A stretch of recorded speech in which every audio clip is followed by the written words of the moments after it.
All right. How you guys doing today? Can you guys hear me okay? Is my mic working?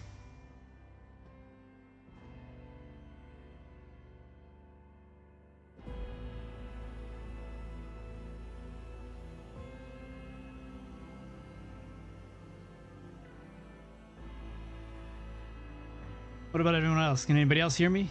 Just making sure there's no audio issues or anything like that.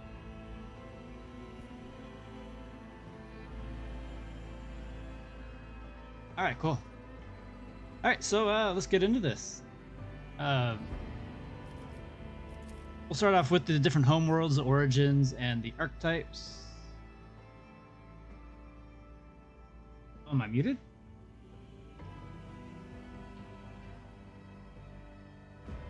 Can you not hear me? How will I set this up? I'm not used to doing this. Oh, okay. Dang, you got me all worried. All right, so yeah, let's just get into this. I'll just showcase you guys. I'll just show you the different homeworlds and the different talents and whatnot. And I guess I'll give you my thoughts on them as well.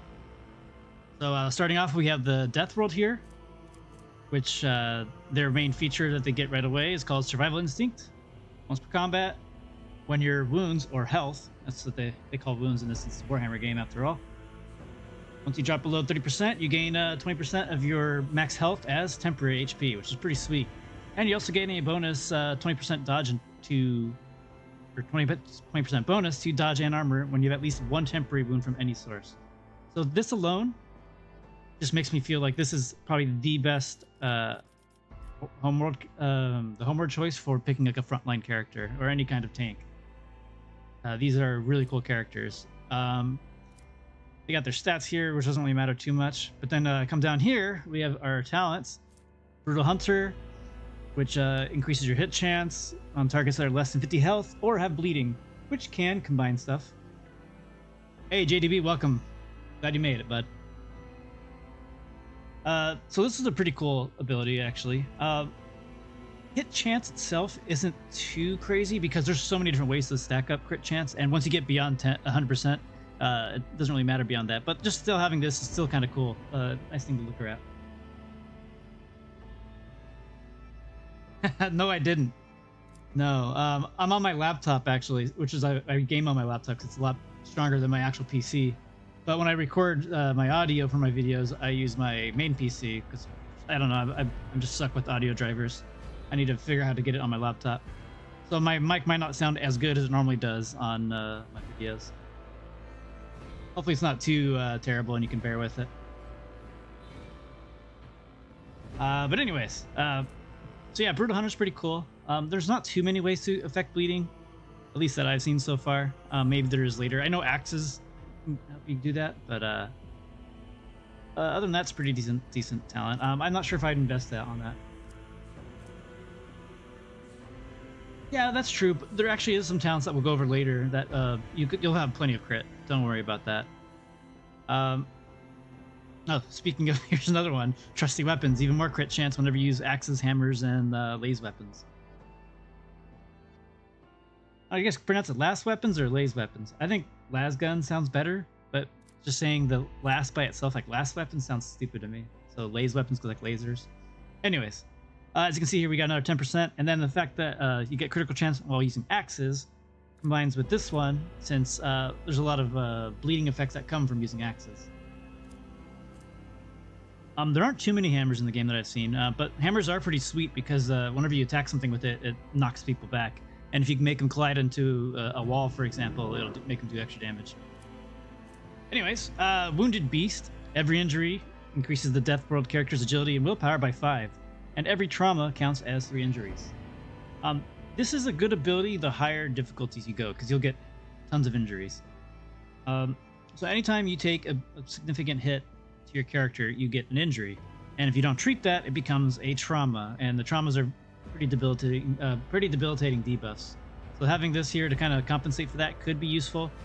Like I said, it's really only useful in the higher difficulties because playing a melee character in the higher difficulties is really rough, and you'll be getting your face smacked all over the place. Alright, then we got Hellish Life. Death World characters take toughness less damage from flame, toxic damage, and bleeding. What it means by that, it means by your toughness bonus. And yeah, exactly. Yeah, a lot of cheese potential there. Maybe that'll be a specific build. You'd be the ICU patient. Just walk the walking ICU.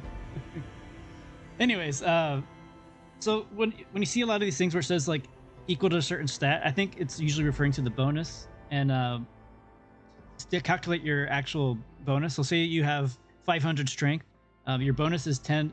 So whatever your number of your stat is divided by 10. So if you have a 50 strength, you have a 5 strength bonus. So here, it's your toughness bonus, less damage from flame, toxic, and bleeding effects. This is actually not terrible, honestly, because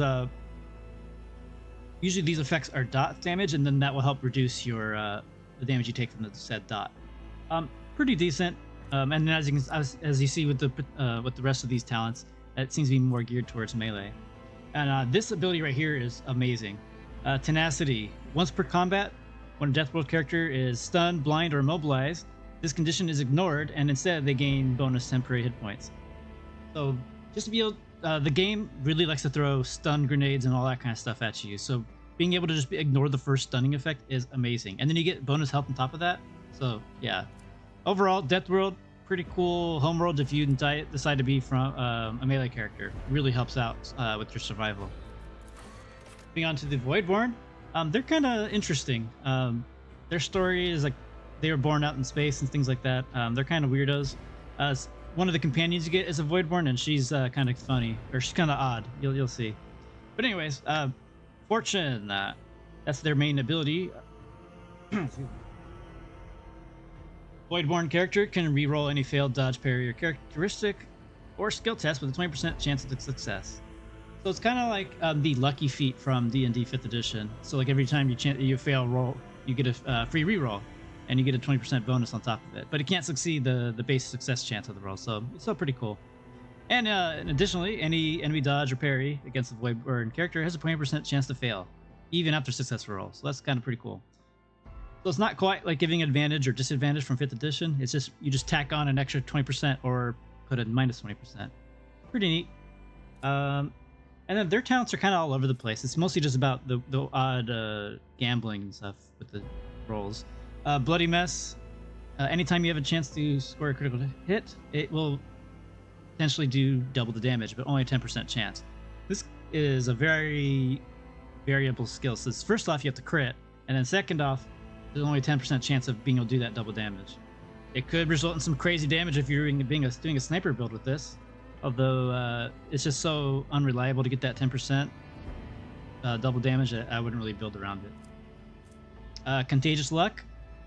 Using a non-damaging ability on an ally grants them to also be able to reroll their failed dodges and parries and all that stuff. And likewise, it's basically you're able to give that luck thing to somebody else. So one of your companions, the Voidborn as mentioned, Cassia, she's an officer, so she's going to have a lot of buffs. So this is a really good talent on her, since you just give extra stuff with your buffs on top of it. Something to consider there. Just a flesh wound. Character has 20% chance to survive from suffering lethal damage, surviving with just one wound. Also pretty decent. Jinx. This is a more this is an interesting one. While Voidborn characters have more than 50% wounds, all chances of creatures, including in a 3-cell radius, are increased by 10%. And then while you're less than that, you have a minus 10% chance. So it's kind of an odd thing to do, because it affects both you and your enemies. So that's something to keep in mind. Honestly, just looking at all these different talents, most of them just feel like they are really good on Cassia. As for your main character, that's up to you to decide. This last ability called Be Smart, this might help you decide if you're trying to be an intellect character. You might go as this class, or this homeworld, I mean. As you basically can use your intelligence bonus instead of your fellowship. And your fellowship is basically like charisma. It's your ability to talk to people, and then officer and other support abilities, they usually go off of fellowship. But you can ignore your fellowship step if you pick up this talent and just dump it all into intelligence.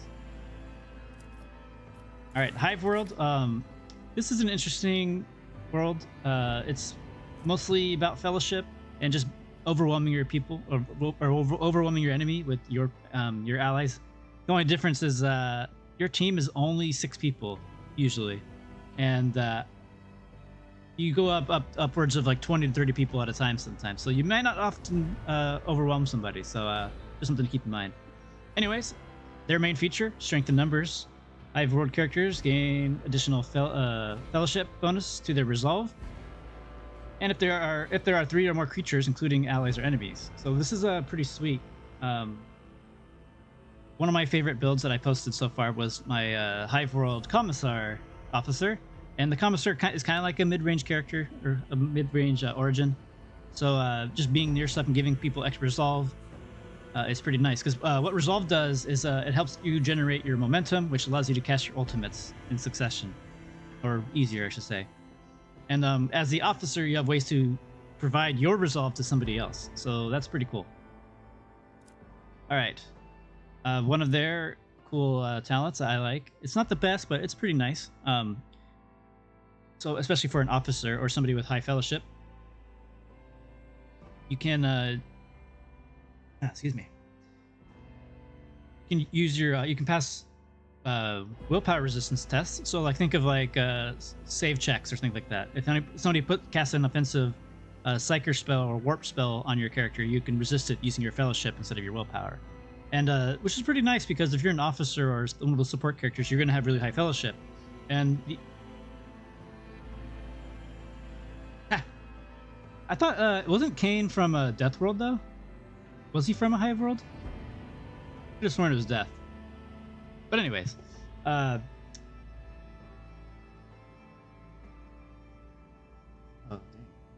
dang. Am I lagging on this right now? I just realized.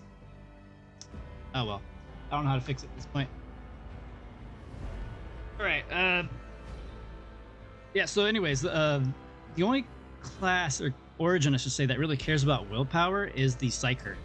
And so you're not really going to be investing a lot into your willpower as a officer or whoever.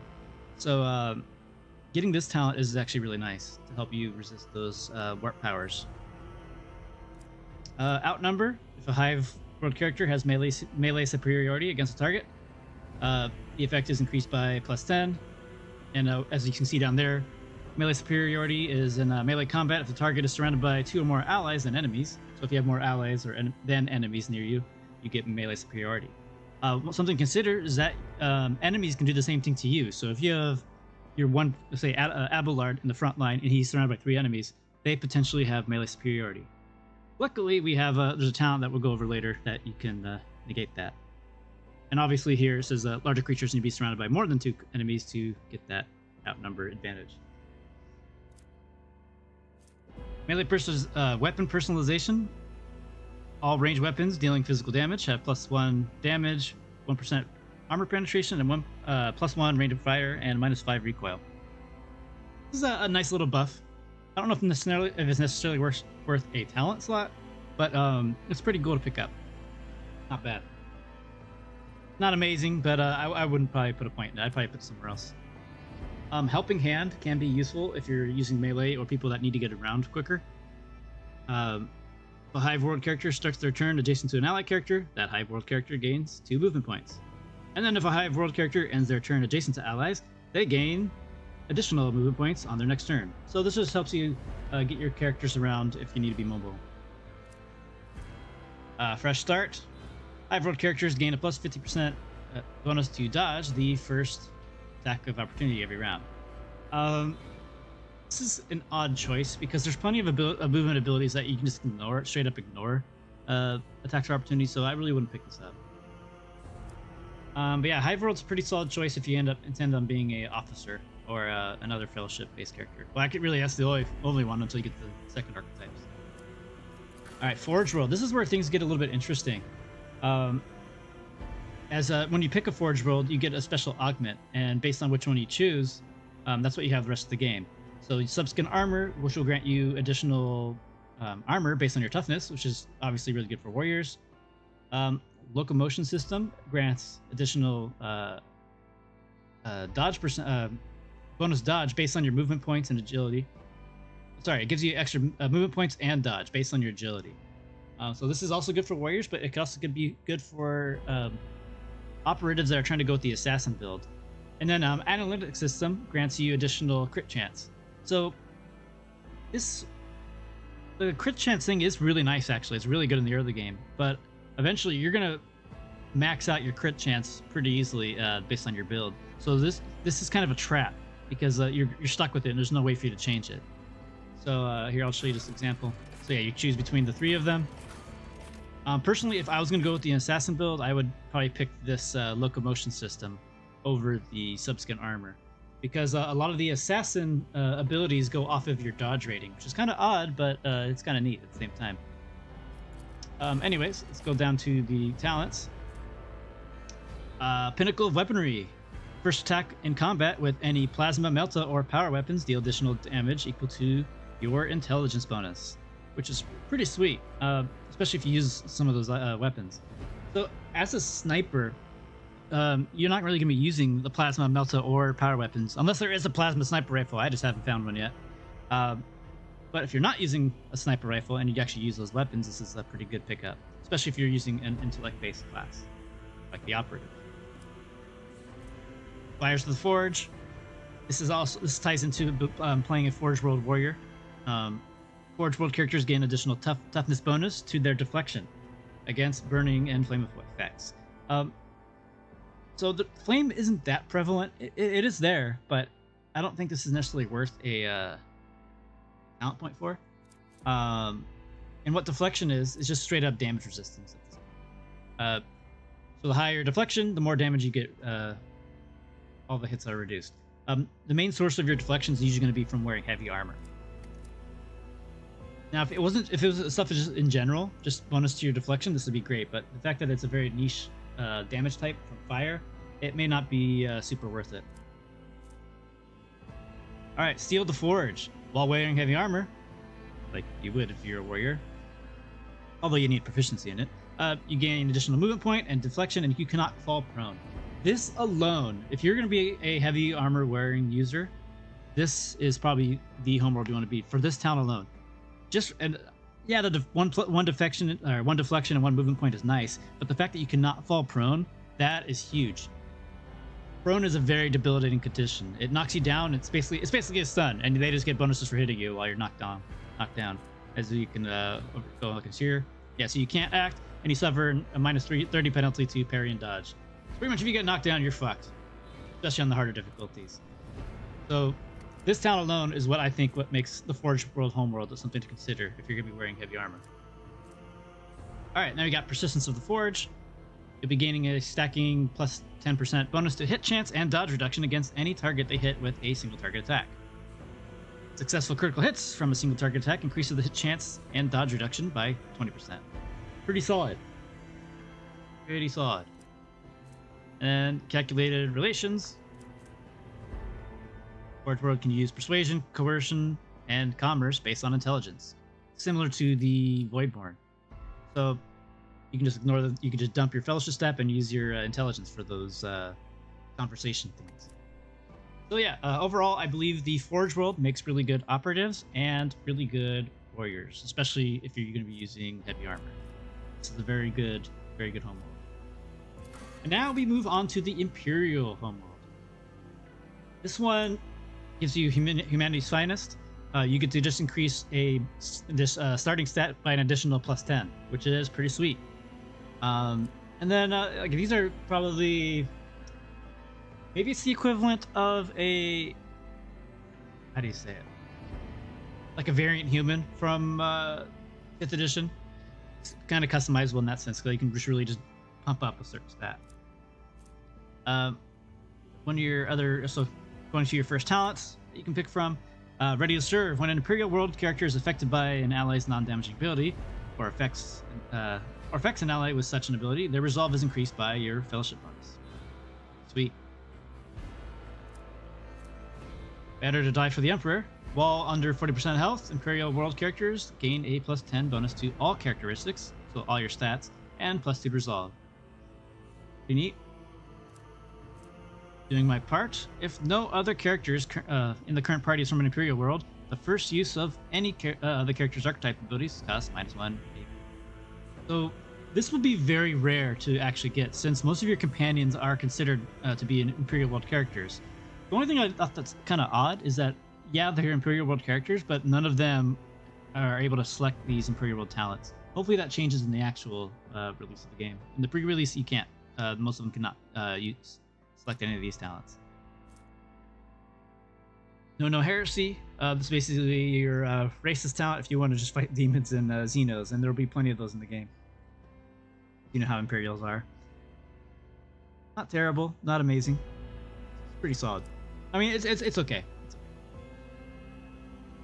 But the downside is you will always have a 0 in your Xeno and Warp lore skills, so that's up to you if you want to use this or not. If you intend on using Xeno weapons like the Eldari or Drukhari weapons, you need to have at least 1 point into lore, Xeno lore.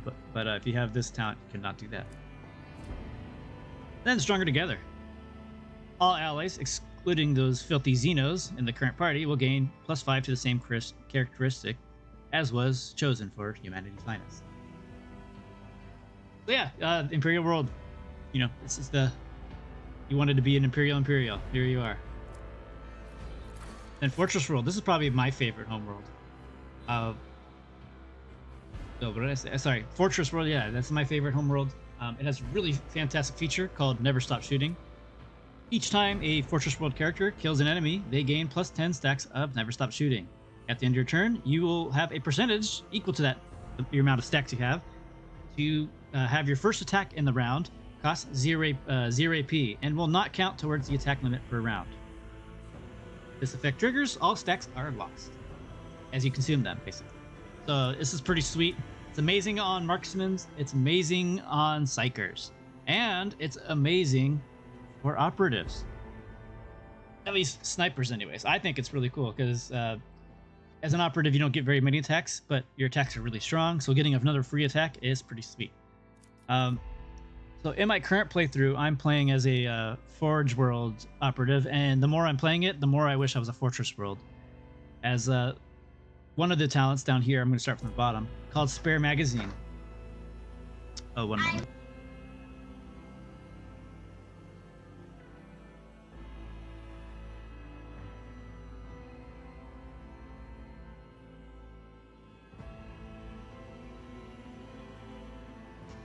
Sorry about that. Yeah, so Spare Magazine, the Fortress World's first reload in combat is 0 AP, and then reloading weapon grants additional 10 stacks of Never Stop Shooting. So this is why I really wish I was an operative, or I wish I was a Fortress World character in my operative, as you don't really have a way to quickly reload. As reloading in the game costs 3 AP, so having this 0 AP is really sweet. And the Marksman, one of their best talents is a rapid reload, where their first reload in the combat is 0 AP, and then any ones after that is only 1. So this Spare Magazine is really sweet on operatives. Something to consider if you're going to be a sniper character. Alright, now we'll go back to the other side.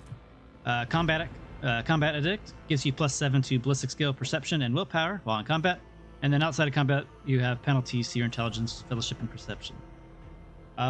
If you're going to be a combat-based character and don't care about talking, this is totally fine. Especially considering you'll be able to use your ally stats for doing those conversing skills and such.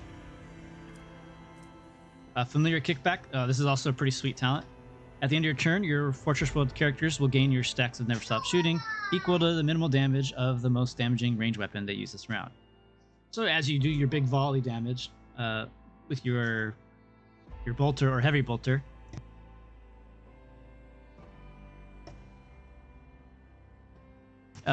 based on whatever damage you do, you'll gain those stacks. So this really just helps you keep generating your Never Stop Shooting. And then Never Stop Leaving. This is also a really good ability, as whenever you consume your Never Stop Shooting stacks, instead of just going down to 0, you they become based on whatever your willpower bonus is divided by 2 number stacks. So at least you don't start from 0. So you'll probably have like 10 to 20, depending on whatever your willpower is. Most likely you're not going to be investing too much into willpower, unless you are a Psyker. And speaking of Psyker marksmen are amazing, and I'll get into that later.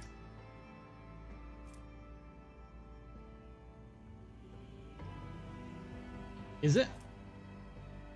sometimes, like, I don't know. Sometimes I'm very hesitant on saying whether it's a certain bonus or it's the actual stat. So one thing I noticed, like, I don't know, maybe I just haven't seen the numbers yet. But sometimes it's I'm not too sure when it actually means the full stat itself or the bonus. So I just play it safe and just say bonus for the most part. But yeah, you're probably right. It probably is just the stat itself, which is actually a lot better than 10 to 20. It'd probably be more like 25, 30, maybe even 40 if you're a Psyker.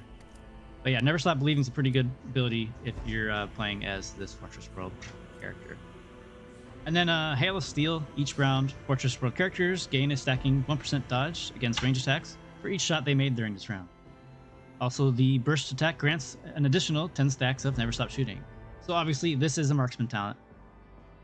If you have a heavy bolter or just even a regular bolter, or any kind of burst weapon, and you use rapid fire, you get double the rate of fire, and you just get tons of shots off of this. This is a really sweet ability to help keep that range character alive. All right, and that's all the homeworlds. Each one has, I feel like, has a different kind of class that is more suited to them. Death World being for warriors. Voidborns can kind of be anything, but mostly they want to be geared towards something that's intelligence focused. Hive World's good for fellowship characters. Forge World, I feel like, is good for warriors and operatives. Just be careful on choosing certain stats, because as mentioned before, the analytics system is really nice in the early game, but it can be a bit of a trap because eventually you'll hit your crit cap, and the other ones are probably just better off for you. So if you're a warrior, obviously the subskin armor is really good, but even the locomotion system is pretty good too. Just having extra dodge chance and movement points is great as a warrior. But if you're going to be going for an assassin build, locomotion system is fantastic because a lot of your abilities will be based off of your dodge rating. Imperial World, this is good for really anybody. Any Xeno-hating person, this is what you want to play. Imperial World character.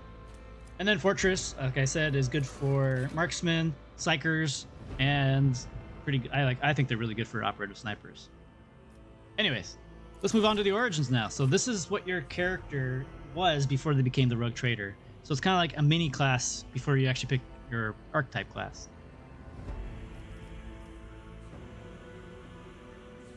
All right, so starting off with the Astra Militarum Commander, or also known as the Imperial Guard Commander. You served in the Imperial Guard at some point as a commander. Your feature is Regimental Tactics, which just does a good chunk of extra damage. 20 plus your perception bonus, % damage. So if you have 50 perception, for example, that'd be a 5 perception bonus. So 10 plus 2 times 10, that's 30. So you have a plus 30% damage to enemies that are adjacent to your commander or their allies until the end of next turn. So if you position Adelbard or any of your melee characters correctly, this will help you do quite a bit of damage. And all the commander's allies will take no damage from the attack. So if you're playing as a marksman, Astra Militarum Commander, and you just about to do your burst fire, cast this first, and your allies will not take damage from your friendly fire. So hopefully, first off, you probably shouldn't be shooting towards your allies anyways, but if you use this before you do that, at least they'll take less damage from that, or no damage from that. All right, so some of these abilities, they're pretty decent. I'm playing as a Astra Militarum Commander marksman in one of my characters, and I've actually never used any of these. I've never picked up any of these specific talents. They're not bad, but I just haven't used them yet. All right, Suppression Fire. While your commander is under the Regimental Tactics effect, their single shot melee. Battery critical. Their single target melee, range attacks, and area attacks gain 20% dodge, or 20% to dodge reduction, parry reduction, and cover penetration. So this is pretty sweet to help make your attacks land better. Pretty much all it is to it. Not only will you be getting that charging battery. So not only will you be getting that bonus damage, but you'll be making it easier to hit your targets. Friend in Need. While under the effect of Regimental Tactics, killing an enemy adjacent to an ally grants additional 10 momentum, meaning you can chain your ultimates better. I don't think it's really worth the talent point. It's not bad, but there's other choices that I think are better. Shoulder to Shoulder is pretty nice. It's just very situational. What this does is lets you do even more damage while you have... this is actually a permanent buff. This doesn't not just during your Regimental Tactics. Anytime you're standing next to an ally, you'll deal additional bonus or 10 plus your perception bonus to damage to all enemies adjacent to your commander's allies. So pretty much, the commander, when you're playing against them, you want to have Abelard or something like that to really be up in the front and positioned carefully, so that way you can combo and get the most damage possible. And if you have, say, somebody like Cassia or Adira next to your marksman, it'll help them give a little bit extra damage. And you see that at the bottom there, it says stacks with regimental tactics. So that's just something to consider. Drown them in shots. While the Astro Militarum commander is under the regimental tactics effects, all their allies gain 5% to their rate of fire for every attack they've made since the start of this effect. So this just really points towards being a marksman and having a really good burst weapon, as you can just change shots and all that. Just keep chain comboing your shots, and you'll just be able to get more and more shots, especially with the marksman ultimate, which we'll get into later. The more rate of fire, essentially the more attacks you do. All right, unflinching heroism. Every time the commander's ally uses a heroic act, the commander gains +5 to all their stats until end of round. Not bad. On the harder difficulties, it'll be harder to increase your momentum as there's a penalty to it. On normal and core, this is a pretty solid ability. On unfair, you won't be able to get too much use out of it. It's a decent talent. Maybe you'll spend a talent point on it, maybe you won't. All right, to the Commissar. Classic Commissars. Very iconic unit in the Imperial Guard. Got at all costs. Commander's next single shot or single target melee attack applies the following effects. So if you use it on an enemy target, the target becomes marked, and any ally who kills the marked target gains an additional turn after the current one, with +2 AP and +4 movement. And if you use it on an ally target, so if you shoot an ally, all your allies will gain an additional AP and movement for the next round. So I'm not sure if it's a bug or if I'm pretty sure they fixed it when it comes to the live game, but marking the target works, and you can see which target's marked, but I haven't seen any of my allies actually get an additional turn after killing that target. I have seen bonuses from shooting my allies, so kind of buggy at the moment in this pre-release version. Hopefully it gets fixed soon. But it's going to be pretty cool once it actually is implemented properly. All right, so your talents as a Commissar. Duty and honor. While the Commissar's ally is under the effects of at all costs, that ally suffers 50% damage, but gains an additional 2 AP, or gets 2 AP and 4 MP instead of the +1 and +3. So this talent, additional AP and a little bit of extra movement is okay. I don't think it's worth a +50% damage penalty, because some of these enemies hit hard, and they'll just be hitting even harder with this. So this is a very risky talent. I don't think the pros are worth the cons. Oh, I guess it should be noted that it would apply to all of your allies, so they would all get that extra AP. So maybe it's worth it to you. I don't think the extra damage is. That's just. All right, motivation. Anytime the Commissar grants additional movement points to an ally character, they gain an additional 2. This is decent if you're playing an officer character, because there's plenty of abilities you'll have that will grant movement points. This could also combo if you're if you're being a melee character as well, to help you give yourself and other people melee or give more movement. Pretty decent. I probably wouldn't pick a talent point in it, but it's not a bad choice, especially if you're really hungry for movement. The more melee you have, the more beneficial this probably is to you. Forward to Glory. When momentum is less than 100 points, killing the marked target or targeting an ally grants additional momentum based on your fellowship. Pretty good, honestly. I actually like this talent. If you use it correctly, you can get your ultimates quicker. I like this talent quite a bit. The only issue is you only be able to use it once per combat, unless you use this summary execution ability, but we'll get into that in a second. As this ability can only be used once per combat, so just something to consider. All right, show them contempt. While the Commissar is adjacent to an enemy, all their allies gain additional resolve based on your fellowship. So this could help tie into playing a melee Commissar. Pretty decent, especially if you have a moderate fellowship. Extra resolve is always handy. And then sometimes, you know, sometimes the enemies get up to your character's face. So if you just happen to be next to them in melee, you know, you get bonus resolve. Why not? All right, summary execution. If the commissar kills the target with at all costs, which is your marking, then they can cast it again for 0 AP. So sometimes I accidentally kill my target with this when I'm trying to mark them. I end up critting or something. So you can keep chaining that ability. But it could also help you generate momentum with Glory to Glory, because it doesn't specify your ally killing the marked target. It just says the marked target being killed is what matters here. All right, so that's the Commissar. I think they're really good as officers, but they can be decent warriors. They don't really get anything to help them with their defenses as an officer, as a warrior. So just keep that into consideration. However, there are some items in the game that are based off of your fellowship that can increase your armor, for example. So in that sense, that could help your commissar survive a little bit if you invest a little bit into fellowship as a warrior. Anyways, on to the next origin, which is probably one of my favorites, Crime Lord. I think it's a really good operative character. All right, their ability called Surefire Plan. At the start of your combat, the Crime Lord gains plus intelligence stacks of Surefire Plan effects. And this is an ability that you can activate multiple times in combat, and even multiple times in the round. And it will enhance the next type of action you do. Whether it's an attack, you'll do extra damage based on your perception bonus. Anytime you move, you'll gain a bonus to your dodge and parry until the start of next turn. And if the Crime Lord uses a non-damaging ability, such as your analysis abilities off of your operative, you will make it so they do less damage now. Really, the two bonuses that I care the most about are the damage boost, obviously, and then the movement.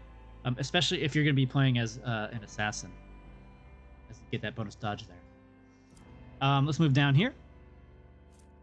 So one of their talents is called Killing Plan. The bonus damage of Surefire Plan is increased based on your wisdom bonus, which probably won't be or willpower bonus, which probably won't be that crazy. But the main reason I like getting this one is because anytime you kill an enemy with with an attack, you can restore a stack of Surefire Plan. So you can keep chaining off extra bigger attacks. Then we got Disorienting Plan.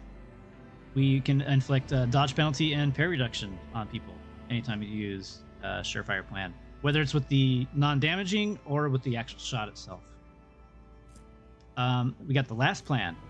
Once per combat, the Crime Lord and if you have at least one stack of Surefire Plan, you do not die from lethal damage. Instead, you heal 5 times whatever your stacks of Surefire Plan is to your max health. You lose all your stacks, and you can no longer gain Surefire Plan stacks. So, I don't pick this talent because if I was going to die, I'm just going to die. Like, me surviving an extra turn, usually it's probably because a melee got on my face. I'm probably not going to survive. So, I don't think this is completely worth it, but the fact that you can get a get out of jail free card from dying is pretty nice. Maybe it's useful on somebody that's a really good range attacker, and maybe they got a good shot on you, and you survive because of it. This could be decent in regards, but the fact that you can't generate Surefire Plan stacks after that might be detrimental to your build or not. But maybe this is good for you, maybe it's not. For me, I don't really care for it, but I can see the value in it. All right, Escape Plan. The bonus to your dodge and parry from Surefire Plans are increased even further by your agility. And then dodging or parrying at least one attack by the start of the next round will restore a stack of Surefire Plan. So if you're going to be playing an assassin character, you want to have high dodge, or as high of dodge as possible.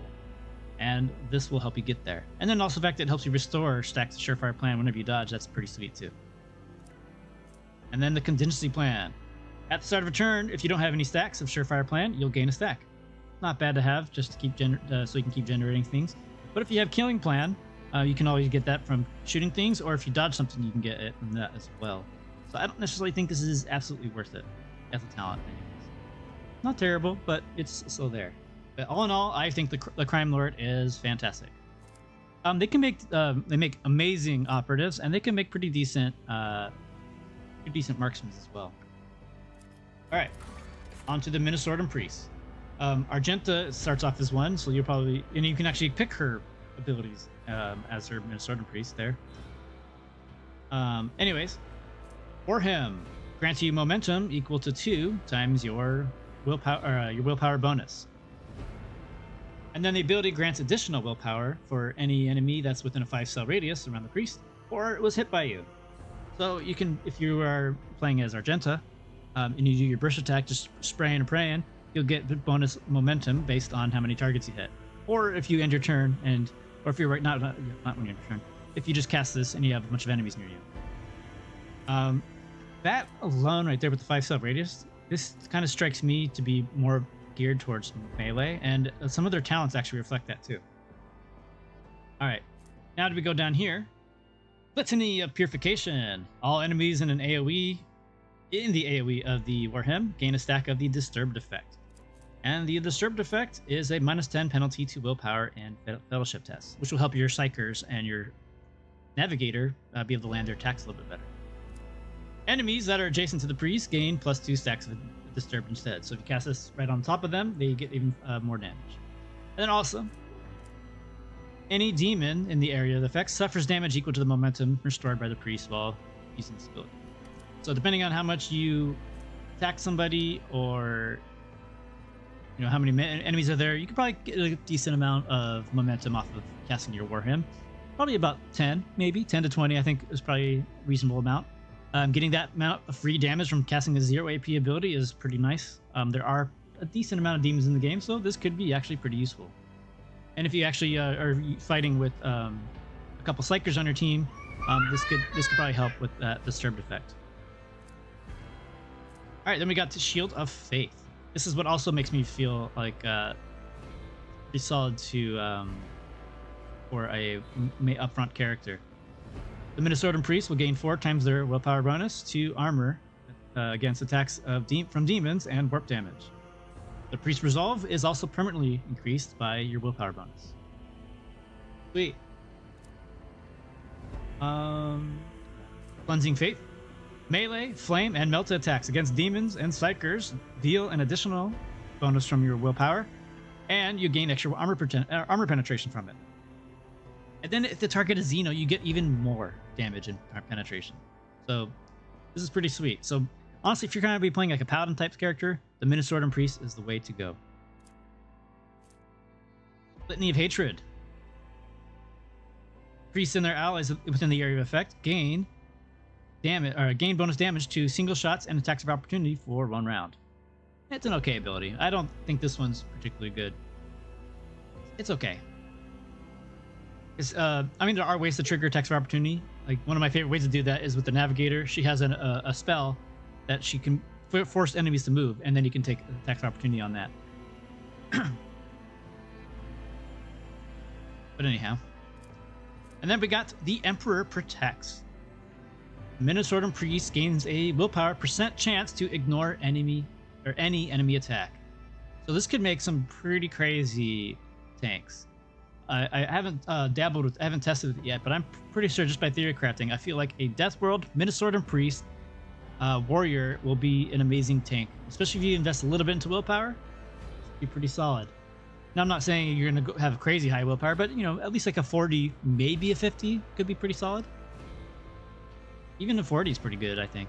But anyways, yeah, Minnesotan Priest is pretty cool. Yeah, Argenta is one of them. There's not too many abilities that really benefit Argenta. I guess Fencing Faith might help because you got flame attacks there with your flamethrowers. But obviously Melee and Melta, that's not really in her wheelhouse unless you decide to equip her with a Melta weapon. That's up to you. All right. Moving on to the Navy Officer. Abelard is one of these. They're kind of an odd class. At least an odd origin, in my opinion. I don't think your character should be one. But I digress. Anyways, their main ability called Brace for Impact. Any ally within the 3-cell radius gain +2 deflection for each archetype taken by the Navy Officer. So at most you'll have +6 because you have your first class and then your second class and then the Exemplar. So that's going to be a total of +6 in the end game. Not bad. That's all right. Cool, I guess. Neat. Then we got Do Not Falter. All allies affected by Brace for Impact do not suffer negative effects of melee melee superiority for the entire combat. This is okay, but there is literally a talent that just makes it so you never get that anyway. So it's, I guess if you don't want to pick up talent and you got this to give it to everybody, I guess it's okay. But you need to stack everybody within that 3-cell radius to get the benefit from this. Perfect timing. All allies affected by Brace for Impact gain 30% to cover penetration. The Navy officer also permanently gains 15% to cover penetration. So for Abelard, this doesn't really matter because cover penetration doesn't matter to you if you're a melee character. This matters more for range. Here I'll just highlight cover penetration so you can read what it does. Character hiding behind cover has a chance to avoid enemy attacks. Full cover, indicated by a large skull, as you can see as you play the game, will reduce up to chance to hit by 6%, and partial cover is reduced by 35. And then there's other things that determine that as well, based on your difficulty. So just being able to negate, pretty much negate partial cover is pretty sweet. Yeah, you're not really going to be shooting with Abelard very much, and I highly doubt you're going to be playing a naval officer as your rogue trader, as I feel like there's a lot better options. Get into cover. All allies affected by Brace for Impact gain a bonus turn with 0 AP and 3 MP, and increases their cover efficiency by 20%. So basically gives them extra movement. Pretty neat. I don't remember, but I don't think Abelard actually can pick up any of these origin upgrades. If he does, this will make this class a lot better.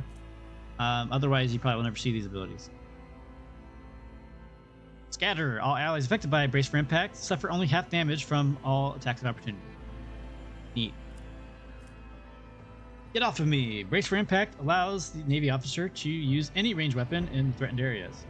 Knocks them prone and pushes them off 1 cell away during the effect. So let it, so like say I guess Argenta gets surrounded. If you don't want to use dash or her other abilities to escape, you can use that heavy bolter to just blast somebody in the face.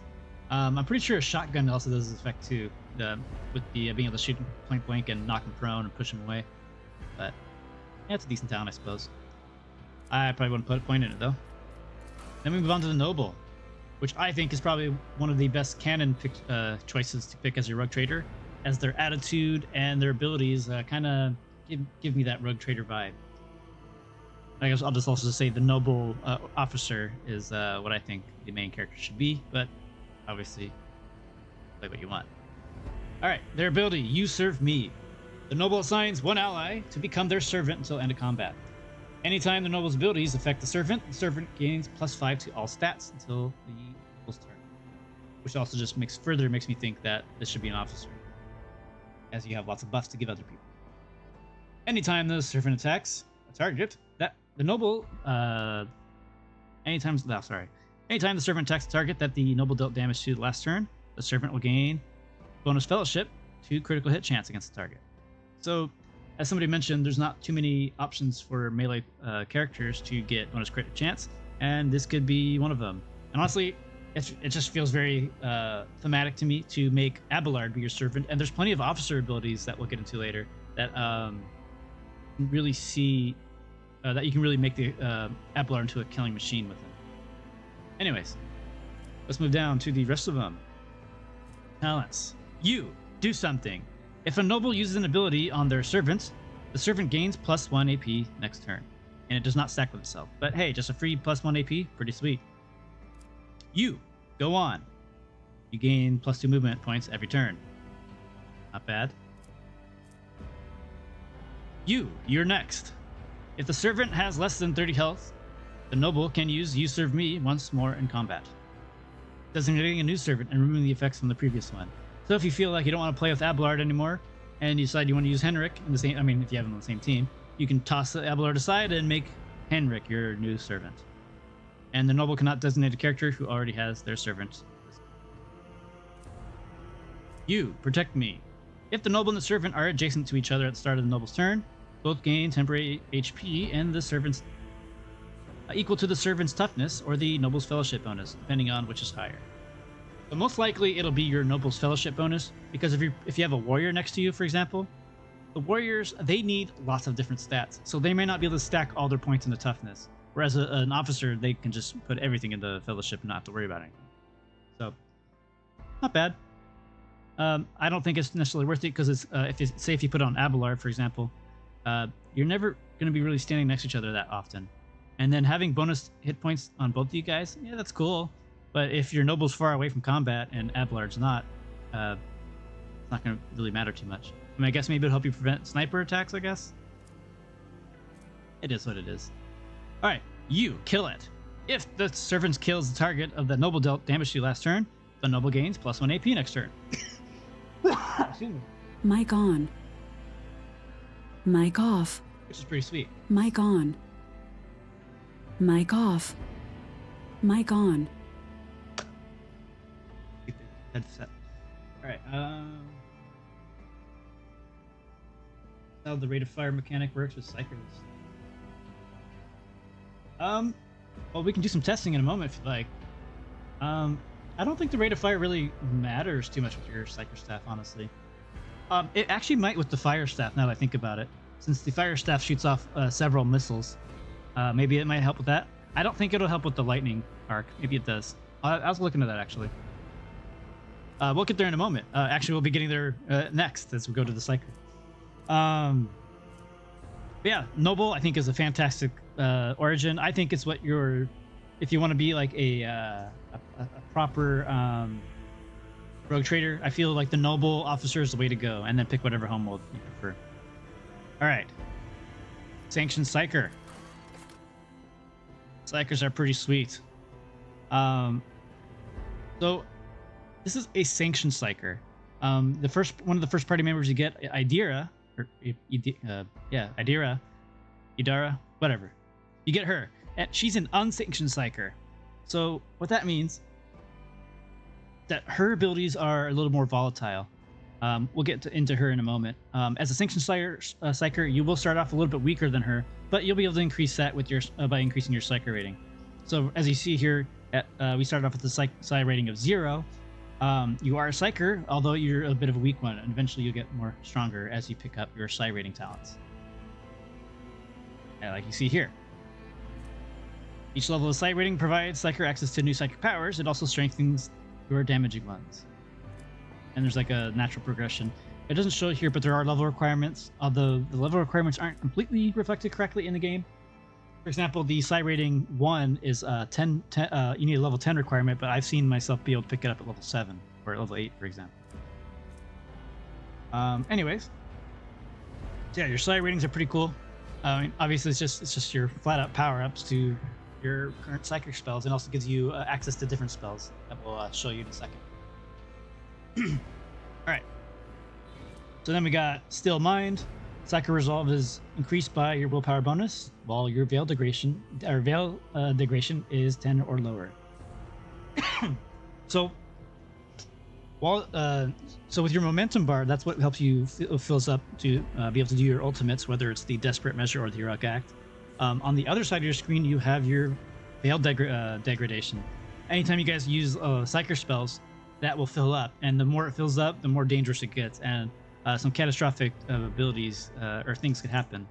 Hang on, sorry. Yeah, they're called Psychic Phenomena or Perils of the Warp.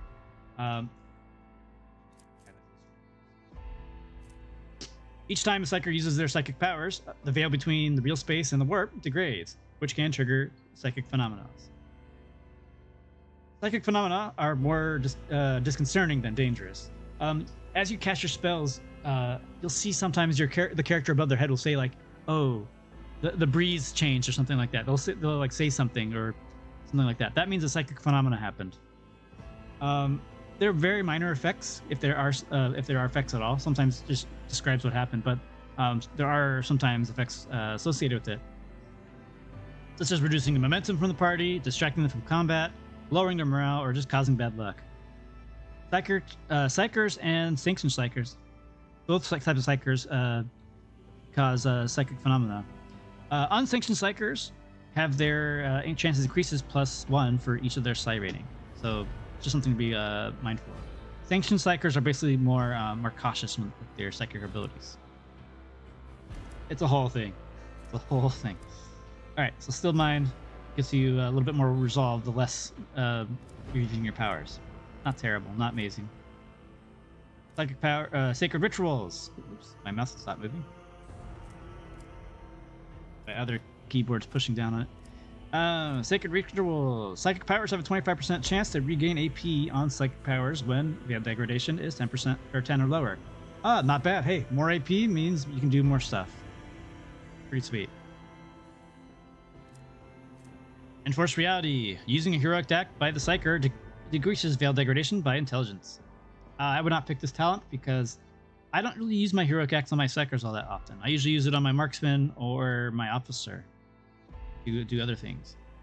Granted, you can definitely do heroic acts with Psykers, as each staff, each Psyker staff has a heroic ability associated with it.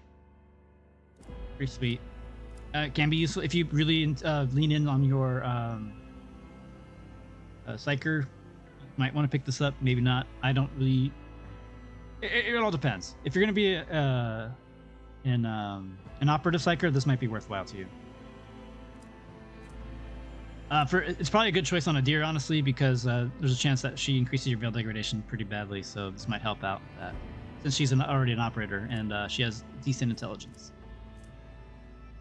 All right, second sight. The Psyker psychic powers have a range of 2 cells or more and have their range increased by your perception. This is amazing.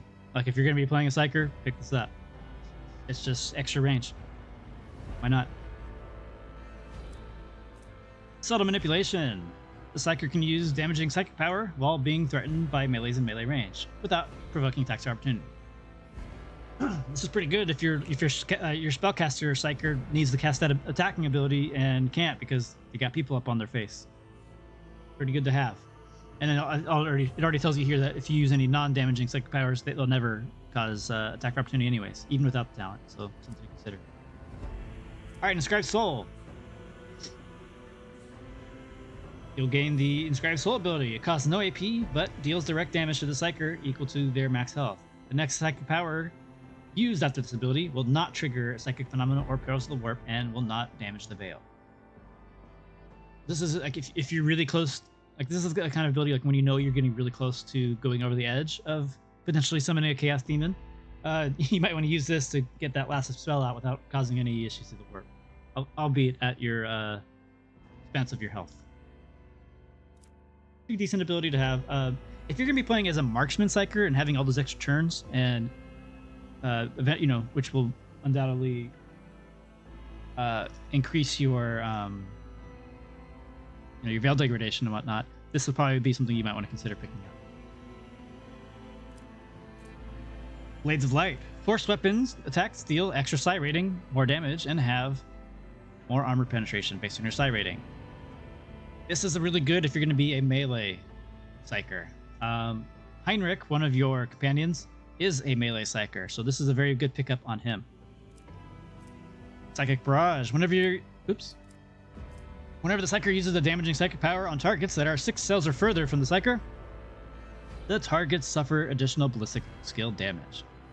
Well, it's free damage on your spells. What's not to like? Especially with like the Fire Staff, that has a really long range, and you can just really like cause some devastating damage with your missile silos, because that's what it looks like to me. Stabilizing Factor. The first psychic power used each turn increases veil degradation by 2 points less.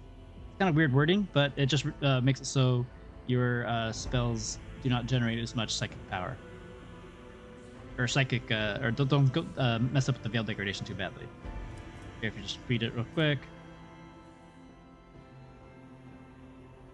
So when Psykers reach deep into their warp abilities, blah blah blah. More use of these psychic powers, embattled by both allies and foes, tears the veil between the materium and the immaterium, between reality and nightmarish realms beyond. So this could help. This causes psychic phenomena, and once you reach degradation of 15 or higher, this causes the phenomenon to double, and perils of the warp may occur. I guess I didn't highlight perils of the warp earlier. So this is what I was talking about with like the demons coming. Perils of the warp. This dangerous phenomenon may occur whenever the veil is 15 or higher, and a major psychic power is activated. The chance of this happening is whatever your psi rating is. They are dangerous to anyone in the vicinity of the Psyker. Their manifestation can push them away, damage them, summon demons, fill the area with motive force, charges, and much more. If if you're familiar with D&D 5th edition, this is basically just psychers in general. It's kind of like everyone, no matter what kind of spellcaster you are, they're all a wild magic user by default. Sure, they can cast all these spells, and then sometimes these random effects happen. Usually pretty bad. Unlike wild mage, they're all pretty bad if they happen. All right. Obscuring threat. While the psyker is not in the target's line of sight, the psyker or the psyker's cover, all resistance tests of the party suffer. Oops.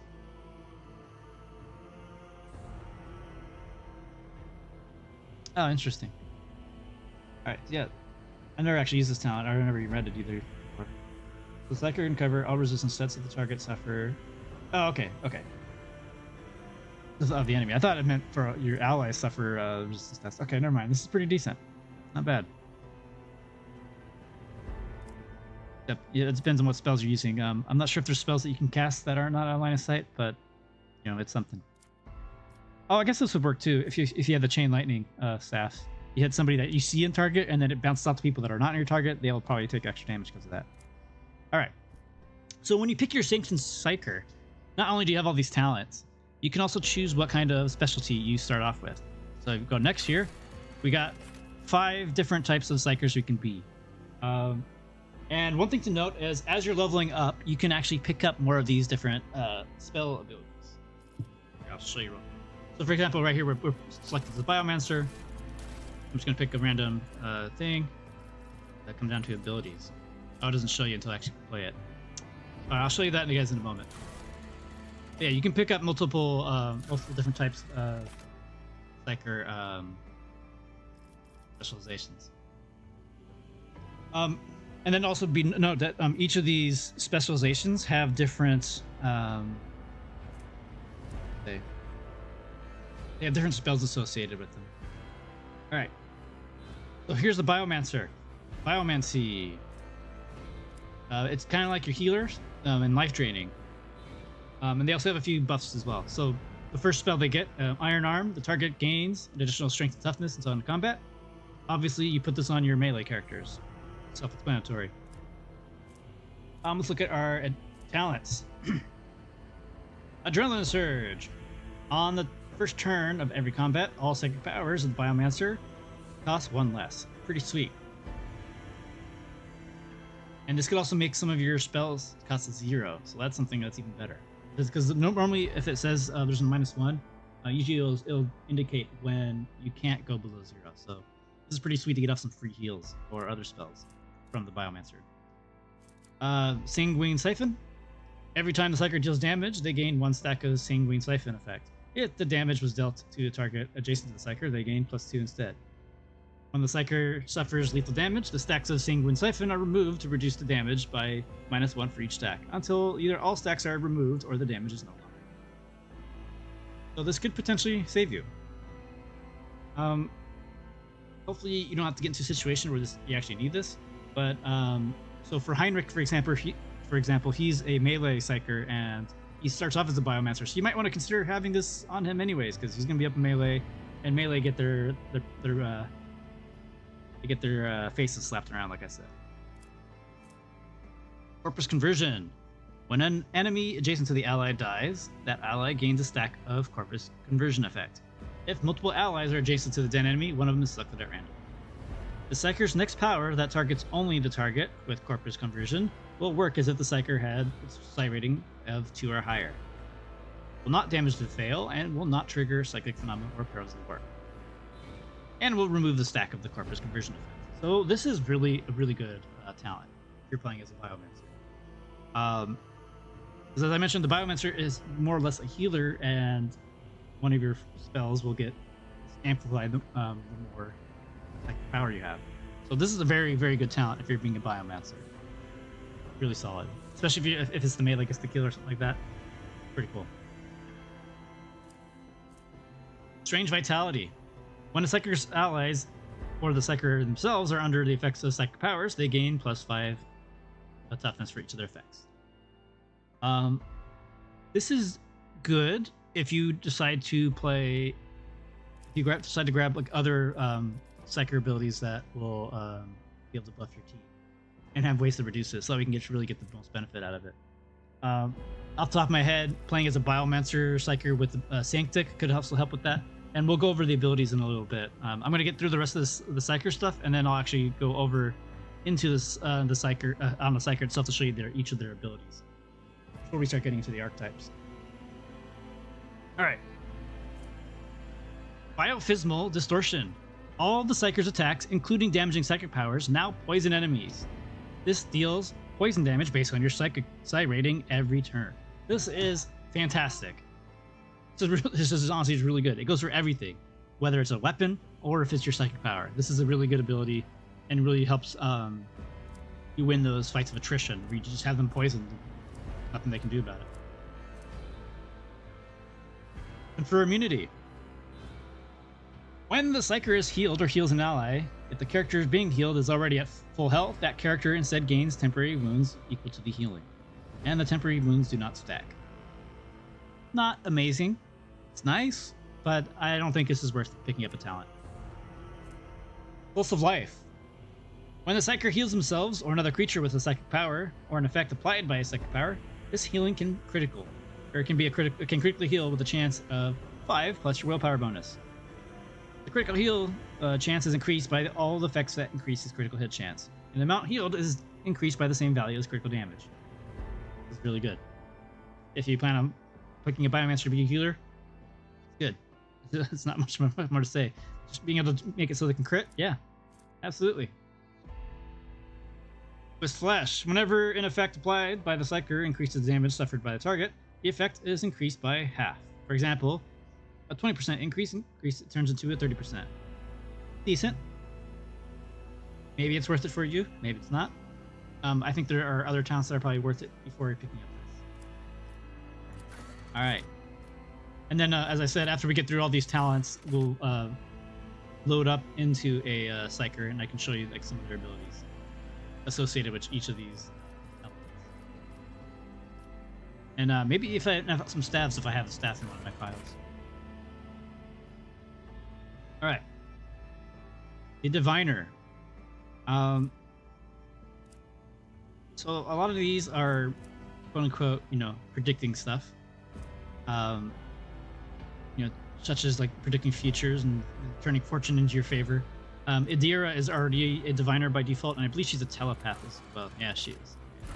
So she has diviner and telepath already unlocked when you first get her. All right, the first ability that you get right away, forewarning: the Psyker increases the target's dodge and parry equal to your perception bonus and your psi rating until end of combat. Pretty solid.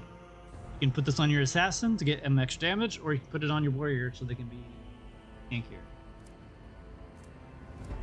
Talents: Edge of Fate. At the beginning of every combat, the Psyker's allies gain plus 15% critical chance. First critical hit removes this effect. Not bad. Not amazing, because eventually you can get ways to get to 100 critical chance pretty easily. Flawless Plan. Every 9th successful dodge or parry by the Psyker and their allies combined grants the Psyker plus 2 AP until the next turn. Can be pretty useful to get yourself a lot of AP. It's odd that it requires you to have 9 successful dodges or parries, so that probably means you need to have at least maybe 1 or 2 full rounds of combat until you get this into effect, depending on how many times you dodge or parry or how many enemies there are. Could be decent. Not bad. Free AP is always nice. Unnatural Luck. When the Psyker uses a divination psychic power on an ally without unnatural luck effect, that ally gains unnatural luck, which means when the ally suffers a critical hit, it becomes a normal hit instead, and the effect is removed. Bad. Bad at all. Fatebringer. Allies under the effect of at least 1 psychic power gain additional armor penetration. Decent. Depends how much you need that armor penetration for.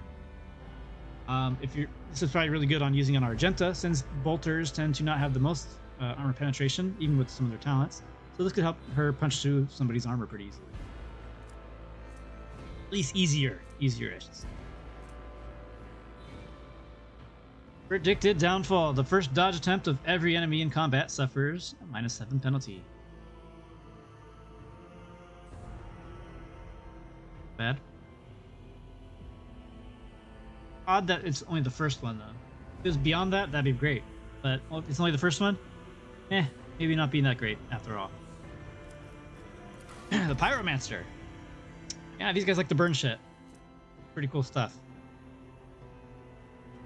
The more side rating you do, the more damage it does. Their main ability, Ignite. Increases the amount of armor penetration you do, and also inflicts Warp Burn, which is a dot, a fire dot. And deals damage based on your willpower bonus and your side rating. So obviously, the stronger you get, the stronger this does. Then you got talents that affect it, all your fire spells, and again, we'll go into all their abilities later when we can get into the game, which we'll do after we wrap up this section. Blazing Inferno. The Psyker's critical hit chance increased by 1 until the end of combat, every time the Psyker deals damage by any means. There you have it. One of the abilities that will make it so you just stack your crit chance up to 100%. Playing as a marksman pyromancer, pick this up. Good. You don't have to worry about critical hit chance from other means. Body of Flames. The Psyker gains additional armor and fire damage, and half the amount as additional armor against enemy damage from Laze, Melta, and weapon attacks. Be good for defensives. And the fact that it's more encompassing than just fire attacks, that's great. You'll be hit by lots of plasma, Melta, and fire attacks in the game. Yeah, pretty solid. Bad. Burning Blood. When the Psyker uses psychic power, all enemies adjacent to the Psyker suffer direct damage. Same happens also when the Psyker suffers damage from burning, bleeding, or melee attacks. Interesting. Bad. Well, extra free damage for just existing, really. The only issue is that enemies adjacent to the Psyker have to suffer it. Or so your Psyker has to be adjacent to things. So if you have that that talent that lets you cast your spells point blank without triggering opportunity attacks, that combos really well with this ability. Melting like wax. Every time an enemy suffers damage from the Psyker, that enemy's armor is reduced by 3%. If the enemy's armor is already 0, the enemy's deflection is reduced by 1 instead. Sweet. Pretty sweet. And if you're using like burst attacks or perhaps that fire stuff where you have multiple hits, it's really good. Because notice how it specifies any damage. It doesn't say Psyker ability or bolt or fire or weapon attack. Good. Backdraft. When a psychic power used by the Psyker deals damage, a random enemy within 2 cells from the initial target suffers half the damage. Damage does not trigger from this talent again. Bad. The fact that you only do damage once, maybe it's good, maybe it's not. I probably wouldn't put a talent on that. It seems like there's a lot of other ones that are better. Relentless Blaze. When the Psyker is burning, the Psyker's side rating is increased by 1. And your resolve is also increased by 2. And then damage from fire no longer hurts your momentum. So that's pretty handy if you're on fire, I guess. There are ways to make yourself immune to fire damage, but usually that means you're immune to burning as well. It could be interesting to help you power yourself up. And sometimes you may accidentally set yourself on fire when you're trying to set other people on fire. So that's something to consider. But the fact that you also don't hurt your momentum, that's always really good. Warp Mines. Every 6 use of a psychic power by the Psyker, all enemies gain a stacking -5 penalty to their stats. End of combat. So if you have ways to chain casting lots of abilities, you can just keep making the enemy stats be really bad. And this counts for buffs or debuffs. So just keep spamming all those abilities you can, and you can get some good effects out of this. And Sparks of the Greater Flame. All damage of overtime effects applied by the Psyker gain a critical hit chance. And it's increased by all bonuses from your critical hit chance. So this will work with your fire damage over type effects, your bleeds if you have any bleeding sources, and even your poison from this. So Biomancer and Pyromancer work really well for this ability alone. Alright. Sanctic. Sanctic Psyker has a lot of buffs and such like that, and it's more like a kind of like a paladin or priest feel in terms of the buffs. Like it's like holiness, the Emperor's holiness. And we'll show you those abilities later, as I mentioned. All right, their first ability they get is called Word of the Emperor. All allies in a circle within a 5-cell radius gain psi rating gain resolve equal to their psi rating until the end of combat. Every additional stack of this effect increases the resolve bonus by 2. I believe you can cast this multiple times. I'll have to check in a moment. All right, Destin, the Psyker's armor is increased by 5%. This bonus is increased by 5% at the start of every turn of the combat, except the first. So the longer the fight goes, the more armor you get. This is a very good ability to pick up on Heinrich. Eternal Glory. The first time that momentum reaches 200 during the Psyker's turn, the Psyker gains plus 5 to all stats, plus 1 to resolve, plus 1 to deflection, and plus 1 to damage that the Psyker deals until end of combat. It's pretty neat. On the harder difficulties, it takes a lot longer to get to 200 momentum, but it's like a more of a win. It's a win more talent. If you can get to the point of having that much momentum, you probably are about to win the battle, because once you start chaining off on ultimates, it's really hard to lose from there. But getting to there, that is the hard part. So this might not be necessarily that great, unless you can really get to those ultimates faster. Psalms of Heroes. The Psyker's sight rating is increased by 1 until end of combat every time an ally uses a heroic act. Again, this is a win more talent. On harder difficulties, this loses its value because it takes a moment to get to those heroic acts. But if you can chain off your ultimate abilities and your momentum and all that, just increasing your sight rating is going to increase your damage. Edge of Dawn. Enemies adjacent to the Psyker suffer 10% more damage. Good talent. It just increases flat 10% more damage if you're adjacent to the enemies. So if you have this on Heinrich, good talent to have. Just increase everybody's damage they take. Psalms of Heroes again. Yeah, they have it listed twice. Alright, the same thing. And then Sanctified Slayer. Your crit hit chance is increased by your resolve percent. Or by your resolve. Nice. I probably want to pick it just because there's so many other ways to get your crit chance. And the Telepath. This is like the psychic powers of mind abilities and just ripping their heads out. Psychic Shriek. It's just flat out damage to the target. Aftershock. Every time the Psyker deals mental damage from any source other than Aftershock, the target suffers half that much mental damage at the end of the next turn. Pretty decent. It really depends if you're actually going to be using a lot of those mind powers. Mind Siege. Enemies that have failed willpower resistance tests against any of the Psyker's psychic powers will suffer an additional mental damage every time they suffer mental damage until the end of combat. Alright. So if you're going to be a mind person, this is what you're going to want. But it also goes off of any psychic power, not just mind powers. Pain Channeling. When the Psyker kills an enemy with a psychic power, dealing more damage and wounds to the target, the excess damage will be dealt to the enemy closest to the target. Pretty good if you're using AoE attacks. Good. Warped Minds. Every 6 use of the psychic power by the Psyker, all enemies gain a stacking -5 penalty to the end of combat. Turn.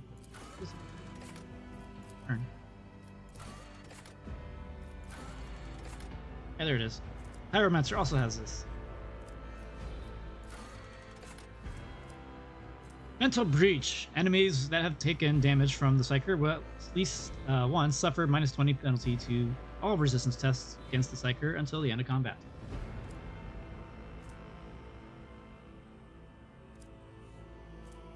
Mind Thief. Anytime an enemy becomes the target of any particular Psyker ability for the first time, this enemy suffers a -5 penalty to their intelligence, perception, and the Psyker's intelligence, and perception increased by +2 until end of combat. Pretty good. It's more good. It's better if you are a operative, I think, because a lot of your stuff scales off of intelligence, perception. Be good. Visions of Doom. Enemies that become targets of the Psyker's psychic powers gain a stacking -5 penalty to their dodge and parry until end of combat. This is good. Makes it easier to hit your enemies.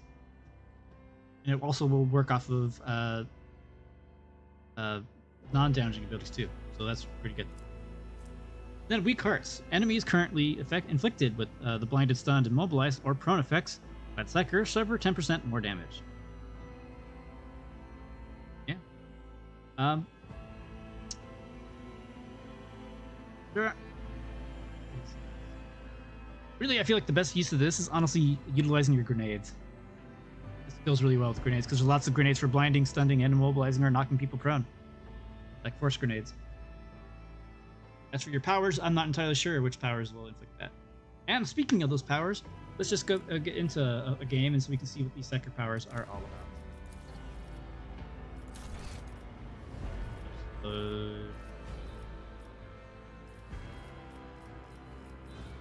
See, I've been playing a lot of characters.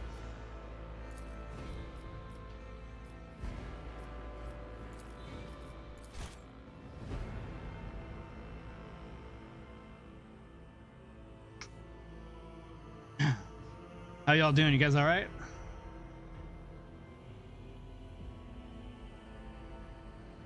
Hopefully my voice isn't too irritating. Hopefully you guys can still hear me too on top of that. How we all looking today?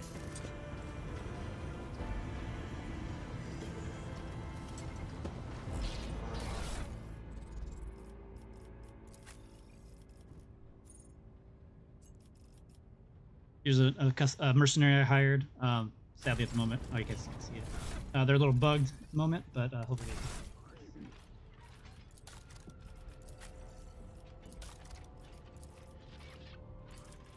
all right.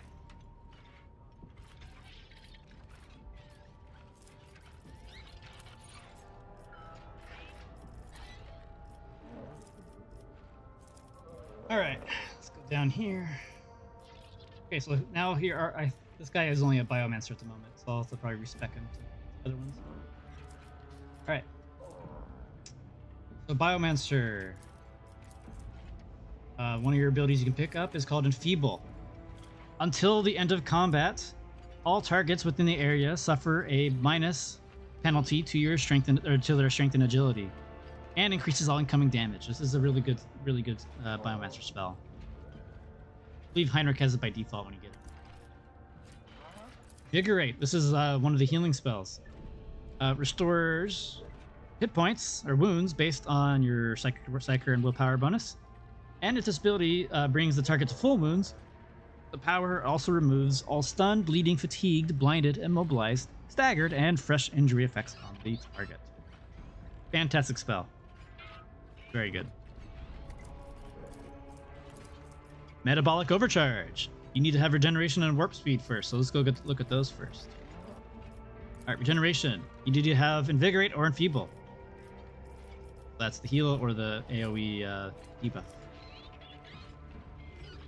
Until the end of combat, the target recovers wounds based on your willpower and your psychic rating at the beginning of each of their turns and removes one of the following conditions: toxin, stunned, immobilized, bleeding, blinded, staggered, or fatigued. The target has several effects. The removed effect is selected randomly. This is a really good spell. Lasts until end of combat and just keeps healing them and restoring restoring statuses. Really great. Can't go wrong.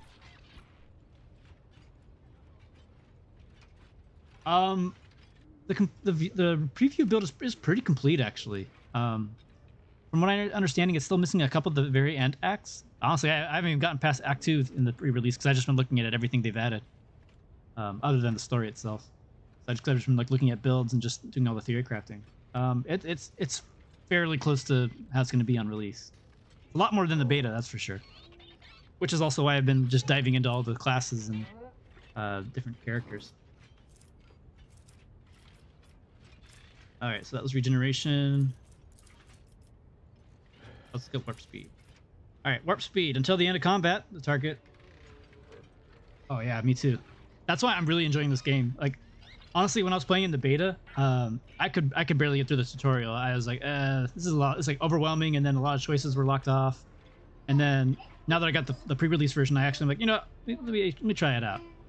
Also, the fact that when the beta came out, I was, you know, knees deep into Baldur's Gate, so I was playing a lot of that. Now that I'm finished with that game, really gave this game a try, and I am loving it. Like all the theory crafting, all the different builds, it feels really good. Like the gameplay itself, it just reminds me of like a mix of Wrath of the Righteous, if you've played their Owlcat's other game, with a mix of XCOM, and I love XCOM, and I love Wrath of the Righteous, so this is like really good. You do need to do a lot of reading though for the story and stuff, otherwise you'll get pretty lost. But if you give it a chance, it's a really good game. And I just, like I said, I love Theorycrafting too. So, all right, so warp speed increases your movement speed and increases your agility and AP. This is fantastic. If you're have a melee character, use it on them. If you're using a melee assassin character, which you will have one later, this is a great buff on them. This is fantastic. All right. Metabolic overcharge. The target ally immediately gains an extra turn with twice the number of the normal movement points of Psychers based on the Psychers' Psy rating and AP. But the organism is subjected to severe stress, making them suffer maximum health until end of turn and until end of combat. Every action on the target makes during this extra turn will also trigger this damage. So just be cautious. This is another free turn, but you can potentially hurt yourself pretty badly. Luckily, the Biomancer staff has some ways to... Oh yeah, absolutely. It's if you really need to get that person killed. But there's ways to gain health whenever you get extra turns too, though. And the Biomancer has some ways to heal themselves. But also, you know, having regeneration is pretty nice too to help compensate for that. Alright, and that's Biomancy. You go ahead and respec him so we can look at the next one. So this is the character you can go to respec people. I ran new or I need a training. Sadly, it's bugged for some of the companions, but I think for the mercenaries it should be okay. Let's see if it worked. It did. All right, excellent. All right, let's pick. So that was Biomancy. Let's look at divination. Not letting me.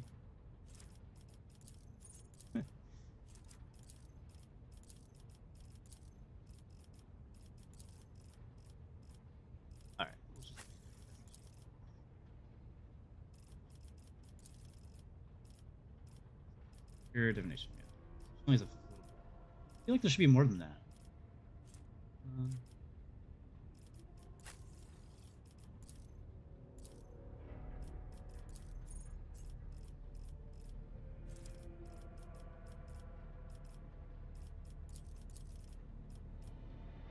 It wants me to finish it.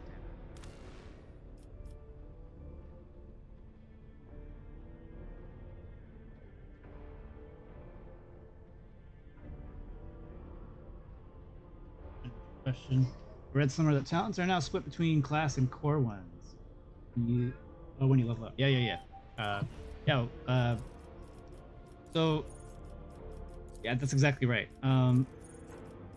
So it's hopefully they differentiate it because all these are like all these little power-up icons are talents.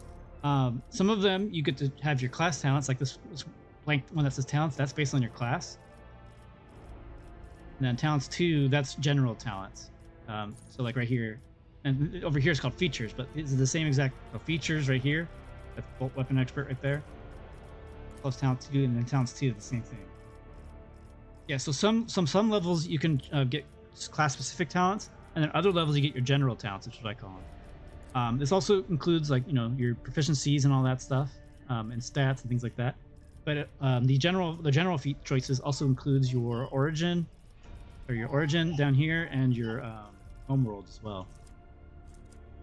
That's something to consider when you play your character. So usually when I'm playing a psyker character, sometimes I might end up just I might use the talent choices for my class if I want them, or I just keep using all the general feats for my psyker abilities. And these pointer fingers right here, that's when you get to choose an ability. Like if you played the beta, you already knew that. Oh wait, here's Heinrich. Yeah, I think he has some.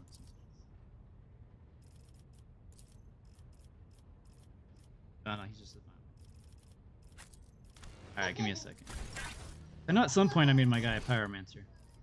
Or I might just have to make a brand new one for you guys. Yeah, we might just do that. Just make a quick new character.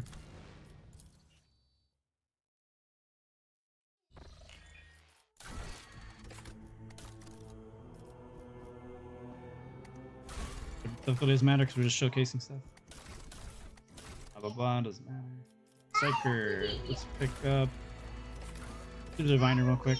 See if there's actually other spells that you can get as a Sanctioned Psyker versus Adira. We'll just do a Marksman. Put in willpower. Skill. Session. Better.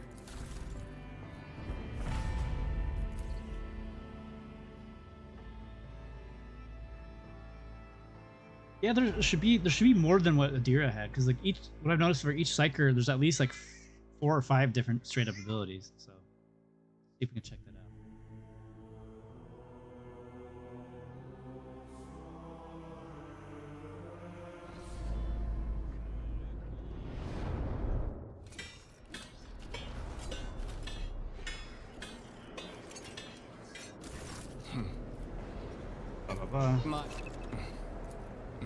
Oh, it's now Vice, by the way. But It's now Vice. All right, let's look at what we got.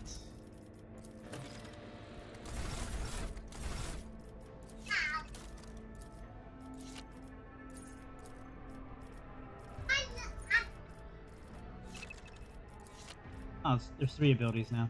Okay. Just making sure. So I guess the deer already has them. All right. Foreboding creates an area that lasts start until the Psyker's next turn. All allies within the area gain bonus to their dodge. Dodge chance cannot be less than Psyker's. Alright. For timing, all allies that are currently affected by any of the Psyker's powers gains the perfect timing effect. When an ally under this effect dodges or parries, if this ally has a weapon capable of reaching the attacker and has attack of that costs 1 or less, the ally immediately counterattacks with weapon. And timing effect stays. Pretty sweet. Cast this on your melee character. Or I guess you can do it on a ranged character too, if that's a single shot. Prescience, this is a one you already have on Adira. Target gains bonus to their stats until combat. Okay. Switch to.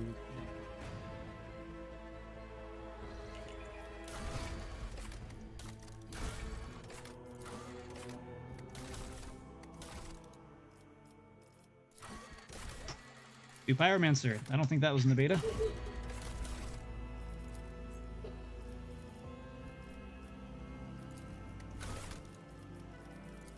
Don't really care about stats. Doesn't matter at the moment. Making the character.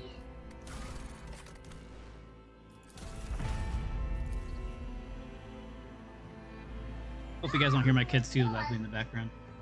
Well, being a little rowdy. They just got back from school. Don't mind them. Honestly, my daughter probably sounds like a unsanctioned psyker right now.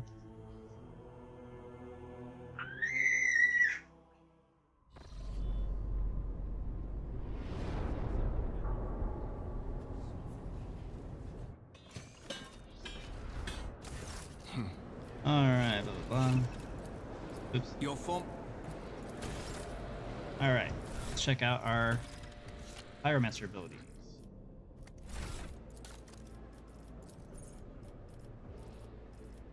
Okay.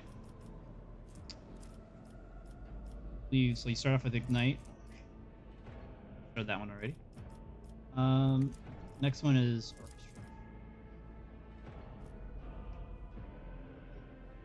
Orchestra. Oh yes, since we were looking at it this way, it doesn't show us the requirements, but I'm pretty sure you need to have Ignite in order to do this one. All right, Orchestrate Flames. The target does not start burning and no longer makes attempts to stop burning. Additionally, if the target is an ally, every melee attack the ally makes inflicts the full burning damage on targets of their attacks, while they themselves now only suffer half burning damage from now on. This is a pretty cool ability to, obviously make it so your enemies keep burning forever, but also you can buff, say, Abelard, because undoubtedly you're going to accidentally set him on fire, so might as well let him do some extra fire damage on top of it, right? And it's like more burning, so you can just something like that. Pretty cool ability. I think it's fun.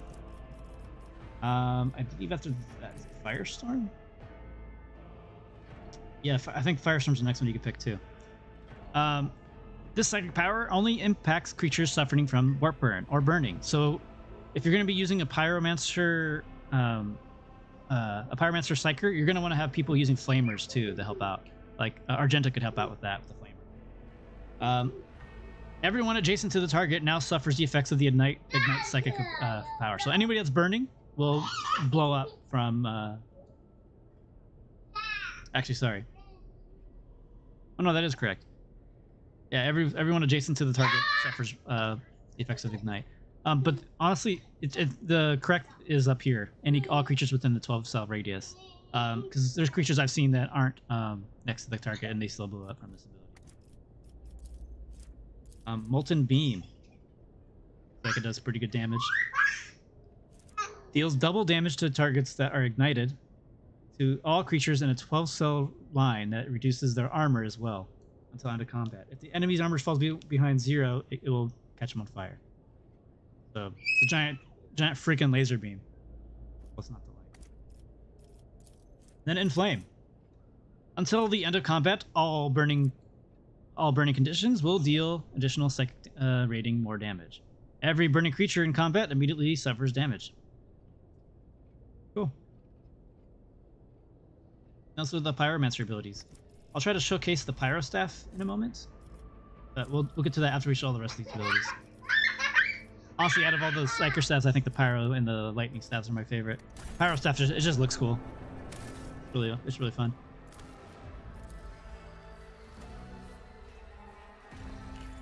Thank you for bearing with me as we keep making new Psykers. And of course, I will be compiling all of this stuff together into an actual Psyker video. Alright, we'll do the Sanctic ability next. Or the Sanctic Psyker next. And let's do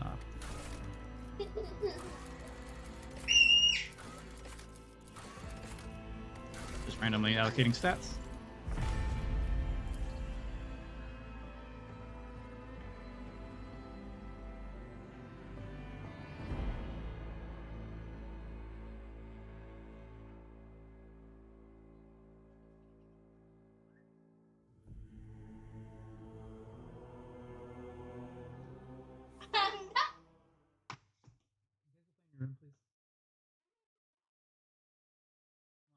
You both know you're not going to take a nap. Come on, what 8-year-old willingly says they're going to go take a nap? Who do you think I am?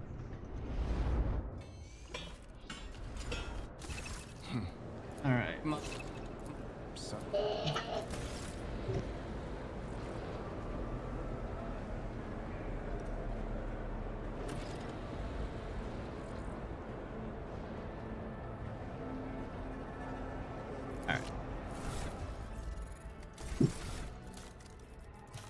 Types.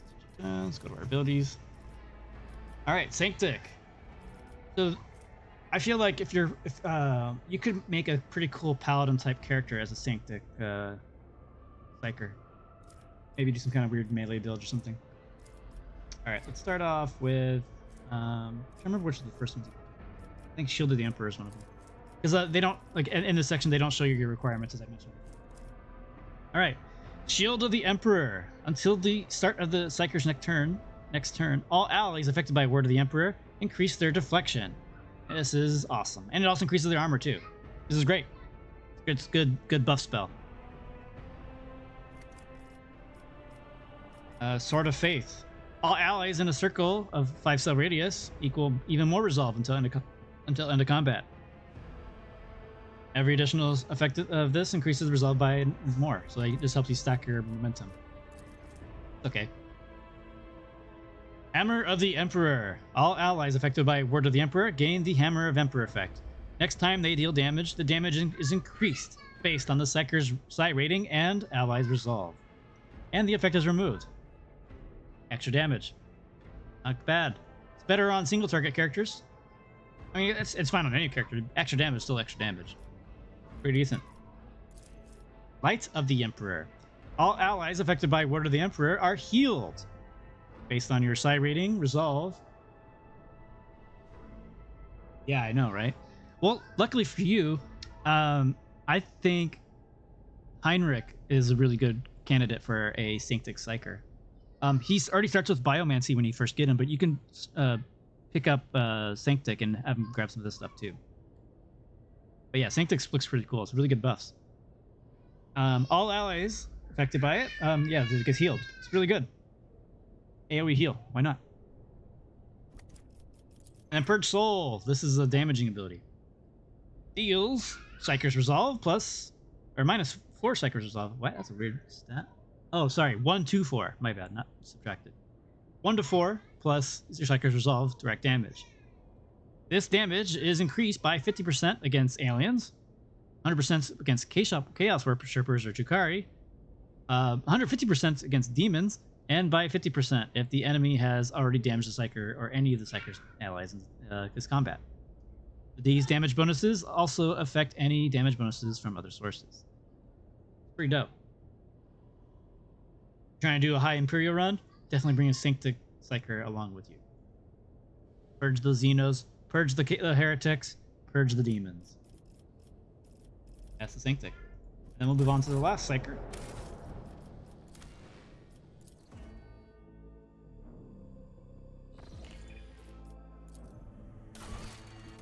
And then we'll stop making characters and just stay in the next character.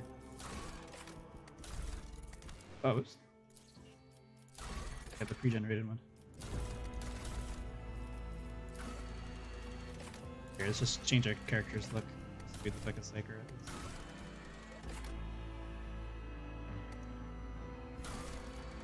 Alright, now we'll do the telepath.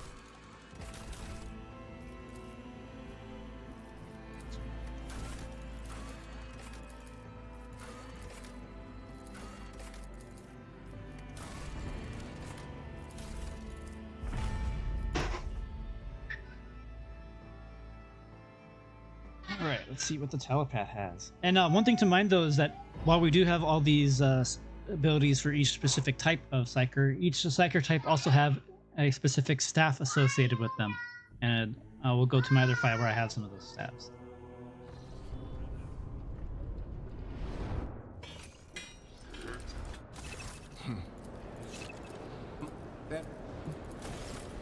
Alright.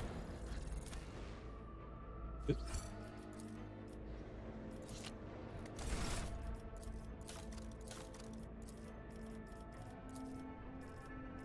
Alright, telepath has a few.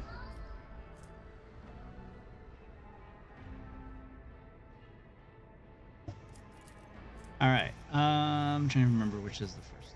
It doesn't really matter. Dominate. The target must pass a willpower resistance test with a penalty. And at their next turn, they will spend all their movement to move as close as possible to the Psyker.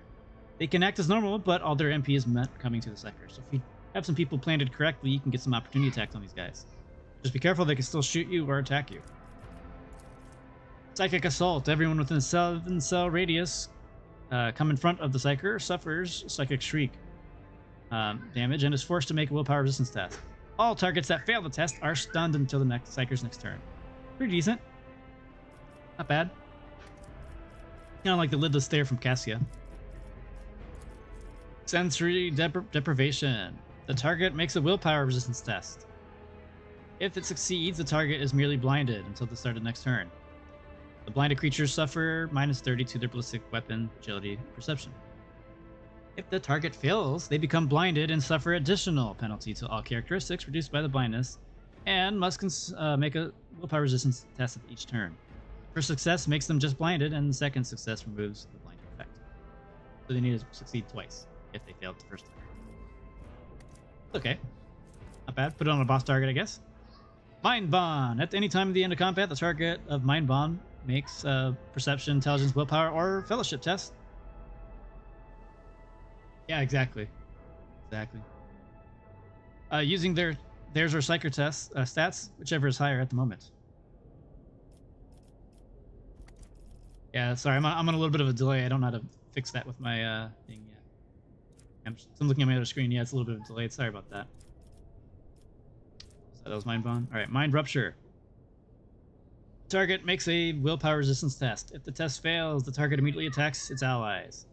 After the target suffers damage from Psychic Shriek and their willpower is reduced to by even further, it's own combat. If the test succeeds, the target just suffers damage from Psychic Scream, and their willpower is reduced until the end of turn. Or into combat, sorry. Yeah, that's pretty decent. Not bad. Adira already starts off as a telepath and a diviner, so you can pick these things up on her. Alright. See if I can get to my character.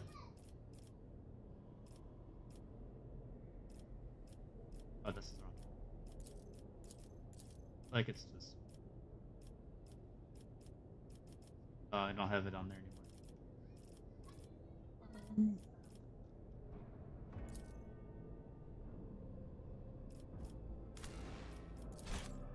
Just go up to load up a fight real quick. Pretty sure I have the Pyro Staff on here.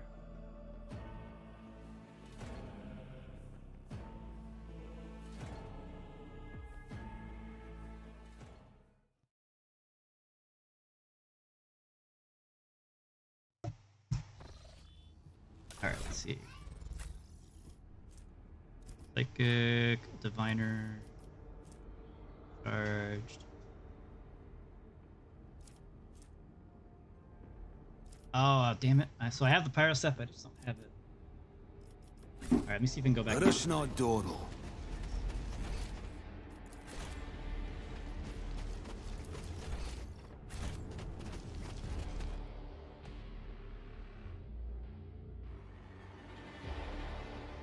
Oh yeah, exactly. I was thinking the same thing.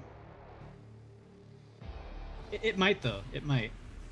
Keep your wits I've never about actually used it you. yet.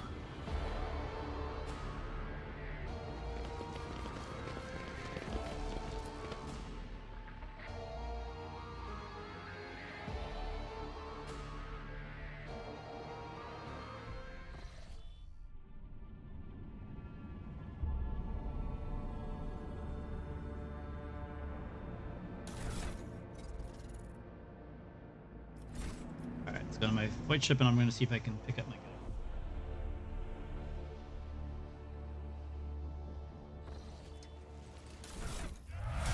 Alright, well, currently a pirate.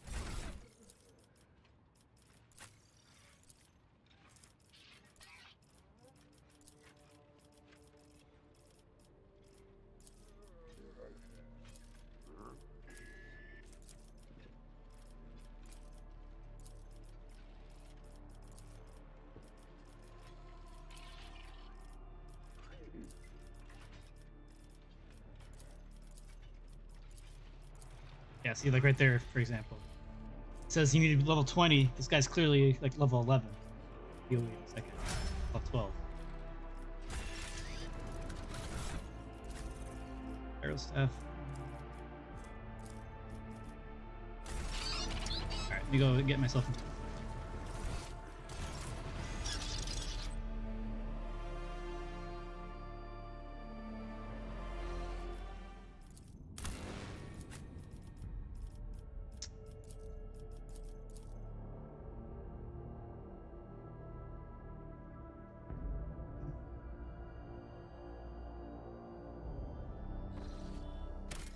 also just change the difficulty real quick so I don't have to get one shot so I can showcase everything.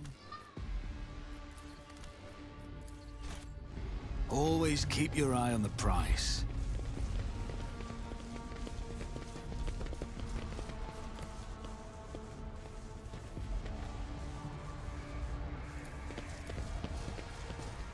Try and try to just skip over dialogue so I don't spoil anything for you guys either.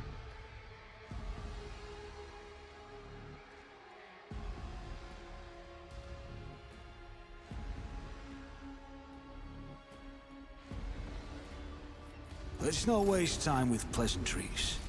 Rise to the top or get left in the dust. Over here is a little ambush. You will beg for mercy, but I will grant none. I'll turn you into corpse starch. Focus, Van Kellogg's. Focus.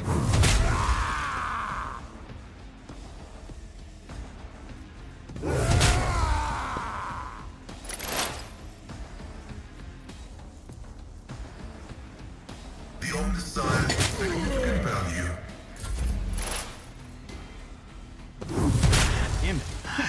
temporary setback. Death's hand reaches for me. But I wasn't done. Don't you dare leave us now! Of course, they just knock him out. This time, I'm gonna do something different. Cheese it a little bit, so that way only one person gets ambushed.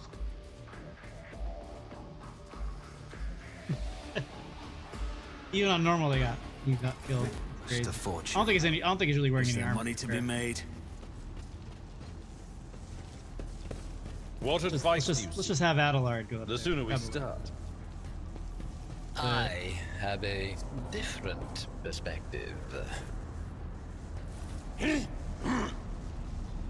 Don't you dare to cross us! Cross And of course, he goes first.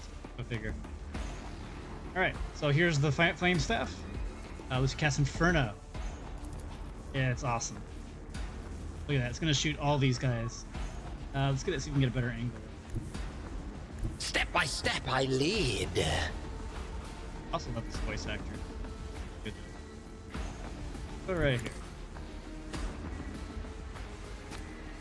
Straight A line. genius at work. There you go. Then that one has a rate of fire. Shot.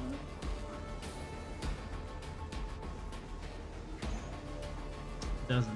But I'm pretty sure the rate of fire will actually affect. How many of those little flame bolts. And yeah, it looks like each of them applied the poison and fire. That guy's gonna die. And sadly, so right now, currently mercenaries, there's a bug where they only have 3 AP instead of 4. So if you can't cast anything, I guess I'll just cast Ian still. Why not?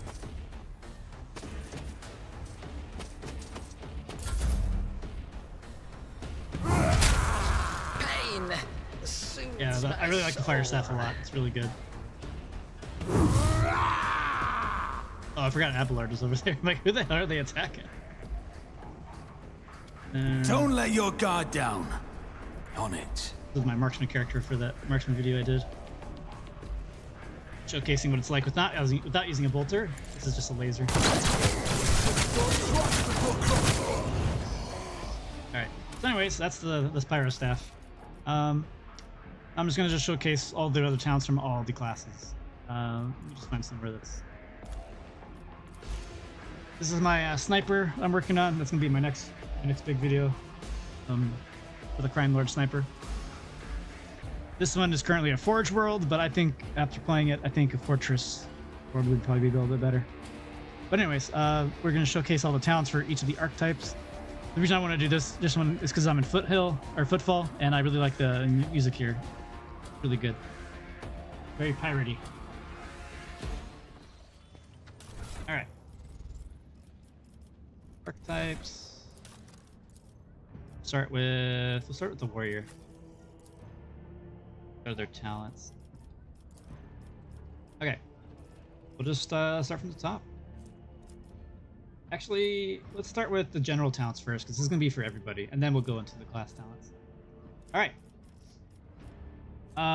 Starting off, we got Bolt Weapon Expert. This is 10% armor penetration on bolt weapons. This is a really good... If you're going to use bolt weapons, pick this up, because they don't tend to have really good... Oh, yeah. You're talking about my character or for Abelard? This is just the one of the default... Or one of the, it's when you have the create custom character, it's a faded outline of him. I just really like it. I think it's really cool, and it suits his voice a lot too. He makes a really good pirate-looking guy. Oh yeah, so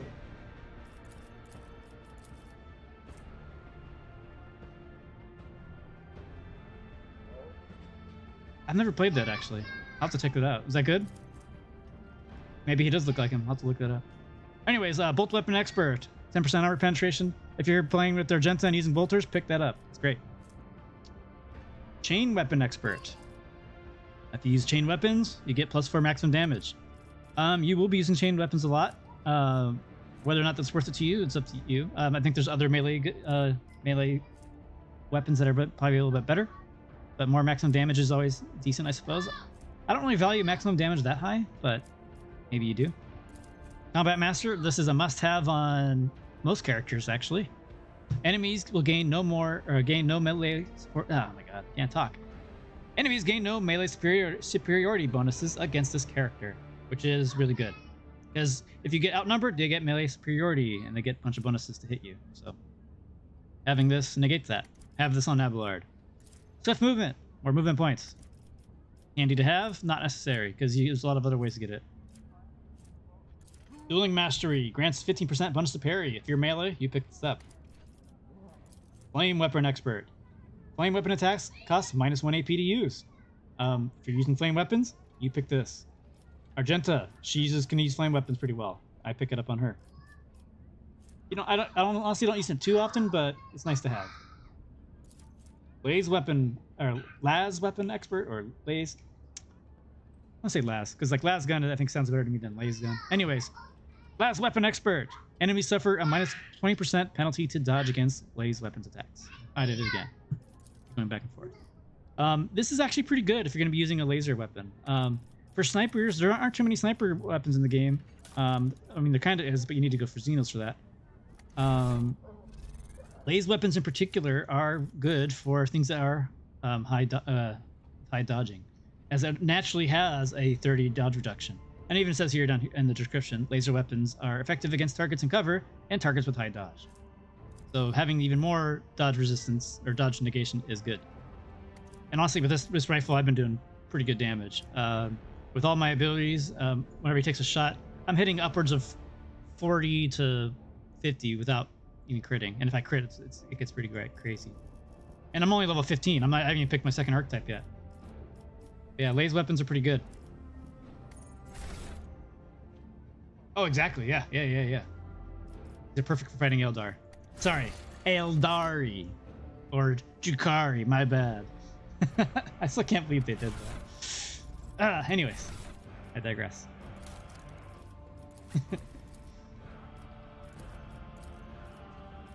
Alright, where are we at? Laze, Melt-A-Weapon Expert, +4 maximum damage. Again, I don't really value maximum damage that high. I like other effects like this one, the 20% penalty to dodge, or the minus AP or armor pen. Maximum damage is whatever to me.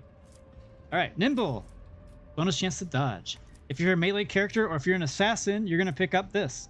So help increase your damage as an assassin. We'll get into that later. Plasma Weapon Expert, same thing, +2 maximum damage, whatever.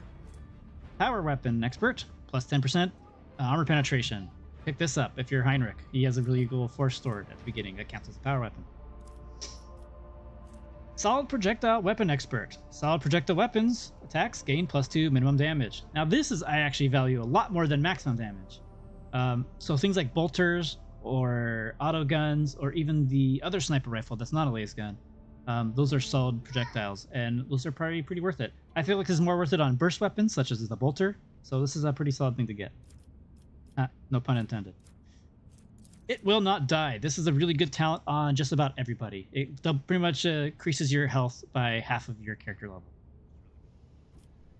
Definitely take it on your melee. Melta Weapon Proficiency. This lets you use Melta Weapons. Those are pretty good armor penetrating weapons. Same thing with Plasma, same kind of thing. They have different abilities. I haven't picked up a Melta Weapon in the game yet, so I can't give you the direct abilities that they have, but Plasma weapons are pretty solid. I believe I have one on... Oh no, I gave him the sniper.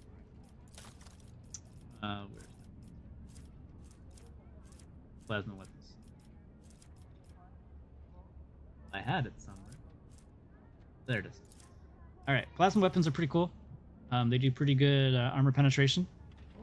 And they also get some different abilities. If you remember in the tutorial, the rogue trader that you fight with, she has a plasma weapon and it does like big AoE attacks, and then you can overcharge it and do some extra damage. It's pretty cool. I like plasma weapons. Pretty fun. That talent, or to pick it up, is pretty handy. I like picking it up on my commissar because to me it just feels iconic, having a plasma weapon and a nice big sword as a commissar. But anyways, I digress. Where were we at? We're at plasma. Bolter weapon proficiency. If you're not being a marksman, I wouldn't pick this up. Flame weapon proficiency. It's decent. I don't think it's necessary. It could be, depending on who you are. There are some pretty good flamers in the game. Heavy armor. You need to have a minimum strength of 45 to wear heavy armor. So, obviously your warriors will probably be wearing this, and if you want to try to be a fake space marine, you could have go ahead and dump some strength onto your marksman, and that way you can wear heavy armor. At the very least, you want 35 strength as a heavy weapon user, but we'll get into that in a moment as one of the later talents. But yeah, heavy armor, definitely want to pick this up on your melee. It's one of your main ways to get damage deflection. I believe, is he wearing? Yeah, he is. So, I'll show an example of heavy armor you can get early. This is from getting your max reputation from one of the early reps, at least from the Act 1. See here, it gives you 1 armor deflection, and you know, it's kind of cool. Alright, keep going back and forth.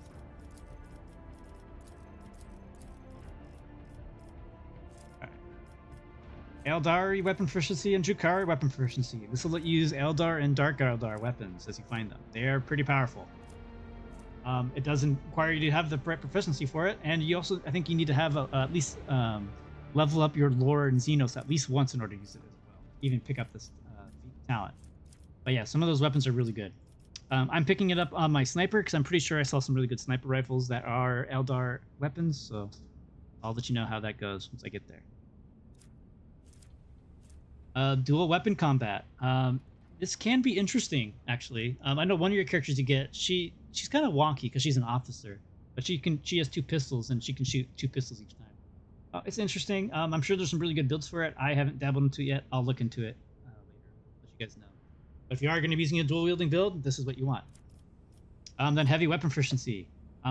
Anybody can use a heavy weapon as long as they have at least 60 strength.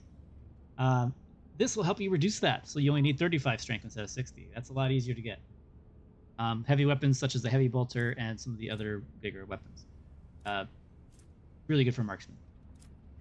Hurt like hell. This is a heavy weapon ability that increases the crit chance based on your ballistic skill and your critical damage. It's really good. If you're using heavy weapons, you pick up this, especially if you're using a heavy bolter. Same thing with breaking point. Lets you deal 2 extra damage and ignore 2 deflection. Good to have. And then we got a bunch of characteristic, increase your whatever kind of skill. And then it also, if your class doesn't normally let you pick it, you can actually start leveling up in that.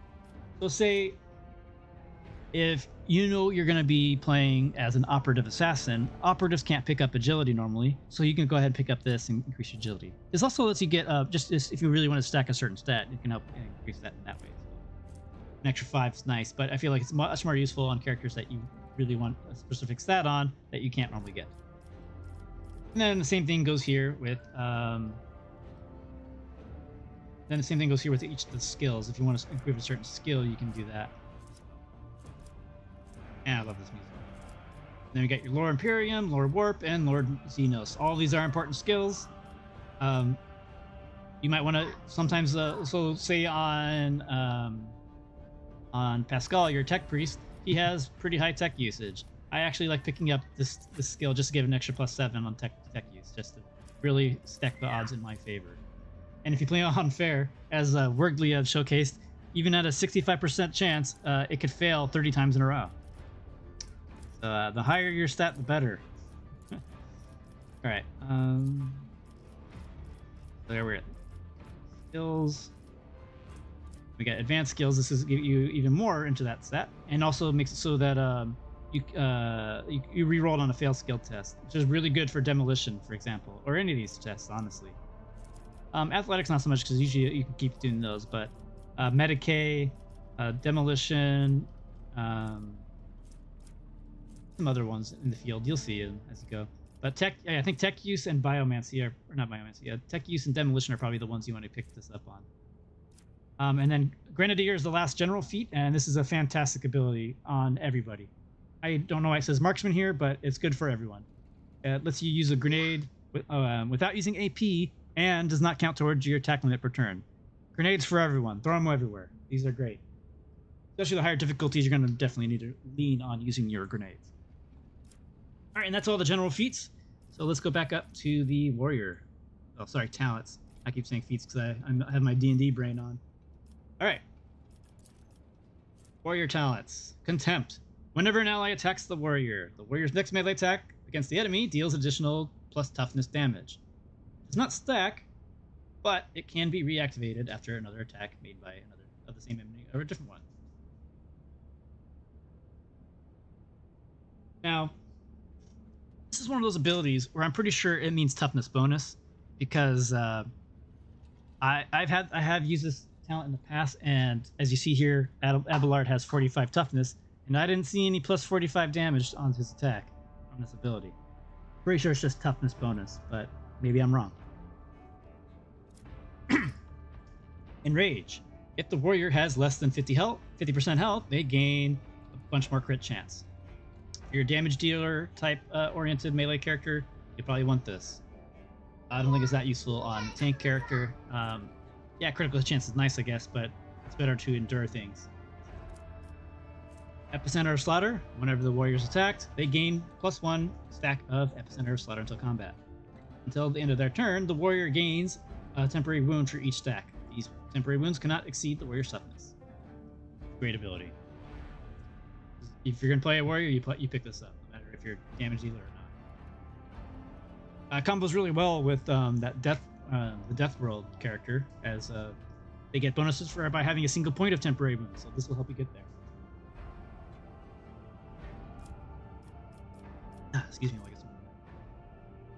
Alright, open engagement. If there are no enemies adjacent to the warrior at the start of the turn, the warrior's damage is increased by additional strength for 1 melee attack. This is really good. I like it a lot, especially if you're high in strength and obviously your melee character.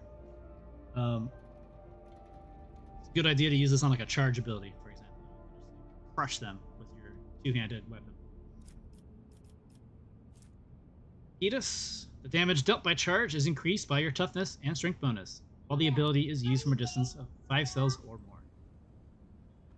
And I think when you first have this, when you first get charge, it already has a maximum of 5 cells. So to get more, we have to go get down here to this one, but we'll get to that. Living Shield. Enemies suffer a 10% penalty to their hit chance with range attacks, including area attacks, against the warrior for every enemy in a 1-cell radius around the warrior. Stacks up to 3 times. This is really good to have, especially if your character gets surrounded a lot. Good to help you prevent range attacks. But usually I've noticed that targets don't tend to attack my tank standing out in the open if they can shoot a more squishier guy. But if they also do sometimes prioritize him if he's out in the open with no cover. And say if my squishy people do have cover. But yeah, Living Shield's pretty solid. I don't know why I didn't pick it up on this run so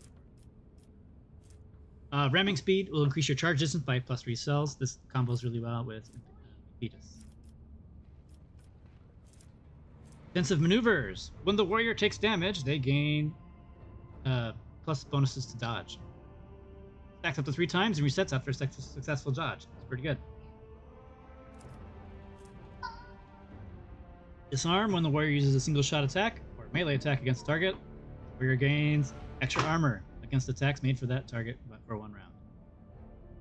Pretty decent. Of course, you have to actually hit the target. Sometimes you might actually get parried, or or they dodge it or something. It's iffy. It's decent. It's decent, but yeah. Oh wait, I don't think it has to land. I think if you just use it, it's good. I don't think it has to land. Maybe that is worth it. Prepared for pain. The warrior gains plus toughness damage to deflection against the first target. First attack made every round, by every enemy this combat. This is really good. This is a very good ability. I definitely have this somewhere. Yeah, I have it down. Really good ability. Deflection's always really nice. Invigorating Hatred. When the warrior ends their turn near an enemy affected by Sworn Enemy ability, the warrior gains plus toughness temporary wounds. This talent isn't very good, but Sworn Enemy is. Like, I mean, extra temporary wounds is nice and all, but I think there's other things. Hardened Scars. Whenever the warrior is hit while under the Endure effect, their damage deflection is increased by +1 until end of the warrior's next turn. More damage deflection is always nice. This is a good one. You're going to be using Endure pretty much every turn. What Endure does is next turn, Incoming damage reduced by your toughness, and the warrior gains extra temporary wounds. And there's some items in the game that actually add on to this. I believe I actually have it on him.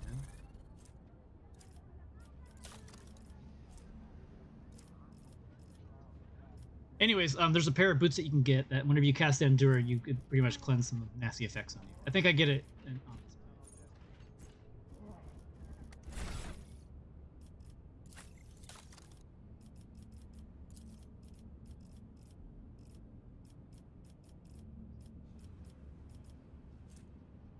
Okay.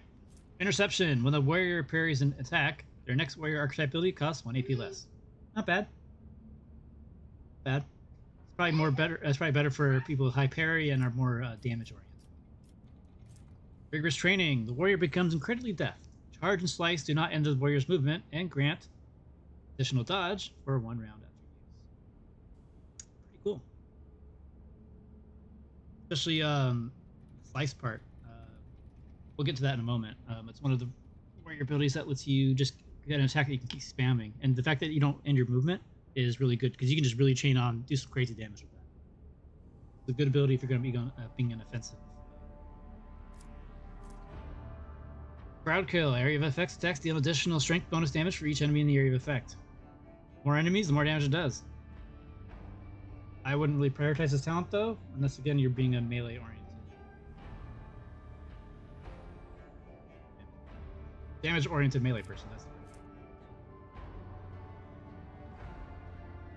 cautious disengage. Attacks of opportunity deal less damage to the warrior. Movement within range of attacks of opportunity costs 1. I usually don't really trigger opportunity attacks, so I'm usually just charging around, or I just don't move. I don't know why the warrior wants to disengage. I mean, I guess maybe if you want to get to a different target, but you can just charge them, and charge doesn't. I guess charge does actually. Never mind. It's decent, I guess. All right, defensive stance. If the warrior has not attacked this turn, they gain additional armor. And then charge and slice do not affect this bonus.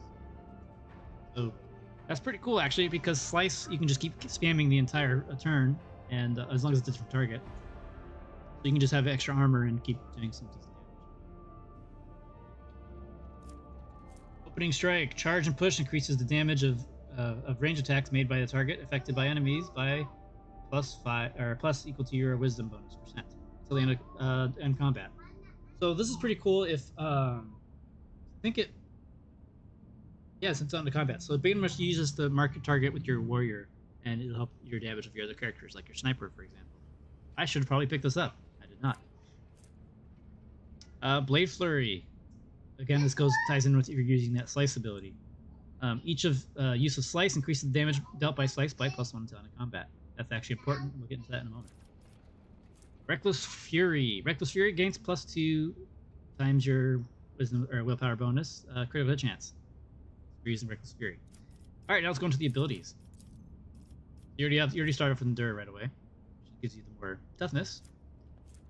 For an enemy, the warrior makes a target, or marks a target, gaining toughness bonus to armor, and increased damage to melee attacks against the target. So pretty much a big character or a boss, and you can use this a bunch of times per combat. Target attacks the warrior during the round. The warrior gains an additional AP. Pretty good. Reckless Strike. I never use this, but it's more like a barbarian type move. The warrior's next attack does more armor penetration and ignores some of the target's parry. And any enemy who survives an attack enhanced by this ability will attack the warrior in return, including creatures with ranged weapons. That's interesting. And I'm pretty sure if a creature attacks you with a ranged weapon, so if you provoke them with it, I think you could actually get an attack opportunity on top of it. So it could be worth it. But this is an attack that you want to use if you know you're going to be killing that target for sure, or damn near close to it. Forceful Strike. The warrior gathers all their strength for a crushing strike. The next melee attack pushes the enemy away, and the distance equal to that push is equal to your strength bonus. So this is actually a pretty solid attack. I'm probably going to pick it up later at some point. Because pushing targets is really good. Not only do you do your damage initially, but if they slide into something else or someone else, they'll take extra damage for that. That's pretty good. Taunting Scream. It doesn't really work a lot. Sometimes it does, sometimes it doesn't. Because the enemies need to actually fail a willpower test. But basically it makes it so it's a taunt. You know, if you play other games, you should know what a taunt is. That it makes it so enemies will more likely attack this character. And then breakthrough. This is one of the really good DPS abilities.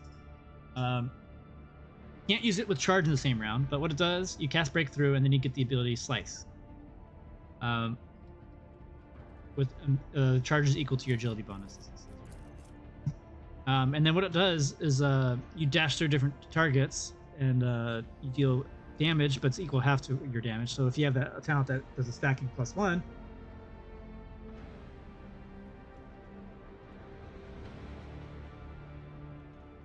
I'm reading. So if you push something past no target triggers, yes, actually, yeah. Are you talking about forceful strike? Yeah. Actually, I'm not sure what pushing does. I don't think pushing does actually. But this is good to help get people off of your ranged characters. There are plenty of spells that you can force movement and will cause attacks of opportunity though, particularly with your navigator. I don't think pushing does though. I haven't really seen pushing used too much, and I obviously didn't select forceful strike here, unfortunately. But I'll need to test that out actually. That's a good thing to test. I'm gonna go out on a limb and say it probably doesn't, but could be wrong. But yeah, breakthrough is a really cool ability. If you're going for a agility-based character, there's a character you get later in the game who is an agility-based warrior, and he's just devastating with this. And you could be too. All right, and that's the warrior. Move on to. It's actually gonna be twofold because she's also a navigator, which is like a special type of psyker kind of thing, and she has her own special talents. Here, this navigator origin, there's a ton of them. A lot of crazy stuff.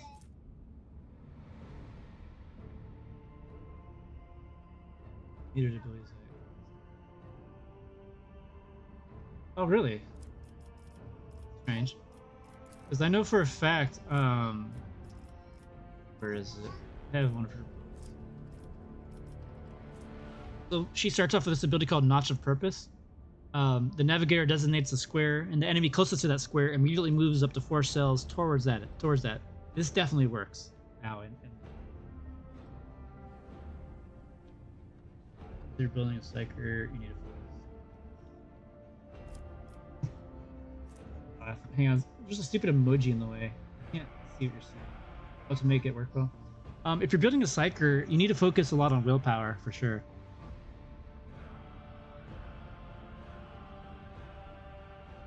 Oh yeah. At least that one's fixed. There's an officer ability. I think it's called To Me. That one hasn't been working for me. What it's supposed to do is supposed to make an ally come towards you. I think it's pretty good. Because like positioning is always everything. So after your person's like, say you move them up to do so much damage, and you need to pull them back. You could use To Me, but it doesn't really work right now. But we'll get into that in a moment. I'll go over Cassia's stuff, her spells and stuff later. She has some pretty cool stuff. Lots of stuns, lots of weird things, a lot of movement forcing abilities, lots of crowd controls, and she has a lot of really cool talents too. One of my favorite here, I'll just go to the ones I selected. One of my favorite talents is this one, Unnatural Lure, which will let her stack a ton of fellowship and gives you +1 fellowship for every navigator talent or power taken, so she can get some crazy levels of fellowship. Honestly, Cassia is probably one of the best characters in the game. Like, she's crazy. Well, not only is she an officer, which is probably one of the best classes in the game to help characters like Argento or your other DPS classes go crazy, but she has some really cool navigator powers. Well, like this one right here, Strange Vitality is amazing. She'll heal wounds based on her willpower at the beginning of every turn, and it actually is your stat. Like, she gets fully healed every turn, basically. So if you can get some nice tankiness on her, she'll be very hard to kill. She's very weird, that's for sure. She's a weirdo. She's a very weird character. So, she could be pretty off-putting to some people, but if you ignore that, mechanically she's fantastic. Roleplay wise, she's a goofball. She's very awkward. Yeah, she has some really cool stuff. We'll get into her in a moment. First though, let's get into the let's go to the officers. So officers are support roles. Their main ability is Bring It Down. Or one of their main abilities is Bring It Down. They have a lot of really cool buff spells. Yeah, I agree with that. 2 officers in a party are worth it. Absolutely.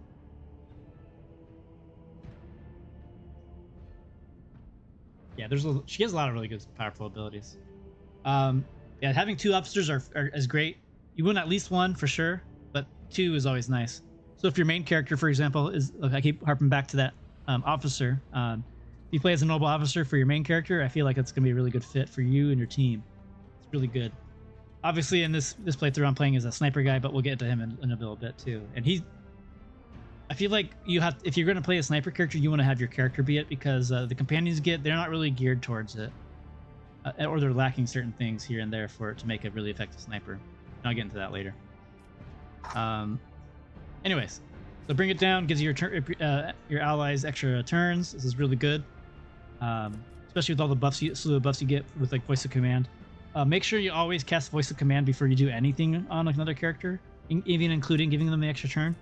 Because if you have voice of command on it, they get bonus resolve equal to yours. And right now she has a nice beefy 9 resolve, so just getting that extra 9 resolve for your momentum every time you kill something is great.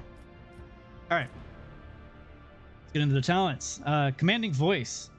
The range of the officer's ability is increased by +3, and the range of voice command is +6. This is a must-have ability if you're playing an officer. That extra range is everything. So even if your abilities can't reach the target, if your voice of command can, and you cast it on them, you can cast any spell that your character has a voice of command on them. Seal resolve, officer's resolve is +3. That's okay. I don't really grab it. I feel there's way better stuff here. Blood of the Martyrs. Whenever an ally uses Heroic Act, usually whenever I see anything that says Heroic Act, I just write it off because it's just a win more ability. Getting to the winning part is the hard part of the game, especially on the harder difficulties. You get more temporary wounds and you get more temporary wounds. Whoop-de-doo.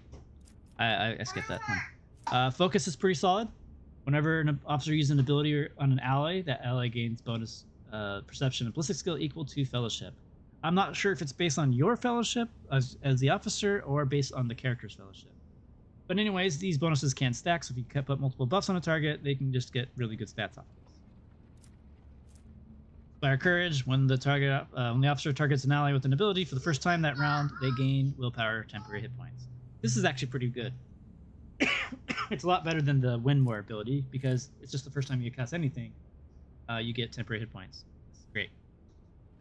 Especially on a character like Cassia, who has lots of willpower. That being said, a Psyker officer is also really good too, because you'll be stacking fellowship and willpower. That's also potentially a good main character. So you have a regular Psyker, not an unsanctioned one like Adira. So some sample builds for that would be, I guess I could say, the 2 best officers I feel like is one is obviously that noble I keep talking about, and then the second one would be probably like a Biomancer Psyker or Biosanctic Psyker officer. Would probably be is probably what hands down the best healer and / or support character in the game, because the officer has a lot of abilities like this Inspire Courage, which will give you additional temporary wounds onto your other characters.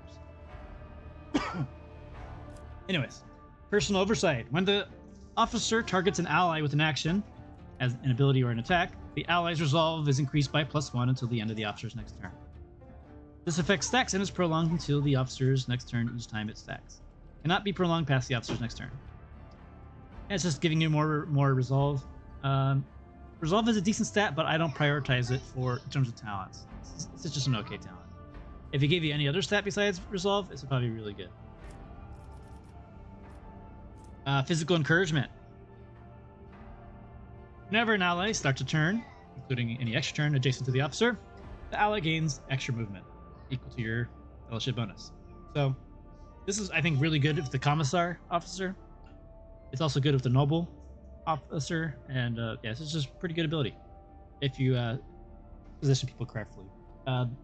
Obviously, if you're melee, or if your allies are melee, and you're going to want as much movement as possible, so you might want this if you rely on your melee a lot. Iron Discipline. Allies affected by the officer's abilities gain a bonus to all resistance tests equal to the officer's willpower. This can be pretty decent. Later in the game you get, the more resistance tests you have to face again, so this could be very worthwhile. More than possible. I do not ever take this ability. It lets it so you bring it down, gives people an extra 1 AP, and if they yeah, I read chat. What's that? Just my stream is delayed at the moment, so apologize for that. How you doing, Magnus?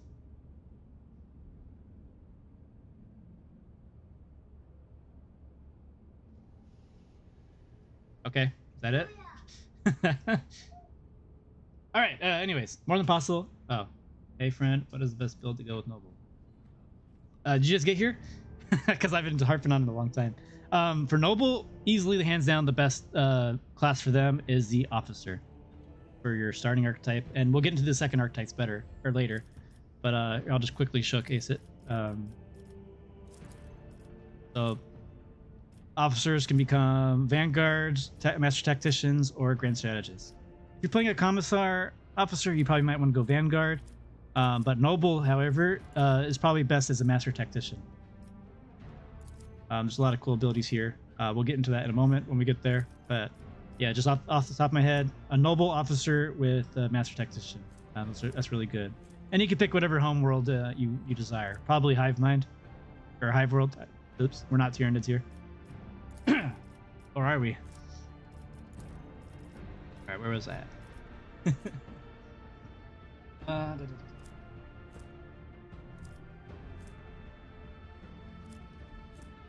Yeah, so more than possible. Yeah, you give them the extra AP, but you get penalized for using that extra AP, so it's kind of stupid in my opinion. All right. Lasting impression. Half the bonus granted by voice of command remains until the end of combat. This bonus does not stack with itself or bonuses granted by voice of command, but does count as an officer ability effect for the purpose of other talent effects.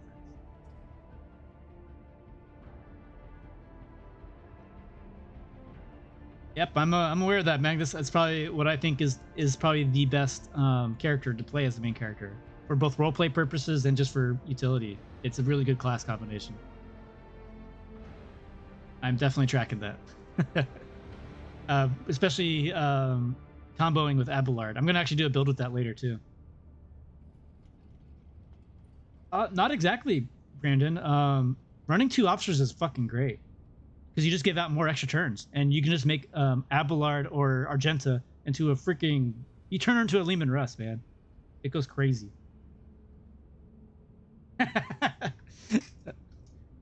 Rise, Death World Commissars, rise! Yeah, I think a Death World Commissar that goes into Vanguard would probably be really good. Commissar officer. But yeah, having 2 officers is really good, honestly. Like, because you can give out more buffs to people, and say if one officer puts voice of command on that target, you can use all the buffs from the other officer on that target. Because there's one thing about voice of command. Where is it? Right here. You can cast it. It'll last on one round, and then all of your abilities have extra effects based on voice of command. But they can't be used on it again for 2 turns. So you got to be careful with that. But yeah, having 2 officers is great. Simply for the fact you can just give extra turns to people, like such as Argenta, and just make her into a fucking turret. She's crazy. Like I'm sure maybe you've seen some of the footage from my 2 videos so far. She can get pretty nuts. Apparently there's currently a bug right now with the stacking ultimates. Like if you use the officer ultimate. Oh, I didn't even talk about the ultimates from the other classes. We'll get to that in a bit. Oh, nice. Yeah, I think it's gonna be really good. But I feel like not many people are gonna be picking the Arch Militant or the Astra Militarum Commander as their first rogue trader, because like you were saying, I think Noble is gonna be better. Noble officer is the way to go. And because you already get Argenta, and she's pretty solid. But I think if people were to play a Fortress World marksman, they're gonna see the huge difference in excuse me, in their character. Like it's way more devastating than Argenta, and Argenta's already devastating as it is. But anyways, there's certainly in the pre-release. I guess there's a bug or something. That's what they're saying. I think it's a feature, but they're saying it's a bug. If you combine the officer's finest hour, which basically gives them a full extra turn with full AP and MP, there's an upgrade you can get down here which every time they make a kill, they generate AP and MP. Yeah, pretty much. You're exactly right, Brandon. Exactly what I'm doing too. Unless I decide to be a sniper, because the sniper's a lot of fun to play as well. Because all the other companions, they can be snipers, I guess. Like, you can make Pascal into a decent one. And then you get another sniper lady later, but a lot of the talent choices she picked are kind of borked, so she can't be as optimal as you can be. But we'll get into that at another time. Anyways, back to the bug. With this 4th upgrade, you can get AP and MP every time you kill somebody during this extra turn from the finest hour.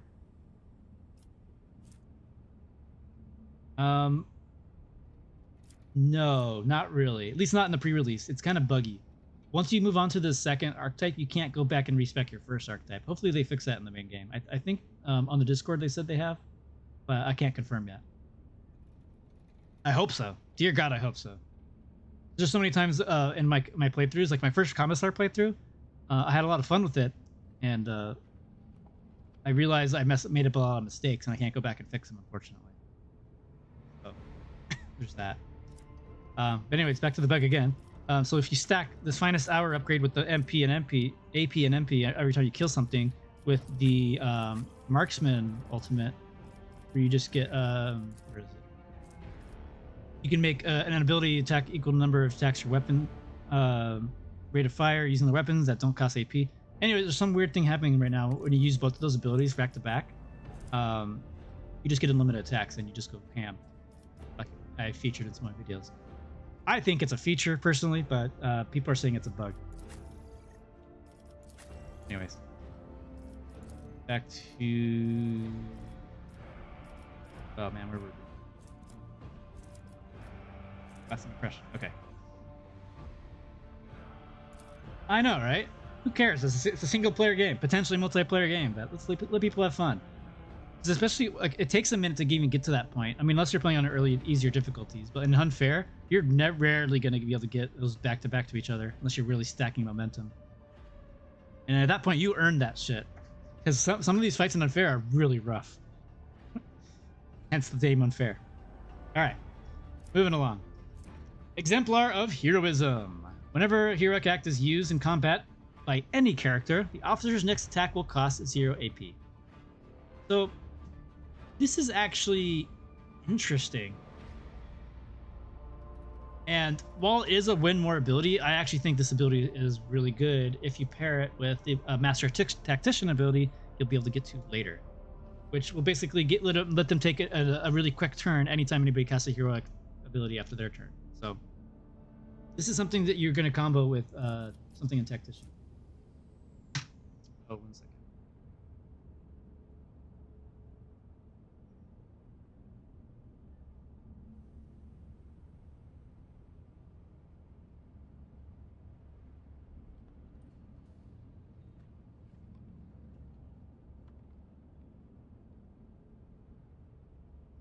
Life is texting me.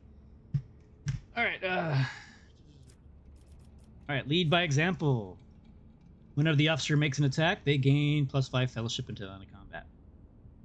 Not bad. Pretty good. If you find a way for yourself to get extra attacks, which there are, this is pretty decent. I wouldn't prioritize this ability, but it's one you're probably going to eventually grab. Probably in the later stages of the game when you're doing your exemplar. Alright. Personal example. When the officer uses an officer archetype 2 times in 1 turn that do not grant the extra turn, they gain the stand witness effect, which causes the next officer's next officer archetype ability that does not grant an extra turn will also affect the officer. So basically like one of your buffs. This is a decent ability. I don't actually use it personally, but it could be used. It could be useful. Armor of Contempt. When an ally is affected by an officer's ability or talent that grants temporary hit points, that ally's armor is increased by 10% for 1 round. Not stack. Decent. Not amazing. Just a flat 10% armor is okay. I probably wouldn't pick it up. There are other choices, but this is a pretty decent choice, I guess. I wouldn't be mad about picking it. especially if you're really leaning on one of your melee characters. And speaking of relying on leaning on your melee characters, if you're gonna be playing as a noble officer and you decide to make Abelard your slave, I mean servant, or whatever it is. Excuse me. You will definitely want to pick up this talent. Allies under the effect of the officer's abilities gain bonus to their weapon skill equal to your fellowship bonus, and will deal extra fellowship bonus on attacks of opportunity until the start of the officer's next turn. This is fantastic because there's lots of ways to force attacks of opportunity, including from the officer, and we'll get into that in a moment. But yeah, if you're going to be leaning, generally when you're building your officer, you're going to try to figure out what kind of character you want them to lean towards. You want to be more support role, like just be buffs all around. Do you want them to be hand in hand with a melee character to make them be devastating, or do you want to just make Argenta a killing machine? You got to decide that. And if you decide to make Abelard your main character or your main damage dealer, or one of them, you're going to want to pick up this up. Inspiring speech. Air of authority immediately grants momentum to the target equal to the result. Is this... Alright. Before we move on further there, let's go to the abilities you can pick up. I think now we're getting to the talents that actually affect abilities. So, get back into the fight. This is a really good ability, really good for support stuff. Mostly for one of the talents you can get. So, the officer encourages an ally, immediately recovers from burn, bleed, and toxin, and stun effects. That's fantastic on its own. It's a cleanse. It's really good.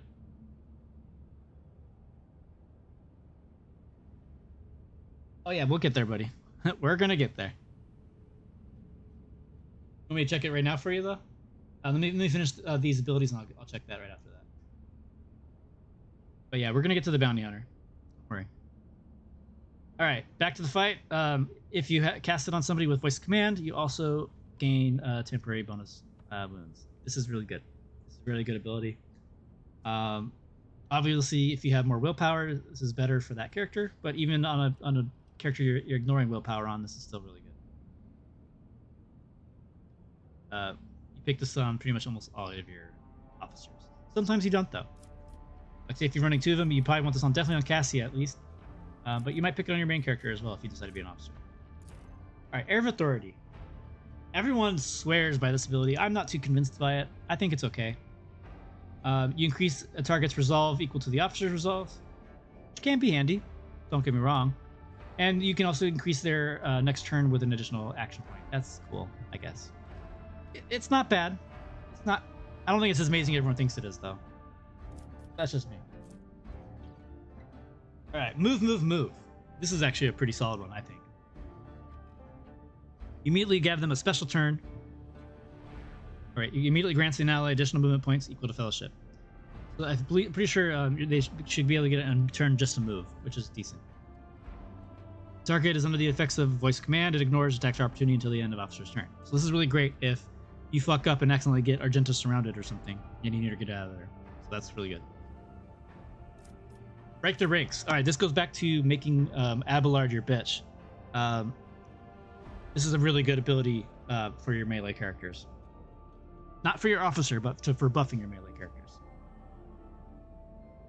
It can only be used on targets on allies that have enemies next to them. Until the start of the next officer's next turn, all melee attacks made by the target will deal additional damage equal to your fellowship bonus, multiplied by the number of enemies adjacent to the target when the ability is used. If the target's already under the effects of voice of command, they immediately make an attack of opportunity against an adjacent enemy, targeting the one with the lowest remaining wounds. So, yeah, this is if you're going to be making Abelard your bitch, this is a spell you would definitely pick up for him. Now, here's another ability that can make force movement. It doesn't currently work right now in the pre-release, at least not for me. This ability can only be used on allies who can reach the officer by moving fewer than 20 cells. The officer immediately makes an ally move towards the officer by taking the shortest path possible. Shortest path possible. If the target is under the effects of the voice command, it'll gain bonus armor, and the target remains adjacent to the officer. Any attacks against the officer will target them instead. theory, this could be pretty cool, like a really good thematic with the noble officer abilities, but it doesn't currently work at the moment. Hopefully it gets fixed, but even then, I don't know, if I'd use it. Especially if you have move. But the fact that you can make, say, Abelard, maybe it could be really useful actually if you like, again, if you're doing that combo with Abelard, because it says they'll take the attack for you. So you can make Abelard come to you, and then all attacks will go after him, and he's supposed to be really tanky, so maybe it could be really good. Then take aim. This is if you want to make Argenta or your sniper be your best friend. Target's next attack will ignore cover and will have double its range. This is amazing. I really like this on Argenta because it'll affect all shots from your burst attack, and it can be pretty cool. If the target is under the effect of voice command, it makes it so your attacks will be more likely to hit, and their damage can't be reduced until a certain point based on your fellowship. It's great. Great spell, so you can use in combo with like Argenta, with like a big burst attack. Those are the officer abilities. Now let's get back to the talents.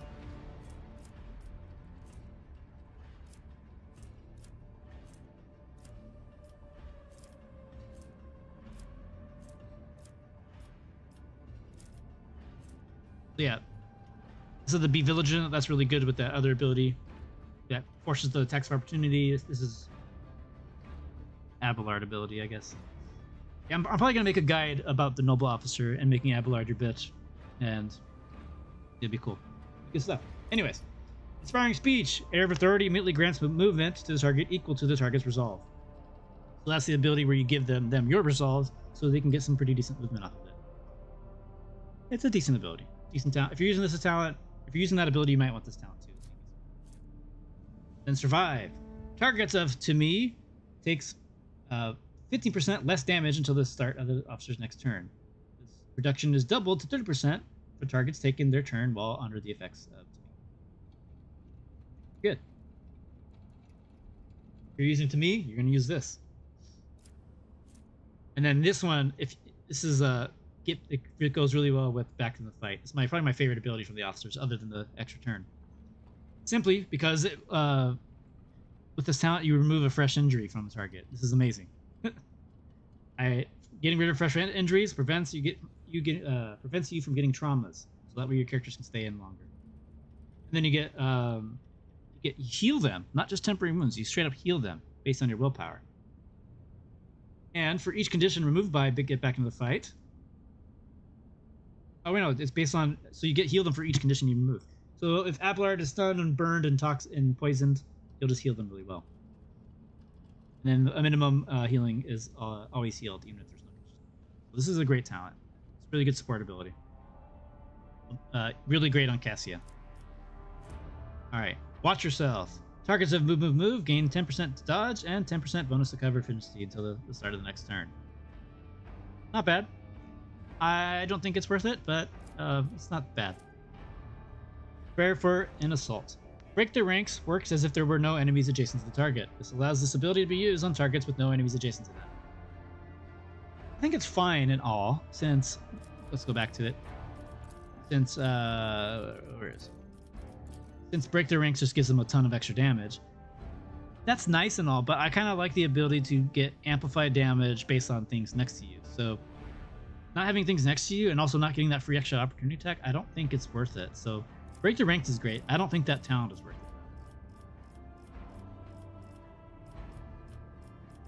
All right. Then we got steady. Take aim also increases the damage of the next range attack by 2% for each cell between the attacker and the target. So you're doubling their effective range. So you could be hitting things from 20 cells away, and that's 40% damage between you and the target. So this is really great. If you pick take aim, pick up this as well. Seize the initiative. Now this is an interesting ability that whenever you get in combat, no matter what the turn order is when you first start, you always get to be getting a special turn for your officer that lets you get an extra turn. It's like a special turn, but you can only use officer abilities during this, including the extra attack. So at the beginning of your turn, I usually try to assess the situation based on the initiative order. And say like my damage dealer or whoever is going to be going pretty early in the turns, I might just use this special turn to just give them some initial buffs. Because if you decide to just flat out use your extra turn right here, you might not be able to get the character in the right position, and then you won't be able to use your extra turn later after you get your setup ready. So I just like it anyways, just so I can give buffs out. But you can give the extra attack as well, or extra turn, I mean. But yeah, Seizing Initiative is really good. Into the Jaws of Hells. I've never actually used this yet. I imagine this could be really good if you decide to do a melee Commissar Vanguard build. I probably should have done that for the Commissar. I might redo that video. But the officer gains plus 10 willpower and plus 10 fellowship when they have less than half their health. They also gain additional 10 willpower and fellowship after using officer ability on a target with less than half their health. These two sets of bonuses will stack with each other, but do not stack with themselves. So the officer can only get up to plus 20 willpower and plus 20 fellowship anytime by this talent. So this could be interesting, like I said, with the melee Commissar. Then March. Whenever the officer's ability moves the target, the officer gains momentum points equal to half the distance of the target move. If this happens on another character's turn, the officer will gain these movement points on their next turn. This could be useful. There aren't too many abilities that the officer has to move people around. Maybe it'll be better once you can get to me, but this could be okay.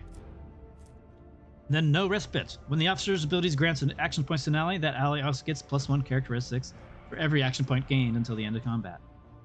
So this wouldn't really be able to get... This is okay, I suppose, since it lasts until end of combat. Depends on how long the combat is too, and how many times you actually give them extra turns. Because obviously you only can use this ability only once per turn to bring it down, but you also can. It also count for a finest hour. So eventually, I mean, over a long battle, this probably could be useful, but I would not prioritize this talent. And oh boy, that was pretty long for the officer. There's a lot of really cool stuff here. A lot of cool stuff. All right. Real quick, you pronounce it like Leviathan, like Leviathan? Let me show you the bounty hunter. You wanted me to check the Cold of the Week?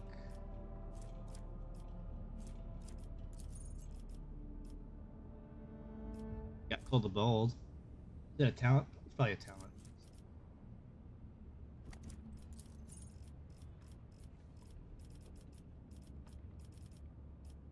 Get Cold of Frail.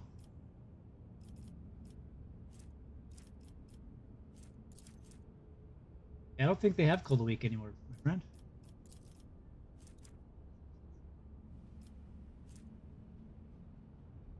Oh, okay, no worries. Alright, here's Cold of Bold. Alright, the bounty hunter's next attack this turn will have additional effects. It deals extra ballistic skill damage. Enemy's armor will be reduced by the target's difficulty tier. And against all bounty hunter attacks against end of combat. And if Cold the Bold lowers the enemy's armor below 20%, the enemy's dodge is also decreased. And, yeah, that's pretty good. Come on, buddy. Yeah, we'll get to the advanced archetypes in a moment, since most of these weren't really implemented in the beta. But I just want to go over some of the original archetypes because some of them got modified and some things got changed. All right, so we did warrior, we did officer, let's do marksman. So I kind of went over a lot of these in my Argenta and marksman video. Let's start with the abilities real quick, and then we'll go into the talents. I think that's probably better. The run and gun is great. It's their default ability. Lets you get an extra attack at -1 AP, cost less. This is really good, and you can also move in between it, because normally when you attack, you consume your movement. Great ability. It will give you winded though when you use it. So your next attack will have the -10 penalty to ballistic skill. You can't get run and gun again until after you use Revel and Slaughter, which is a buff that does the opposite and gives you +10 ballistic skill and will also increase your critical strike chance and damage.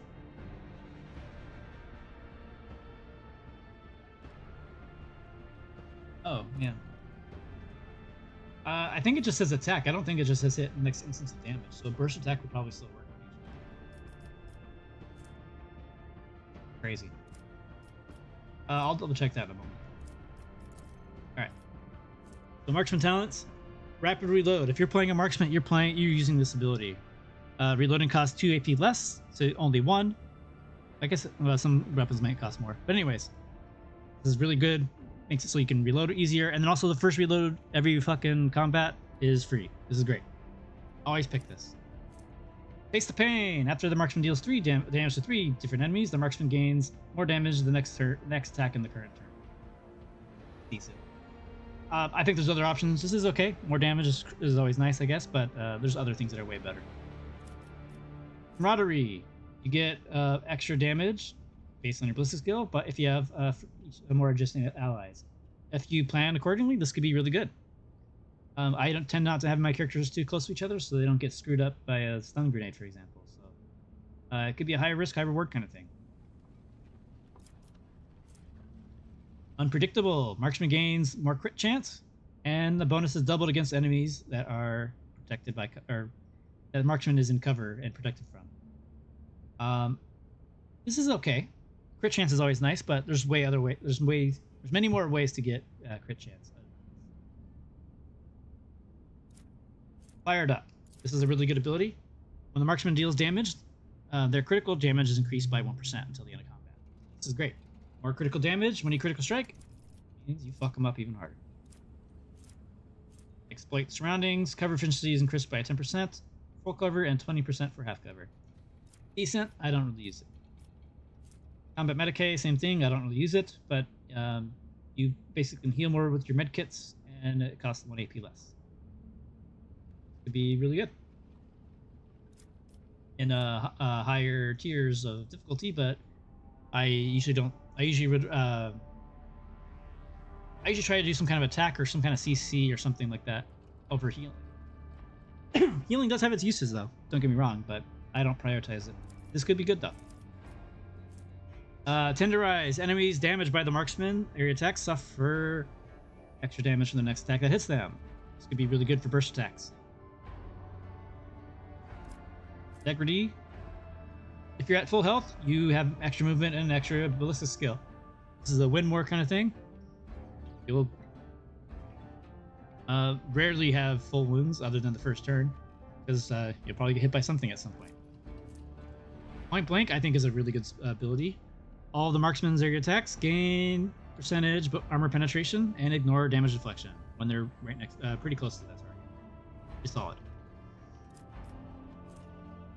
Trace the trajectory. When the marksman successfully dodges or uses cover against an enemy's attack, the next attack is guaranteed a critical hit.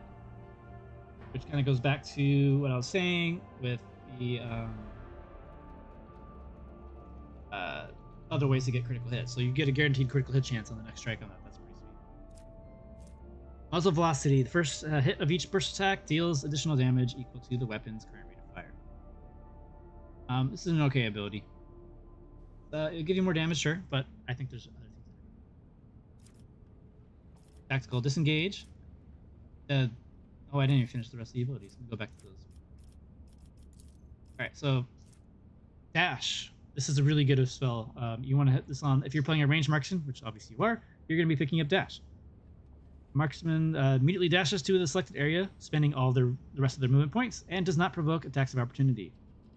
This allows the marksman to go through allies and enemies, but not obstacles. This is your get out of jail free card, so you can keep on blasting shit, even if they get up all on your grill. Really good. Controlled shot. The marksman gives a sign that they are about to open fire. The marksman and their allies automatically dodge the marksman's next attack. So, say if you have Abelard out in the field and you didn't position him correctly, and you really have and the enemies line themselves up perfectly, and for a nice burst attack, and Abelard's in the shot, you can use this first, and he'll dodge it. I say fuck it, and I just let it roll, and I say good luck, brother. Good luck, bro. I'd rather not pick up that ability. But if you feel like you're going to end up in that situation a lot, pick it up. Otherwise, I skip it. Ready, go could be good. The marksman immediately spends all their AP and MP and gains 3% bonus to cover efficiency. The next time the marksman uses run and gun, they gain all of the spent action points and movement points, plus 1 additional AP. It also resets the cooldown of other marksman abilities except for run and gun. So this pretty much ends your turn immediately after you cast this, so be careful with that. Even though it doesn't say it here, I'm pretty sure last time I used it, it did it just straight up end my turn. This can be good if you have just a little bit of AP and MP left over, but you don't have enough to make an actual attack or a worthwhile attack, and you want to save for the next turn, and then you can just go super ham on the next turn. I'm sure this would be pretty good, pretty big brain plays, but I'm smooth brain, so I don't usually use it that often. Concentrated Fire. The next ranged AoE attack made by the marksman deals extra damage based on the number of enemies in the area and has extra dodge penetration. This is a really good ability to go super ham. So usually I'll pick up Rapid Fire and Dash first, and then later you'll pick up Concentrated Fire. Or if you say fuck it and just go without Dash, you can go Concentrated Fire and Rapid Fire. But no matter what, you will always pick up Rapid Fire, which makes your next burst attack deal double its rate of fire. So if your bolter weapon for Argenta example has 8 shots, use this ability, or sorry, 4 shots, use this ability and it has 8. I'm thinking of 8 because the heavy bolter has 8 shots, and if you use this, you'll double it to 16. Really good ability. But it has a penalty of 25% damage whenever you use this. Which goes back to our talents. There it is. Tactical Disengage. This is Dash. No longer spends all your movement, and enemies adjacent to the target of the dash will be considered the lowest priority possible. So the opposite of a Warrior's Taunt, which makes them the highest priority, this will make them the lowest. This is okay. I don't think it's worth the talent, but if you want to do it, you can. I don't think it's necessary. And then this one just reminds me of Sheogorath from Morrowind. Cheese for everyone! But this is enough bolts for everyone. The marksman's second attack action a turn deals extra agility % damage to enemies that have not suffered damage from the marksman. This could be okay. Could be pretty solid extra damage for your burst attack, but I would not prioritize it. Fortress. While the marksman has full cover against the enemy, the marksman gains plus 10% damage against the enemy. And the enemy's attacks deal 20% damage less against the marksman and their cover. And their cover if the cover is present. At the moment, one shot, even the cover is destroyed by that shot. Okay. This just makes your guy a little more defensive and you get a little extra damage on it. Pretty neat. Not amazing. On the double, the next use of Run and Gun, when used after Ready Go, grant an additional plus agility movement points. If you decide to use the Run and Gun ability, you might consider this to get the extra movement points. Although if that's the only thing this is giving, I don't think it's necessarily worth it. Because you're going to have a lot of movement from the Run and Gun anyways, and some other abilities. Especially if you have an officer support. Alright, if you're running Rapid Fire, which you should be, you'll be running Bullet Hell, which will get rid of that damage reduction. Forewarning, while the marksman has an ally adjacent to them, controlled shot costs 1 AP less. Not bad to have. I wouldn't use it though, because I will just shoot Abelard anyways, or I just won't have him there in the first place. Drops of Blood. Revel and Slaughter can be used after 2 kills instead of 3. Not worth it. There's going to be lots of enemies to kill, and you'll be able to get those 3 kills easily with Revel and Slaughter. Second Skin. The marksman's medium armor does not reduce dodge. Medium armor typically gets rid of dodge, so this is good. So for example, what do I have on her right now? I think I have light armor, yeah. So that doesn't get rid of any dodge. You get some of the so right here is our dodge chance, 85%. By simply equipping this medium armor, you'll be penalized to only having 75%. Oh yeah, it does absolutely look awesome, doesn't it? Especially seeing it in action, it goes crazy. So see here, she's at 75 or 85 dodge, and then we're gonna have a 75% penalty to it. So we only get 75% of that dodge. So it's gonna be like what, 60? Yeah, look at that, 60. Quick math. And if we have that talent, we go back up to 85. So it could be worthwhile. And that's only if you use medium armor. Now, one thing about Argenta is that one of her proficiencies, she has power armor proficiency. I have not seen any power armor in the game yet, so I don't know if it is heavy armor or medium armor or what. But I'm excited to find out when I get that. Anyways, back to talents. I think that was actually her last talent.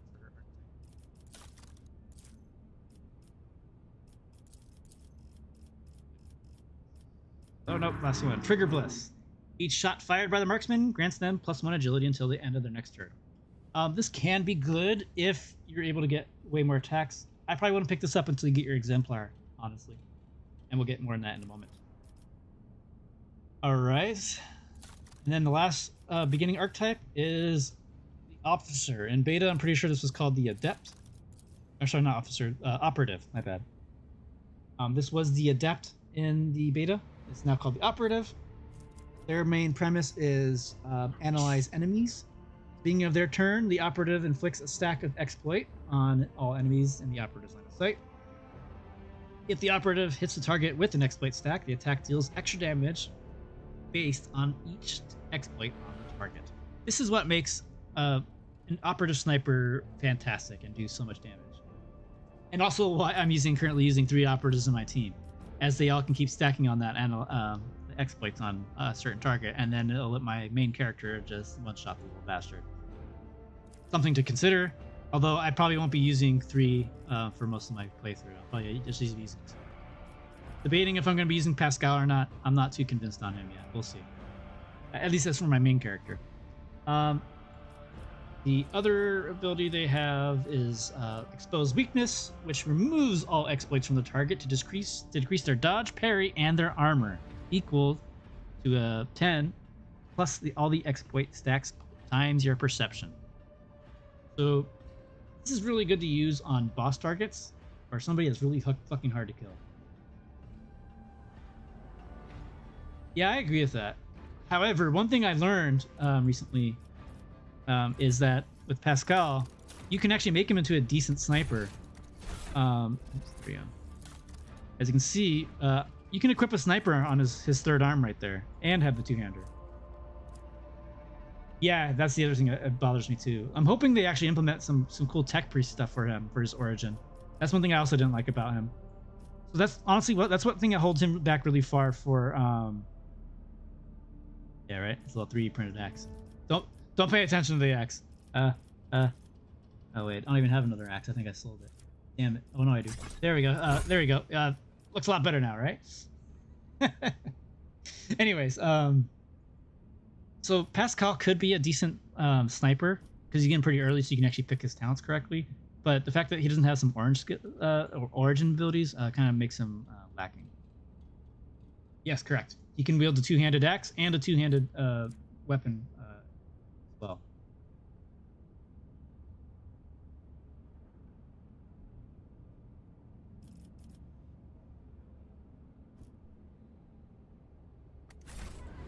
See here.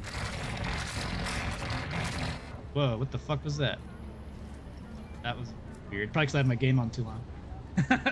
His voice got fucked up right there.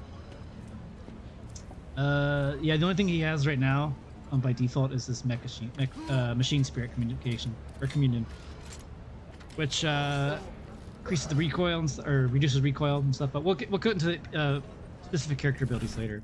One thing that Pascal does have going for him though is he has tons of proficiencies right away. He has plasma, melta, bolter. So honestly, you can put a bolter on him too and make him pretty cool that way.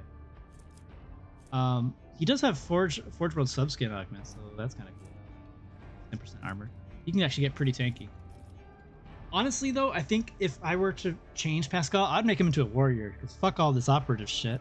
Like, give him some big-ass armor and make him tanky. With that, especially that axe, he does some good damage.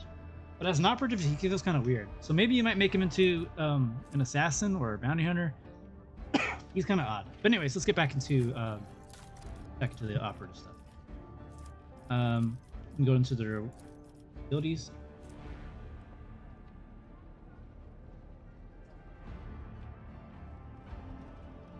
Very tech priest language. Ah.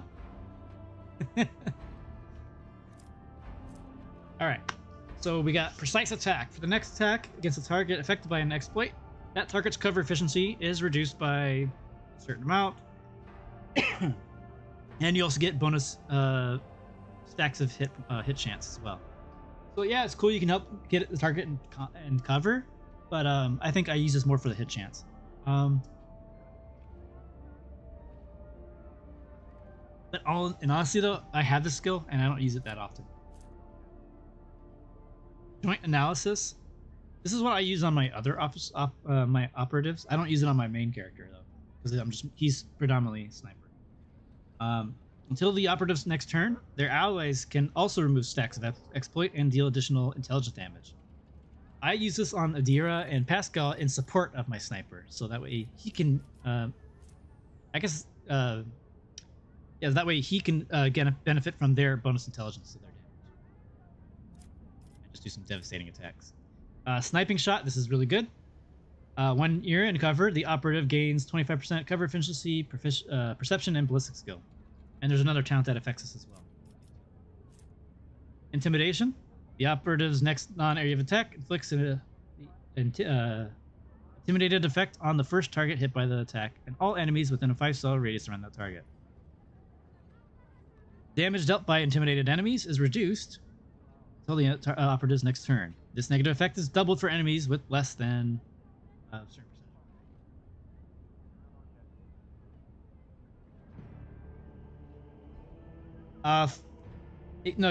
They also get bonus damage from the exploits too, and get bonus intelligence, I believe, because their attacks also do remove exploits. I don't know if they get any other benefits from the exploit, but they at least get plus intelligence damage based on the exploits they do. Joint analysis is still really good though as a support skill for your operative. Like Adira, maybe she might not be popping off. Like, I mean, she does her spells and stuff, but sometimes I'll use like a big chain lightning, and then I'll do my analysis, and then I'll do joint analysis. Somebody else can benefit from it as well. Then technical knowledge. The operative removes an exploit from each enemy within a 5-cell radius around a point that's within 10 cells of the operative. If there's only one enemy in the area, the operative removes all exploit stacks from that enemy. And then all allies equal to the number of, or gain extra armor based on the amount of exploits removed. If 4 or more exploits are removed, the operative gains extra damage until the end of combat. So tactical knowledge is pretty sweet. Helps your melee people get tankier, and you can do some extra damage if you have a lot of exploits on. And you'll have plenty of ways to inflict a lot of those exploits simply from the talents. All right, let's start from the top. Okay. Excuse me. Tide of Excellence.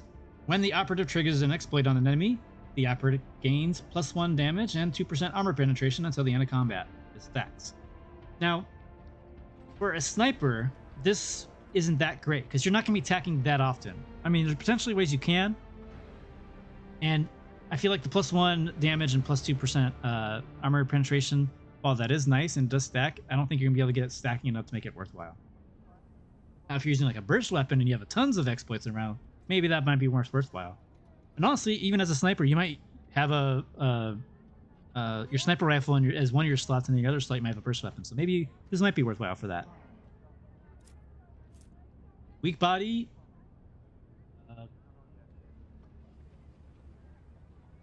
Yeah, I think they do. Let me double check.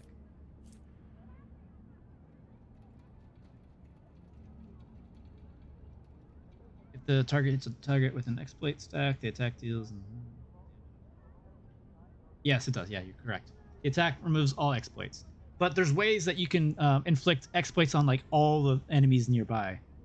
So if you have a burst weapon, you can hit each of those exploits, for example, and then apply more later.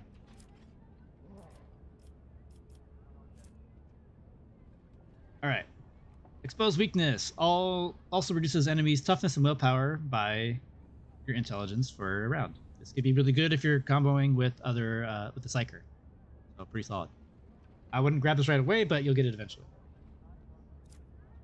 Fresh target. Whenever the operative attacks an enemy that's full wounds, the attack deals extra perception bonus to more damage to the enemy. This can be pretty good. Like you can get a lot of one-shots on enemies with this, but oftentimes somehow an enemy might have a little bit of chip damage or something. Like say the ground's on fire, the AI doesn't seem to avoid it. They'll run right through it. They don't give a fuck. So fresh target is nice, but it you won't get the benefit of it all the time. Assisted analysis. Now this is where you can really start getting crazy with your exploits. At the start of turn, when the operative inflicts one exploit on an enemy, for every 2 of the operative's allies who have the enemy in their line of sight, this can trigger on multiple enemies. So This is what really helps you spread exploits on everybody, as well as another talent in a little bit. Instant exposure, exposed weakness causes 0 AP. That can be useful. I didn't pick it up on my sniper. I probably picked it up on one of my other supportive operatives. Pattern recognition. This is where it also helps you really spread stuff out. At the start of each enemy's turn, if that enemy is affected by an exploit, they inflict 1 exploit on a random enemy not affected by exploits in the radius. This is what really helps you spread it around like crazy. And it's listed here twice, so don't mind that.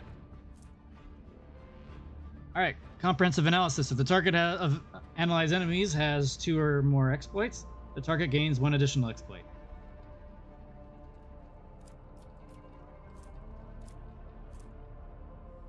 That also helps you get crazy too. Inflict despair. When the operative hits an enemy that is affected by both an exploit and exposed weakness, the enemy loses 3 movement points and their damage is reduced by 20% on their next turn. This is a decent talent. I don't pick it up on my sniper, but I'd probably pick it up on the supportive operative. Really good on boss targets or elite targets. Passive learning. On their first turn in combat, the operative randomly distributes the same number of exploits as when using analyzed enemies among all enemies in a 10 cell radius of the around the operative.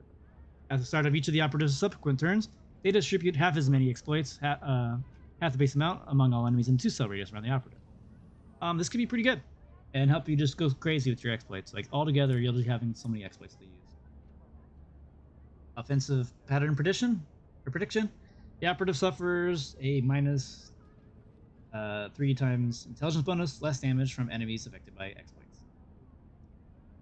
This can be okay. It's probably more useful if you're playing like a melee operative. Maybe you might be doing that, like, but I wouldn't. Reactive study. If an enemy affected by... Actually, now that I think about it, this is actually pretty good on ranged things too. Because, like right here, I have a 50 intelligence, which is your intelligence bonus is 5. So this minus 15% damage less from enemies.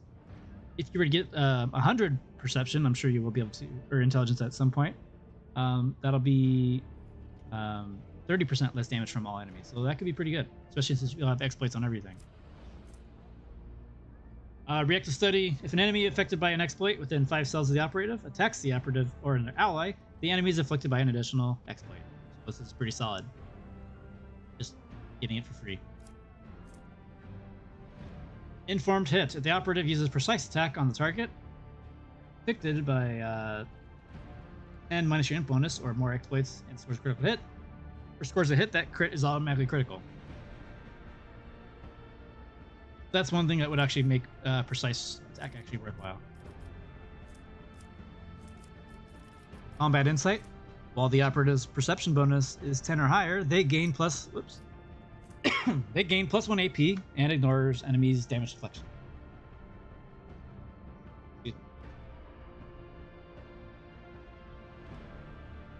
So you probably want to get this until you have 100 perception, as to get perception bonus to 10 or higher, you need to have 100 perception.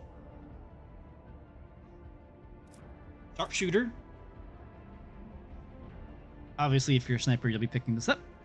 If the operative has not moved this turn, they gain a bonus to plus perception and ballistic skill and plus I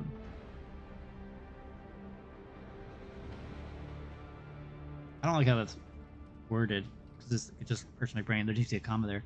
You gain perception and bonus skill and plus intellect bonus for divide by 2 damage for every 5 cells between the target them and the target.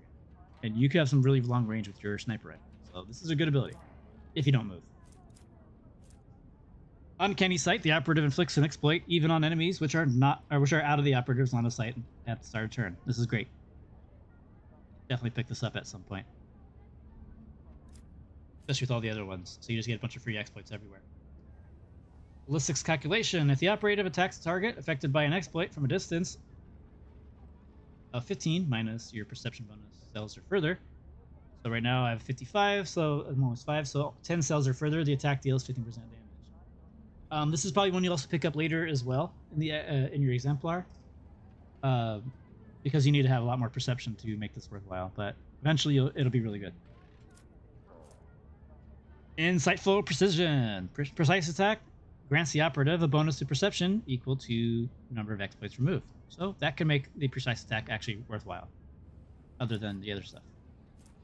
Sniper Expertise. Sniping Shot additionally grants the operative armor penetration on enemies that are 7 cells away. So that's really good. Oh, Sniping Spot, not Sniping Shot. My mistake. Improved Tactics. Tactical knowledge requires 3 exploits instead of 4. The operative's damage is increased by plus intelligence. That's this one right here. So that's pretty good that you get the extra bonus damage from your intelligence. Alright.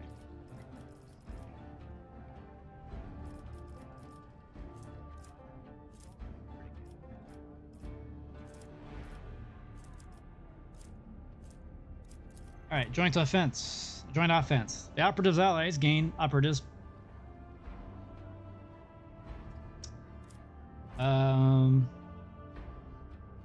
Tactical knowledge, let me look.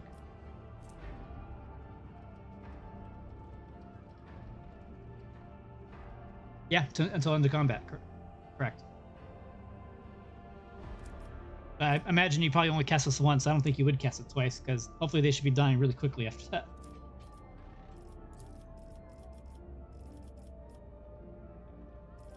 Alright,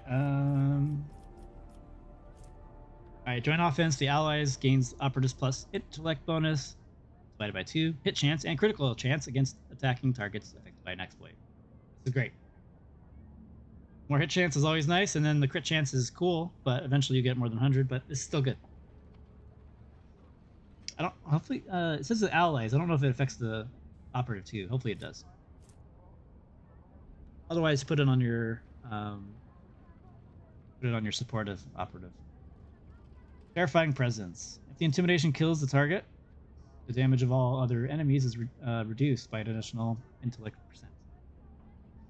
Cool. Bad. Continuous analysis. At the start of the operative's turn, the enemy with the largest number of exploits receives an additional exploit stack. If 2 or more enemies are tied for the largest number of exploits, choose one of them, put them at random.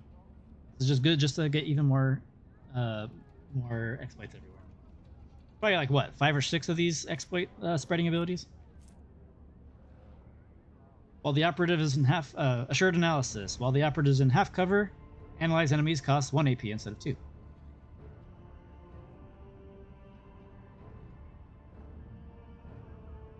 Wait, that costs 2? Could have sworn that cost 1. Yeah, I was to say that's outdated. I'm like, this is always 1 AP. I'm wondering if it makes it 0. That'd be cool. Oh, okay. Cool.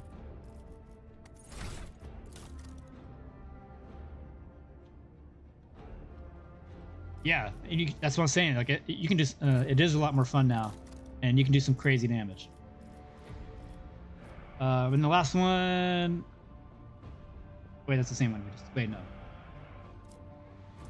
right, last one. Covert Protocol. While the operative is in half cover, their cover's efficiency is increased by 15%, and the bonus is doubled if the operative has not moved this turn. So yeah, pretty much, you're playing as a sniper character. You pick all the sniper perks. You stand still. You use Sniping Spot, and you stay behind that cover, and you're not going to get hit by ranged attacks. Mostly. Spells on the other hand, well, that's another story. Hopefully they don't break your cover. All right, so now that's all the starting for archetypes. And I know Leviathan is itching to see bounty hunter stuff, but let's start off with the assassin. So the assassin, it is interesting. It's a it's a class that really wants a lot of agility, but then it also gets well, here, just look at the first feature. Seek the opening. The assassin sees an opening for each enemy on the enemy sides, on one of the enemy sides. An opening, whenever the assassin hits an opening, excluding over penetration, they deal additional 10% of the target's max HP. After an attack, the opening is moved to the opposite side of the enemy. Openings of each enemy are not hit by an assassin during the assassin turns are moved to a random side. So if any of you have played League of Legends and know the character Fiora, it works like that, her passive, where as you fight this enemy, there'll be a circle around it and then you have to try to hit each side. This is more of a melee attack. So that's something to consider when you're playing, if you're thinking about being an assassin operator. Or operator and then going to assassin. This is really good if you're playing a melee character, obviously, because you can just move around and do stuff with that. Especially with abilities like Slice. So that's something to consider. And then their ultimate ability, Dispatch. The assassin makes an attack with the current weapon against the enemy. This attack cannot miss and deals 50% more damage. It also deals additional damage equal to 25% of the target's missing wounds. The assassin's dodge reduction, armor penetration, and parry reduction are doubled for this attack. And why does that matter? Well, let's go to your abilities. Down here, where we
one of your early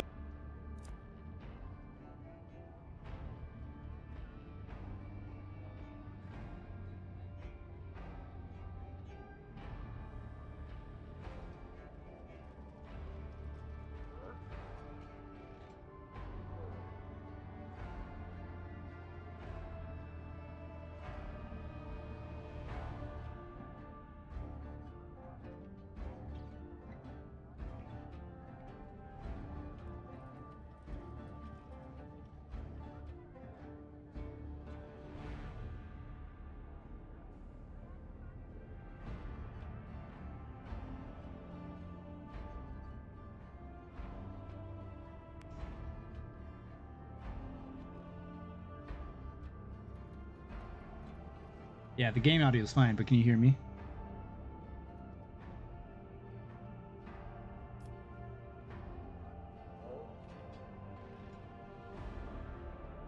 Okay, cool. All right, sorry about that. Yeah, I shifted in my chair and I tugged on my cord. All right, All right, so assassin makes enemy suffer lower armor and less deflection until the assassin's next turn. There's only one enemy adjacent to them. The assassin also gets more dodge. If there are no enemies adjacent to the assassin, they gain dodge reduction. So this could help with your sniper. So one thing I've noticed, so based on what you guys are saying, how it is only melee, it seems like it also can pair well with the sniper too, since it can go off of dodge reduction as well. So you can either stack agility or you can stack perception. Danse Macabre. The assassin dashes in a straight line up to agility bonus for cells, suffering minus assassin's willpower bonus, less damage from attacks of opportunity, and gaining dodge against the enemies that dash through until the next assassin's next turn. The assassin hasn't dashed through any enemies. At the end of the turn, they gain perception and intellect bonus, cover efficiency, and to their cover until the assassin moves. It doesn't stack with itself. So Charge complete. I'm not sure if you heard my headphones, but it just finished charging. And it's really loud. Well, yeah, because Adira is not meant to be an assassin at all. No, she cannot be. I mean, she can be, but she shouldn't be. She does not make a good assassin. Heinrich can make a good assassin. Abelard can too, but I think he's better as Vampire. And then obviously the later guy too. Oh, you did hear it? Oh, my bad. I thought it was just in my headphones. That shit was so loud. But anyways, yeah, this either you can use this to attack things extra, or just dash around and stuff, or it can be used to get escape things. It's pretty cool. I like it a lot. Obviously it's probably better for melee, but you can use it with range as well. All right, Killing Edge. The assassin attacks, and grants 40% dodge to the target for this attack. If the attack hits, it deals an additional lethality divided by 7, rounded down. Damage. If the attack hits an opening, its additional damage is increased by 1%. So this is more for melee. I mean, overall, I feel like the assassin's meant for melee anyways, but you can make an argument for operative. Because I know somebody on one of the Reddit threads I was looking at, they were talking about that they really want to try an assassin operative. But I think the bounty hunter is the way to go for that one. The assassin's next single target attack will have a 50% armor penetration penalty with a minimum of 0% armor penetration and plus 10 lethality. If it's a melee attack, or if it's a melee attack, I think it's just supposed to say melee attack. If it's a melee attack, its target rotates 180 degrees. The enemy's dodge and parry against the assassin attack is equal to 0 until the start of the enemy's next turn. If it's a range attack, its target is forced to move to the closest cell in a 3-cell range with no adjacent cover, facing toward the assassin. This movement provokes opportunity. So that's one thing that's cool, though, that they did include attacks to make this available, so to make it useful in range. So this could be pretty cool. Like forced movement and also getting them out of cover, it could be really nice. All right, now we have all that. Let's look into talents. If an enemy suffers a critical hit from one of the assassin's allies at the start of the assassin's turn, a new opening is created on that enemy on whichever side is closest to the assassin. Pretty standard. Solid. You'll probably be getting a lot of critical hits. Your allies. Each use of aim for the opening on the same target reduces the target's dodge chance and dodge reduction by 10. An eye for the unscathed. When the assassin attacks an enemy with its full wounds, the assassin gains 20% dodge and 20% dodge reduction. I'm trying to see a pattern here. Professional acumen. Every turn, the first use of an assassin ability costs 0 AP. That's actually pretty good. 0 AP things are always nice. Perfect opening. The assassin gains additional lethality chance to deal extra damage based on the max wounds, for an opening.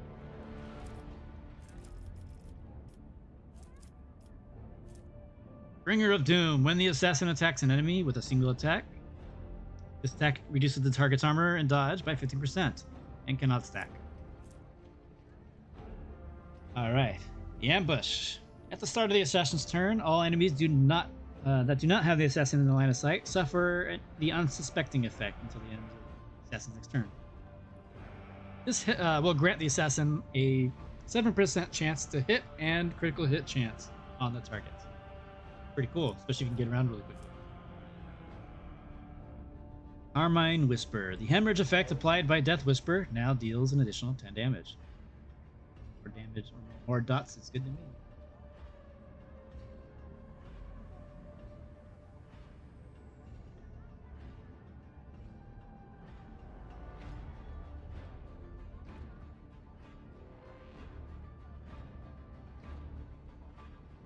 Sorry, that's my son to give me some food. Deadly Calculation. For every 10 damage dealt by an assassin's attack, the attack also deals 1 direct damage to the same target. Direct damage that cannot be reduced by a target's characteristics or bonuses. It's like true damage, I suppose. Cool. Flawless Lunge. Voice to Strike also reduces the target's dodge by agility %. Sweet. Imminent Demise. When the assassin deals direct damage to an enemy, that enemy suffers +1 stack of vulnerable. Vulnerable. The character suffers number of vulnerability stacks, perception, more damage from the assassin's attacks. Direct damage from the yeah, same thing. So true.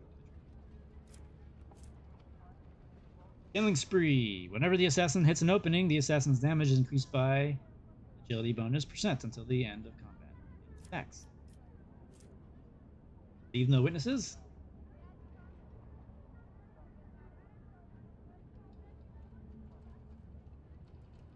The enemy less damage by the assassin suffers a witness effect.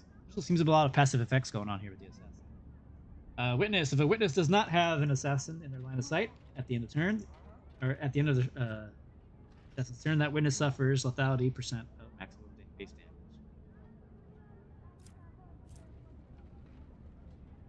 Lethality heightens. Whenever an assassin deals 5 or more direct damage to an enemy with a single attack, an assassin gains +10 lethality until end of combat. Lone Killer. The assassin has no allies and a 5-cell radius around them. They gain more dodge reduction and dodge. Mortally Effective. When the assassin hits a target with an attack that has 100 lethality or greater for the first time in a round, the assassin immediately gains the AP spent for the attack. That's pretty cool. The assassin gains 15 lethality against enemies that have any of the following effects. Slow to mobilize or hemorrhage. The bonus is gained for each of these effects, but cannot exceed 45. Makes sense to me. Melee Pyro. That might work. There aren't too many melee abilities that would, I guess.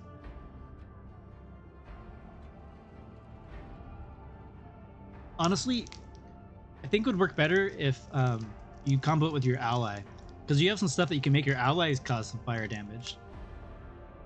I think Pyro should be a mid-range or a long-range character, though.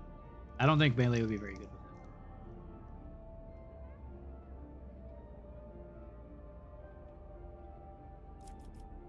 Alright, what was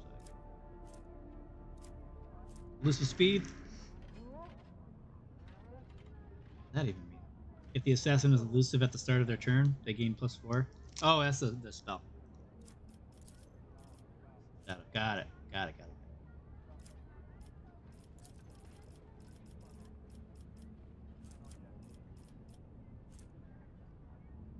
Okay, that's actually pretty good for a melee guy.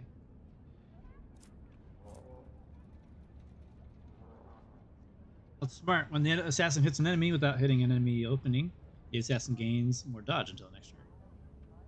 Probably useful if you can't move around and like you're in melee range. Skeeve or Esquive. Each successful dodge grants the assassin bonus lethality until their next successful attack. Okay. Now, is that enemy dodges or your dodge? I'm going to assume your dodge. Whenever your assassin deals direct damage, the target must pass an agility resistance test. Or become prone. Or no, slowed. Oops. I just read that. That's okay. Not bad. Combos with the other thing where you get bonuses for being slowed. The distance. Whenever the assassin has one or more than, or has no more than one adjacent enemy, any enemy that moves into a cell adjacent to the assassin must pass an agility resistance test. There we go. This is the prone one. Penalty or fall prone, if possible, and become immobilized until the start of the enemy's next turn. That's pretty sweet. Morbid Pirouette. Dance Macabre deals an additional agility direct damage. Sweet.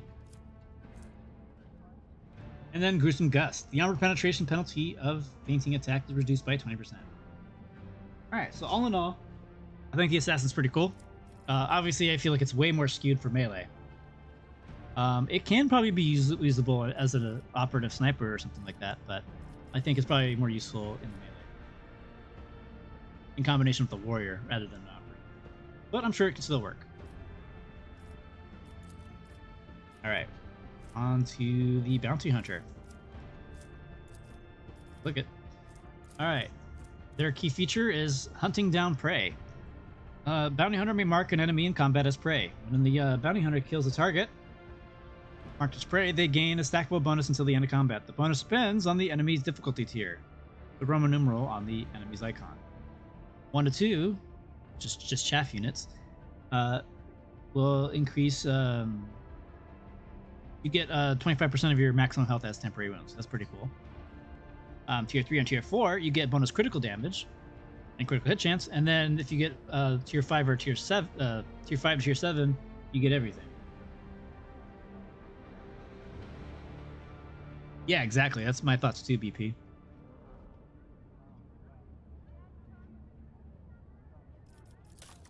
Actually, let me go back to it real quick, because I want to double check something with the lethality. Do you get bonuses above 100?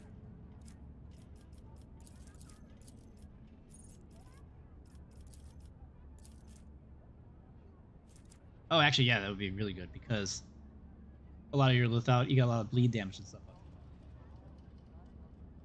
You get over 100, that's 10 damage per turn on this thing, at least. Or, like, I think the assassin can do some crazy damage. Obviously, the main weakness of all melee characters is movement. You may not be able to get to your person in range. Alright, so back to this. It's pretty neat. Extra critical damage is always nice. Critical hit chance, sure, whatever. Bonus hit points, cool. Keep you in the fight a little longer.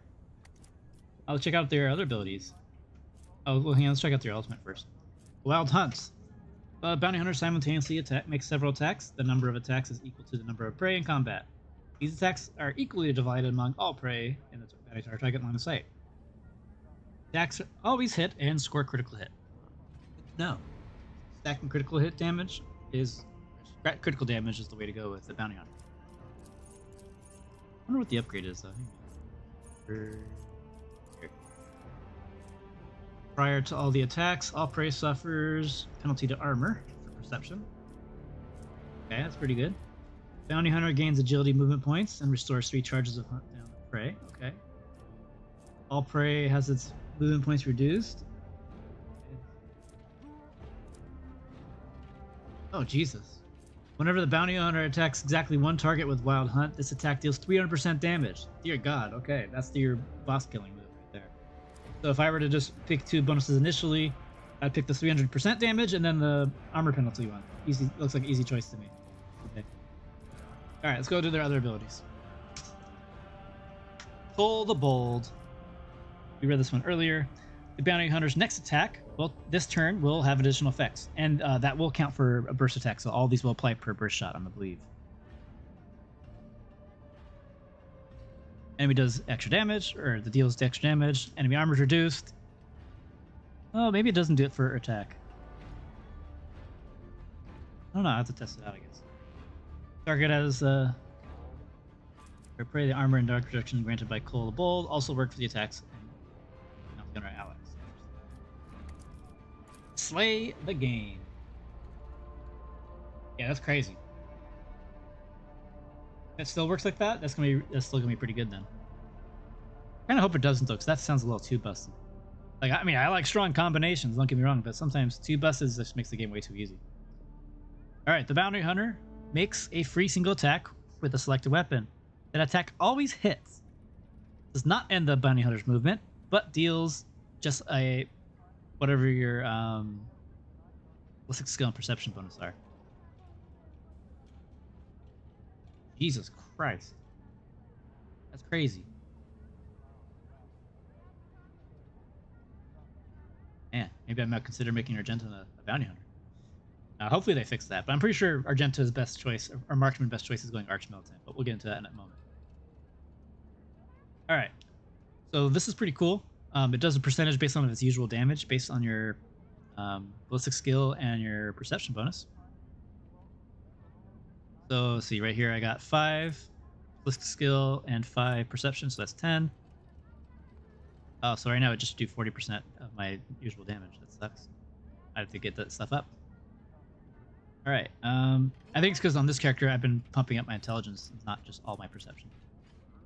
After each third enemy killed by Slay the Game, the Bounty Hunter recovers +1 charge of Hunt Down this Prey. Cool. So this is a ability that you want to try to get the final shot on. Good to know. So maybe you hit him with your main powerful attack, and then you try to hit him off with this finisher. If Slay the Game kills the marked prey, the Bounty Hunter receives +2 AP. Good to know. Good ability. Piercing Shot. The Bounty Hunter's next attack during this turn will have 100% over penetration. And more armor penetration. Good to know. Pretty good. And if it's used on a person that's marked as prey, it's always a critical hit. Join the pack. Until the Bounty Hunter's next turn, whenever an ally attacks a target marked as prey, this attack deals plus bonus damage equal to half the Bounty Hunter current bonus to critical hit strike, critical hit chance, and critical damage granted by Hunt Down the Prey. Be good. Good. Like honestly, all of these abilities sound great. Out on the trail, the Bounty Hunter designates an enemy in a 10-cell radius as trailed and finishes the turn. All allies gain 20% hit chance against the trailed enemy, 30% if the enemy's difficulty tier is more than or equal tier 5 or higher. If an ally kills a trailed enemy, the Bounty Hunter gains an additional turn after this ally's turn, with all action and movement points remaining from the movement of Bounty Hunters out on the trail. Bounty Hunter gains additional movement, and the cooldown of hot on the trail is reset. Pretty cool. It's like a fun ability. On trails used for the third time during combat, the Bounty Hunter recovers 1 charge of down the prey. You get a trend there. And I like the fact that it costs 0 AP. That's always nice too. Alright, now set the trap. So this would be good for my character since it's based off of perception and intellect. The Bounty Hunter sets a trap on a free cell and a 10-cell radius around them. Any enemy entering the 2-cell trap explodes it or activates it. Each enemy in the 2-cell radius of the trap suffers a good amount of damage, becomes immobilized. Bounty Hunter gains agility MP at the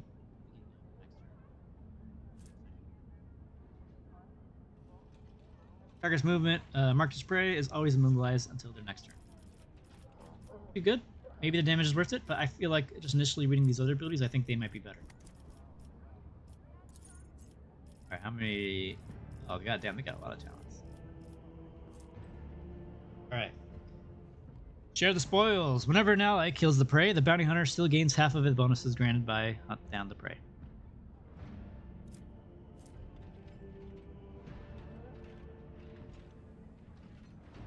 Oh no, you're good, Jake. I'm actually going to be moving those next. I have not done them yet. They're going to be right after the Bounty Hunter. Trembling Flock.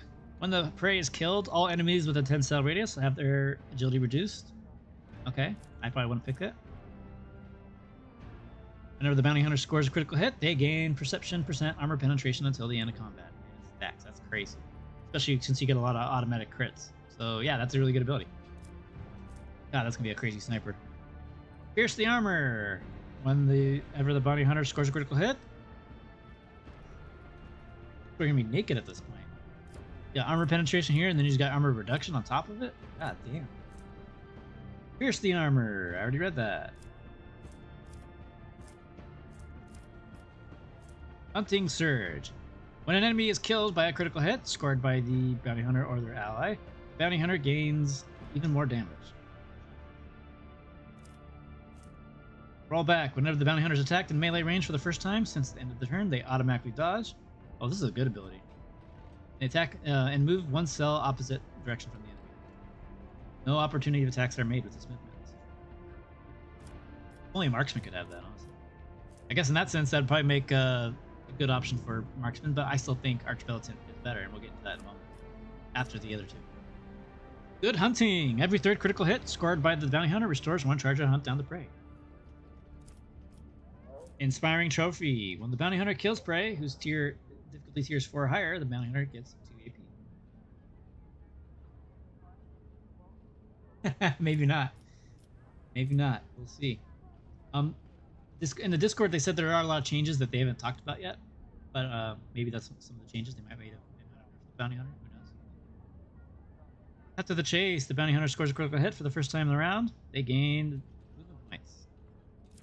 Whatever. Got him. At the start of the bounty hunter's turn, they gain +2 MP for each ally who's adjacent to prey. Okay. Bounty hunter's first critical hit in the round grants allies stacking bonus to armor penetration. Okay. Probably gonna be very useful. Alpha Retaliation. Whenever prey deals damage to the bounty hunter's ally, the bounty hunter gains more damage. Really good. I think. Cut the Frail. Pull the Bold additionally removes deflection, power, and toughness. Really good. Join the kill. Join the pack grants an ally additional damage against the prey. Alright. Bad. Not done be like Argenta. Slay and play. If Slay the game kills an enemy, the bounty hunter's this turn will always score a critical hit. And who needs critical hit damage at this point? Critical hit stat. You just get automatic crits. Counts. Bounty hunter's allies gain critical hit chance against enemies affected with one or more of the following effects: prey, trailed, or immobilized. Celebrate the kill. Whenever prey that is not being trailed is killed by an ally, the bounty hunters gains an extra turn with half their movement points in AP. Bounty hunter cannot attack this during this extra turn. Oh, okay, just a set of other stuff. I wonder if that counts as grenades. Maybe not. Piercing Ruin. Each enemy affected by the piercing shot has their armor reduced by minus ballistic skill percent until the end of combat. And it stacks.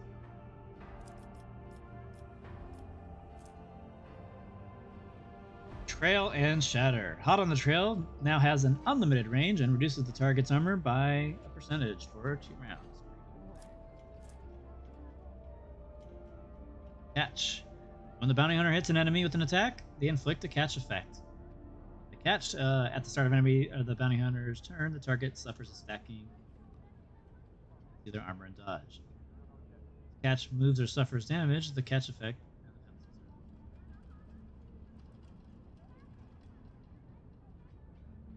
So it seems like it'd be a snare, and then the second they move, it's gone. Okay. Alpha Leadership. When the bounty hunter kills an enemy with a critical hit, all allies with 7-cell radius target gain critical hit chance. That would reduce that. Monster's Ambush. When the bounty hunter performs a single shot attack on an immobilized or stun target, the attack refunds its cost and does not count. Oh, that's really good. Oh yeah, absolutely. I completely agree with that. I kind of hope it doesn't stack with burst, because then what's the fucking point of being a sniper? Just be a burst character.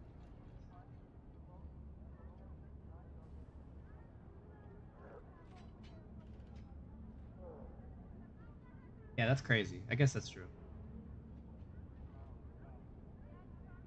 Expert Finesse. When the bounty hunter kills an enemy whose difficulty tier is 4 or higher, the bounty hunter immediately reloads their weapon. Ooh, that's really good. Oh, and gets a free attack and closes the enemy in their line of sight. This attack gets... Ooh, Jesus. Oh, you need to have more. Okay, that's still pretty cool though. I like that a lot. And of course, later in the game, you'll be fighting lots of tier 4 enemies, but that's neither here nor there. All right, bounty hunter definitely seems like a really good sniper class. Cancel the sniper icon. Yeah, surely does. All right. Before we go into the grand strategist, let me go to. I guess I can do the. And nobody cares about that. Vanguard's a tank class. Lots of tank shit. Yeah. It takes damage. I mean, I could go into it if you guys really want to see it, but I'll go over that last, I think. All right, let me go over Master Tactician. All right. Master Tactician can be you can become one from being a marksman or an officer. Their first ability, press the advantage. The Master Tactician empowers their next attack to deal 4% additional damage every stack of tactical advantage, and the Master Tactician has and loses half their stacks of tactical advantage. Cool. That's the press their advantage, and then tactical advantage. They gain 1 stack of tactical advantage per every 5 momentum gained by the Master Tactician or their allies. So pretty much the main thing about the Master Tactician is that they really pump up everyone's ultimates. They're all about those ultimates. And then they gain tactical advantage equal to their fellowship stacks. All right, as for their abilities, Inspire. The target gains +1 damage and +1 additional damage for every 10 stacks of tactical advantage the Master Tactician has, but the Master Tactician loses half their stacks.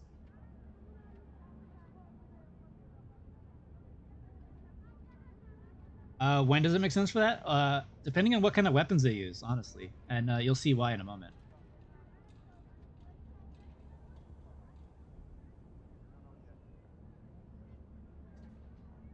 What is FS? So many acronyms.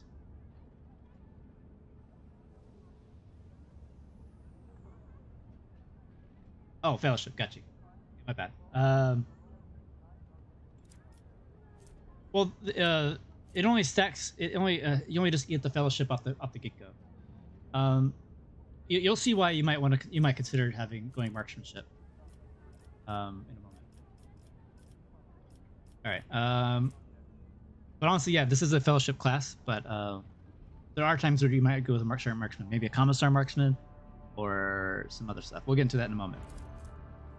You'll see some other reasons why you might consider it. Pretty much, you get a lot of free turns by being a Master Tactician. Anyways, Inspire, you can give your advantage.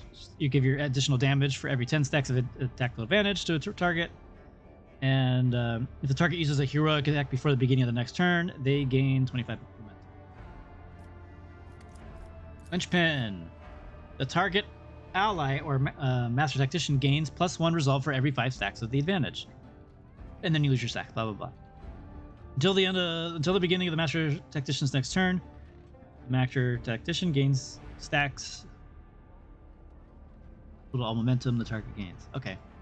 So you'd probably put this on somebody like Argenta or whatever, who's going to probably generate a lot of momentum to get a lot more momentum back. They pay a little, get a lot.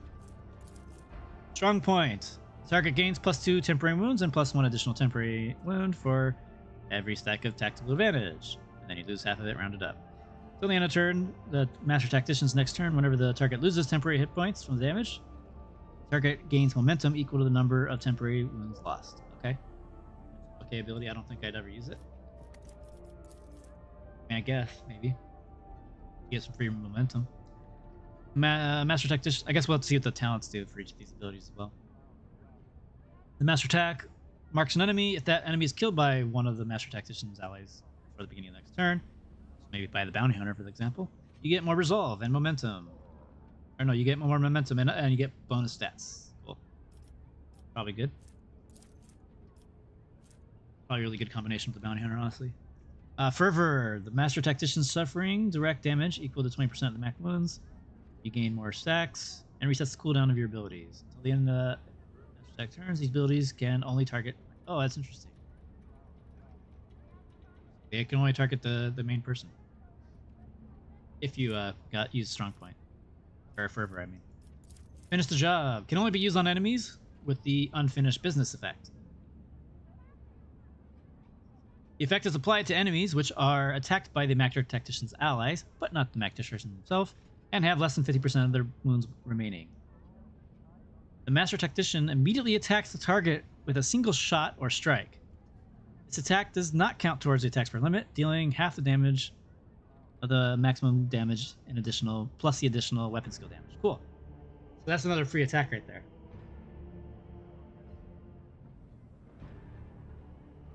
Yeah, very true.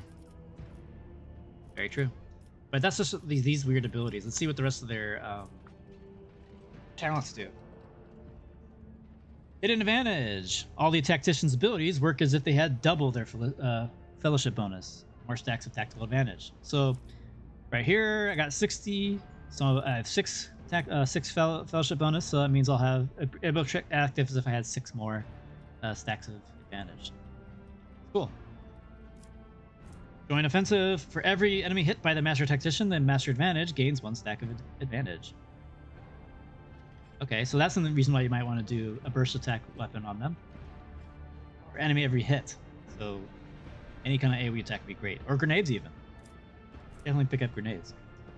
Nerves of Steel. Whenever the Master Tactician or the allies gain momentum, they gain 1 more. Whenever they lose momentum, they lose 1 less. So this is an amazing ability for the second part, honestly. But Nerves of Steel seems like a really good passive. Really good. Especially in Unfair. Holy shit. That'd be great. Suppressive Fire. All enemies hit by the Master Tactician have 10% higher chances of hitting a covered target. Hitting a cover when shooting the Master Tactician's allies behind cover.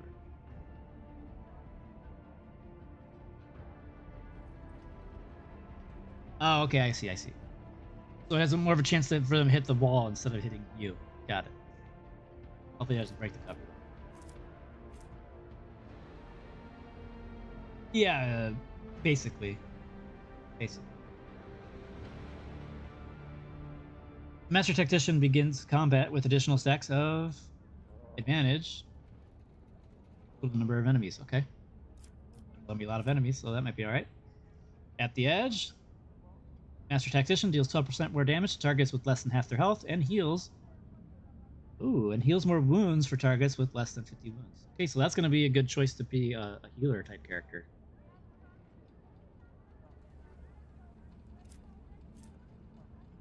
Although you don't need to be a healer specifically. You have a few other abilities that. Alright, Reliance. Using Linchpin now only spends half of your stack, or a quarter of your stacks instead of half. Good to know. I have a feeling that's probably what the other talents are going to be like. In the hero's footsteps, the Master Tactician immediately gets an extra turn with, oh man, the fellowship bonus divided by 3 action points. Holy shit! And full movement points the first time anybody of its allies take a heroic act. That's actually really good. So right now, for example, I have 60 fellowship. That'll be 6 bonus, so I get 2 action points right away.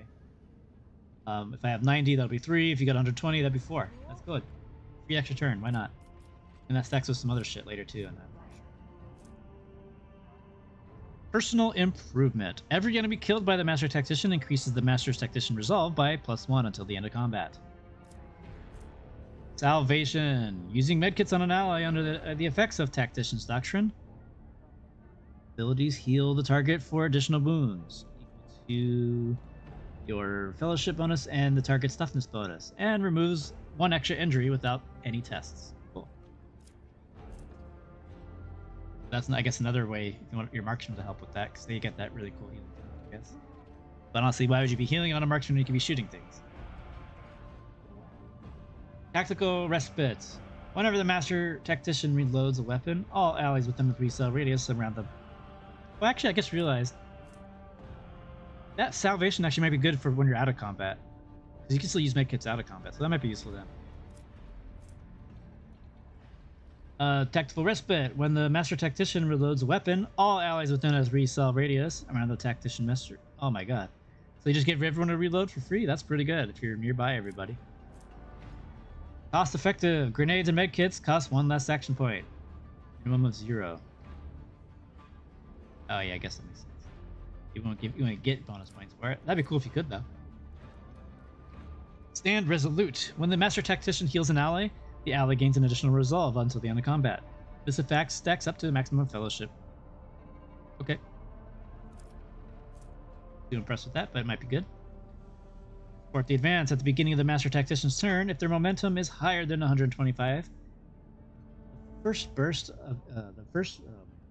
fire or area of attack used by the Master Tactician costs 1 less. Interesting, actually. It actually could go really well. So maybe if you're using a Master Tactician, you might be using a heavy weapon. And the heavy weapons tend to have higher AP costs. Interesting. Or you can also use a single shot weapon and use a one get a 0 AP. Interesting. Maybe you're having a sniper on it? Who knows?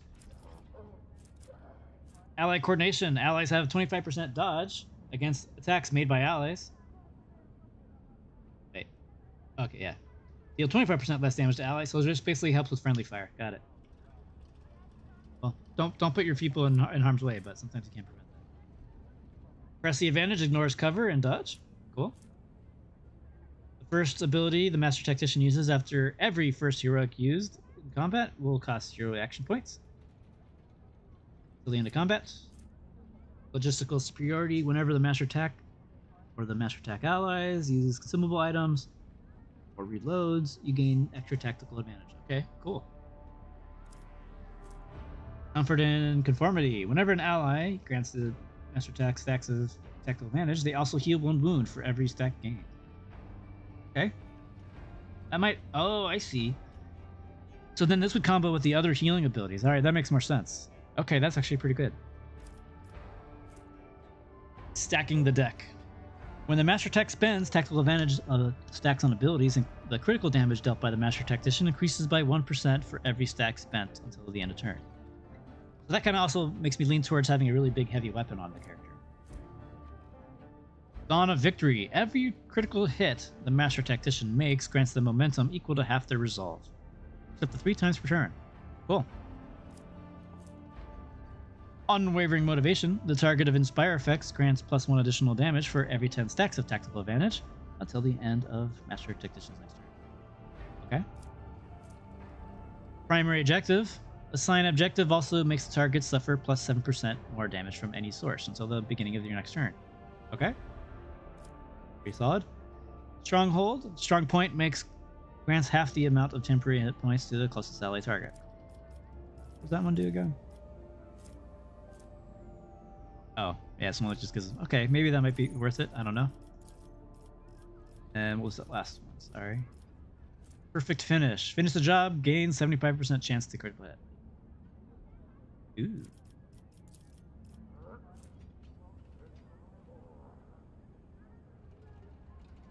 Cool. Yeah, so that's the Master Tactician. They are a win more class, or at least they help you get to that win more position by helping you generate a lot of more momentum. Pretty good stuff. All right.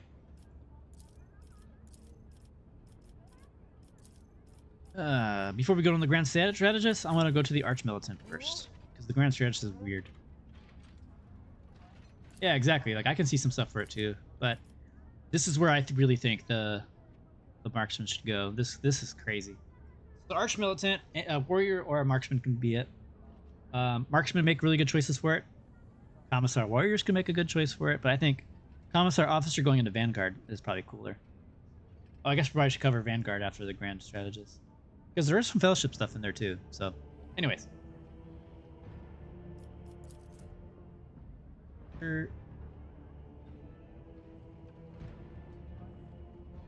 Oh yeah, I agree.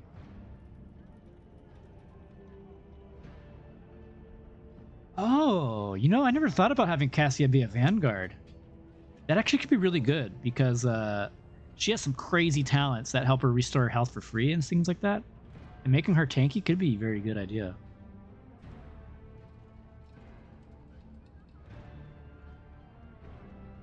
Honestly, I don't think the warrior makes a good Arch Militant. I mean, it might be okay, but Arch Militant is better, way better for marksman. I mean, I guess a warrior could use it because warriors still can use ranged weapons. But, anyways, you're damn right. I can't stop you. I think Heinrich's would probably good to be a good arch militant, but I think he's also a really good assassin too.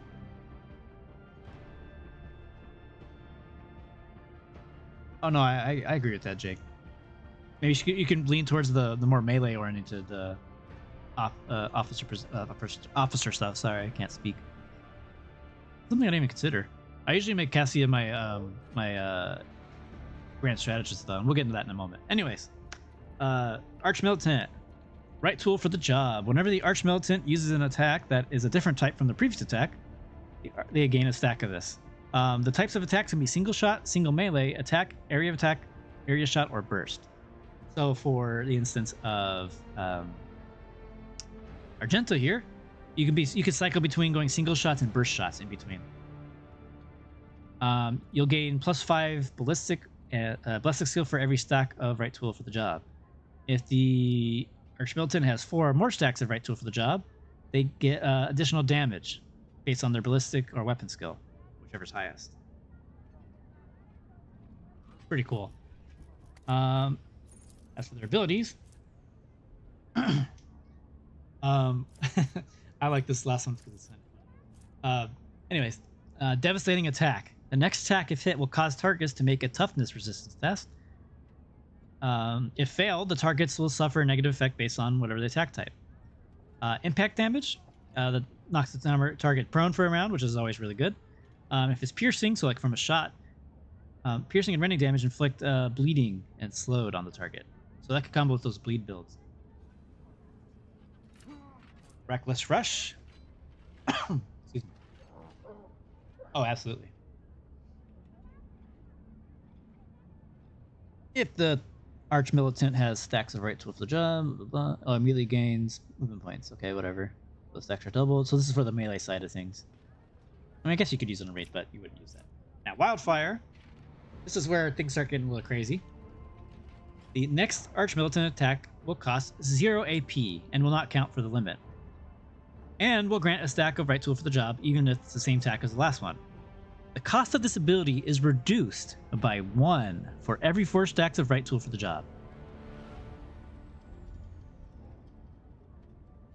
Start to see where it gets a little crazy.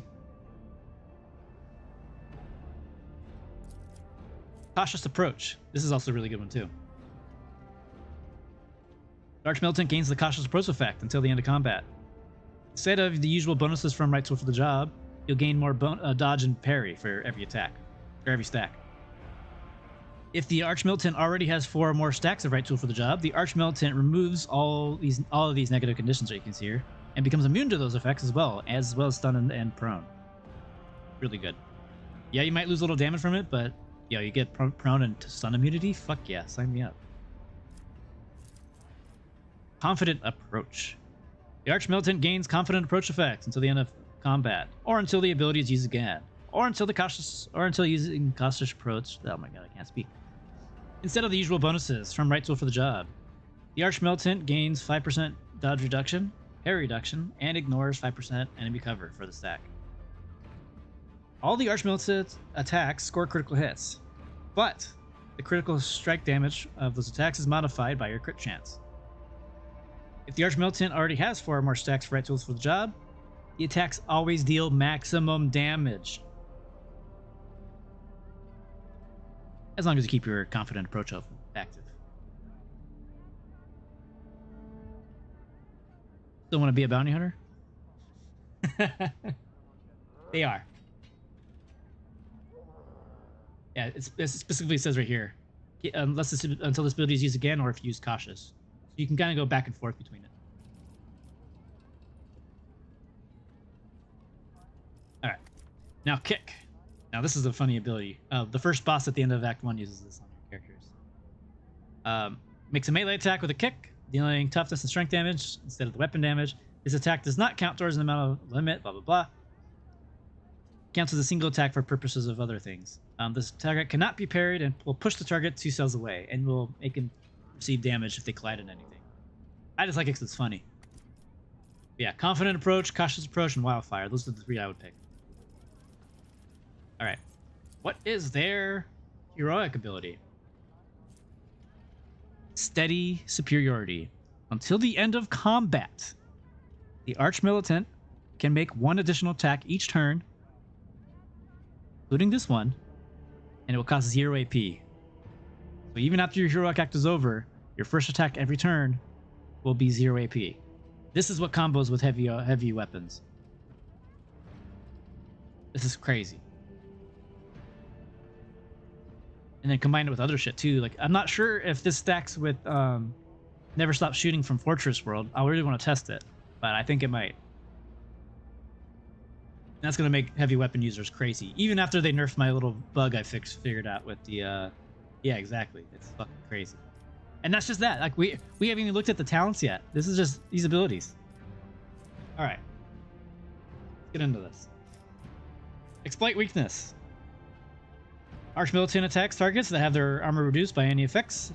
So, you know, your bounty hunter, for example, or your assassin.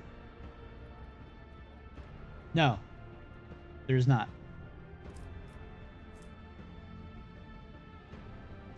Something uses them though. Forget what. Actually, no, I don't think anything does. Maybe something does, but yeah, it gets pretty nuts. I think I have like a level 16 or 17 character who just barely dipped his toes in the Arch-Militant, and he basically soloed a really hard counter on Unfair. It was my heavy weapon marksman. He just annihilated everything. He was crazy. All right. Yeah, I didn't get to test it because he didn't get his heroic act yet, but he'll be able to get it soon. All right. All right. So yeah, anything that has their armor reduced, you get 10% more damage, just straight up. And the Arch-Militant attacks.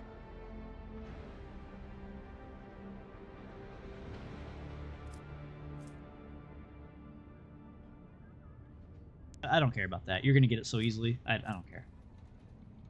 When entering combat, the Arch-Militant gains more weapon skill and ballistic skill based on each other. As I moved, my bad.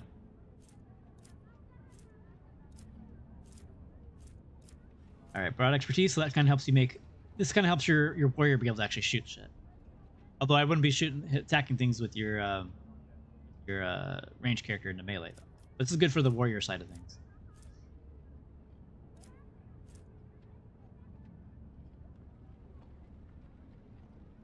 A talent with the Psyker shit that gives you extra Psyker skill damage based on your ballistic skill. And you're going to be mostly pumping in weapon skill on that character, so maybe he might make a really good Arch-Militant after all. But I still think he might be a really good assassin. And he might make a better Arch-Militant. Anyways. Bit by bit. Arch-Militant gains 5% critical damage for every... Oh my god. For every stack of tool for the job. The bonus is kept when you go to either cautious or confident. So if you have the other one from Marksman, for every time you deal damage, you get 1%. And then this is every time you do 5... You get 5% critical damage? Oh my god, this is gonna be...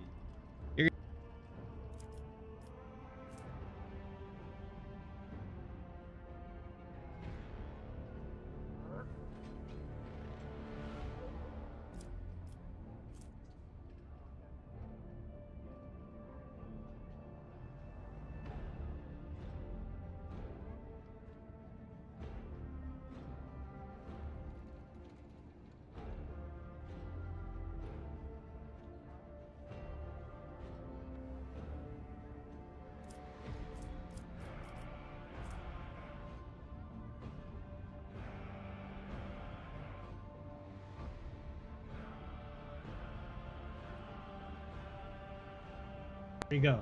Crit hit chance solved. Crazy. Versatility. Killing an enemy with a melee attack makes all Arch-Militant's range attacks this turn cost -1 AP. And vice versa. Does not stack. Blood Haze. As long as the Arch-Militant has killed at least one enemy with a melee attack this round, the Arch-Militant gains +10 agility bonus %. Bonus to dodge.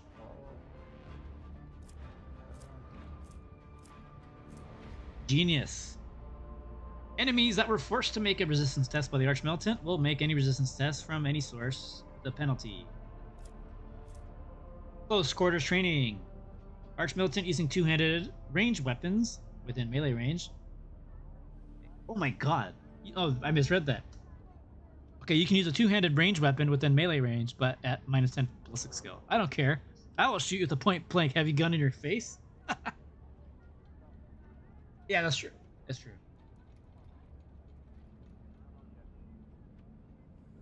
No, you're not wrong there, Savitha. I feel like it could be a gimmick, but it also could be really good for a versatile class. I feel like the warrior probably benefits more from the versatility rather than the marksman. But there's a lot of killy stuff in here for the marksman to enjoy. Oh shit! I'm literally hoping over this one. Okay, well this is the reason why you go Archmilitant. I don't give a fuck what anyone has to say about Bounty Hunter. Heavy Gunner. I was looking for this proficiency. Your heavy weapon attacks cost 1 action point. So by default, say for her bolter single shot is 1 AP and her burst is 2. Heavy weapons, it's 2 single shot and 3 your burst. So yeah, you want this talent. Jesus. I was like reading chat, I didn't look at the... Alright, focal point. Deals 20% more damage to targets that have priority, regardless of whether that target is the Archmilitant or someone else. Okay. Combo that with Abelard, I suppose. Awaiting orders every round. The first single target ability used by an ally, or used by an ally on the Archmilitant, grants 1 action point to that ally. Cool. So you can help give your officer more action points. It looks like. Oh, I thought. Okay, I misread that. I thought it said contempt for the weak. I'm like, wait, are they calling the officers weak? All right, contempt for the weak. Archmilitant deals 50% critical damage against targets that are stunned, prone, or blinded. 50% critical damage. Discipline. Archmilitant gains 1 stack of right tool for the job whenever an ally whenever an ally grants Archmilitant an extra turn. Yes, please. Shoot on the hands. Any range area or burst attacks with the any ranged area or burst. Okay. Use the weapon skill. That's whatever. Honestly, they're not going to be able to survive. They're not going to be able to survive, honestly, to get the penalty. So who cares? Dismantle. Any of the Archmilitant's area of attacks, both melee and range, reduce the deflection. Yep, that's really good. Yeah, exactly. And also, don't forget about grenades. Because if you have the Grenader perk, which you should have, your first grenade is free. So, you have it on every character. The only thing is you're going to have a finite amount of grenades, so be careful. Accustomed to glory. When the Archmilitant or their ally uses a heroic act or desperate measure, the Archmilitant gains +2 damage for all attacks until the end of combat. Yep. Martial art. Oh, this is the kick one. Targets of kick must pass a toughness resistance test or fall prone. Okay. That could be funny. I kind of just want... Now I really just want to make a Commissar Archmilitant. Because, maybe he can't drive his tank closer so he can hit him with the sword, but at least he can go up there and kick somebody on the ground. That'd be funny. Flash fire. The cost of wildfire reduced by 1 AP for every 3 stacks of right tool for the job instead of 4. Alright. That's a lot better. Survivor. Using cautious approach also grants temporary hit points equal to 10% of your maximums. The same thing happens at the start of every turn while you remain in the effect of it. Okay, cool. So you just get 10 HP. Yeah, no kidding. Plus, it's funny. I wonder if they have a unique thing. I kind of want to picture Commissar going up there, and if you guys play League of Legends, doing a Lee Sin, he'll just go up there and go, "Haka!" and just knock him off the ground. Anyways, common steady, cool. While under the effects of confident approach, the Archmilitant keeps half the usual bonuses for right to the job. Okay. Breaking attack. Devastating attack also reduces the target's armor by 50% and toughness by -10. Whatever. All out. As long as you have stacks of right tools for the job, Reckless Rust costs 0 action points. What does that do again? Oh, it's just the movement. Whatever. Yeah. Archmilitant's fucking crazy. Really good for heavy weapon user for sure. Literally, it has heavy gunner in it. Definitely go that with her. I love it. All right. Now let's get into the Grand Strategist. Here, let me actually load into my my other game.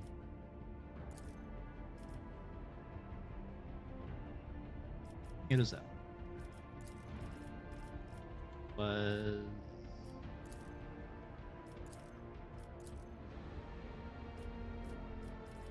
sorry, 1 second.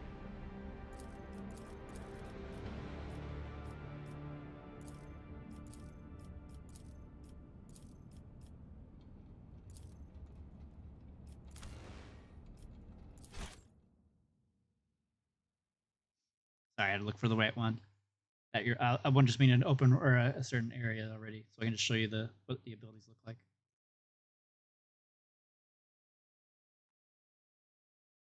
Since the Grand Strategist is a little complicated, like it's complicated, but it's not at the same time. Just a lot. Well, just it's a lot of micro. Do you require and an macro. audience? Right. Am I near a fight?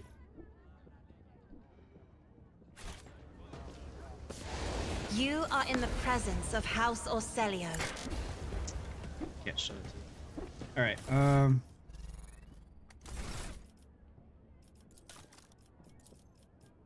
All right. First things first. So you get combat tactics. Basically, the main gimmick of this class, you get you mark. Good for some quiet. Anyways. So you get 3 things. You got you designate 3 areas of a battlefield as a front line, rear, and back line. Each have their own different abilities. The front line, you can hear this. All allies in the front line gain 13% bonus to armor, and enemies suffer 70% more damage from any source. Pretty much, you're gonna put this on wherever the enemies are. The rear is where you're gonna put whoever your sniper or your marksman is. All enemies in the rear deal 13% more range damage, 13% over penetration, and 5 plus the fellowship bonus of critical chance. The back line. All allies in the backline area gain 13% cover efficiency, dodge, and dodge reduction. So this is for your assassin. Or your sniper assassin, I guess. I don't usually use backline that often, and it doesn't really matter. You can use all 3 of them because they all cost 0 AP. I usually use rear, obviously, and then frontline for wherever you want to make your ability go. Alright. Now let's get into the rest of their abilities.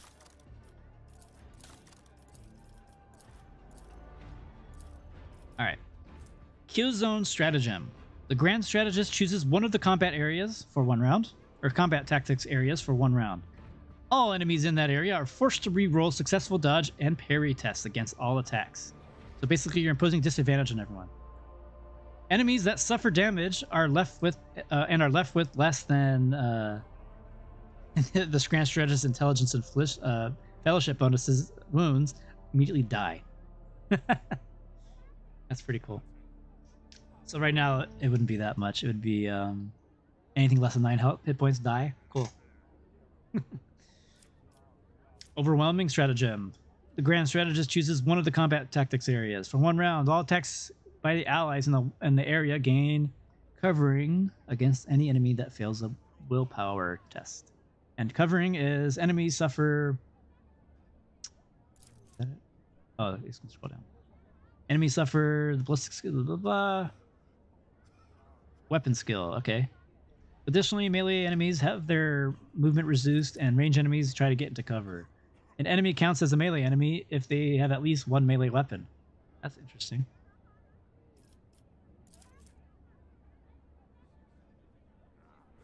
Oh, I don't think so, Leviathan. Yeah, Ian, I will do it right after we finish the Grand Strategist.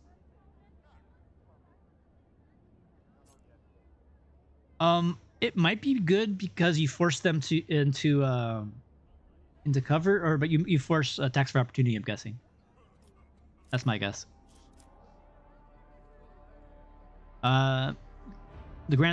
Stronghold stratagem. The Grand Strategist chooses one of the combat areas for 1 round. Allies in that area gain armor, cannot be overpenetrated, gain immunity to prone effects, and gain more deflection against area attacks. Additionally, they do not suffer injuries for receiving damage. That's actually really good. Feel like your tank's dying?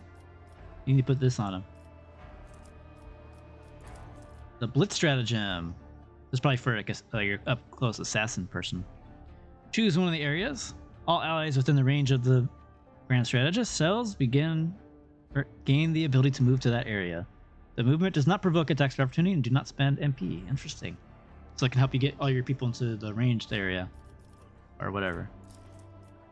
Combat Locus stratagem. For 1 round, all the target's areas bonuses are doubled. All other tactical areas are discharged and cannot be used this turn. Interesting. So you pick which one to choose.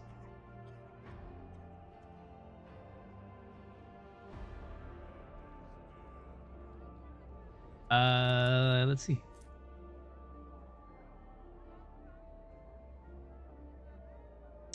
That probably explains a lot, actually. Because I kept wondering why Cassia and because I made both her and Adira Grand Strategist, and then I was wondering why I always went first. That's probably why. Yeah, they probably do go first.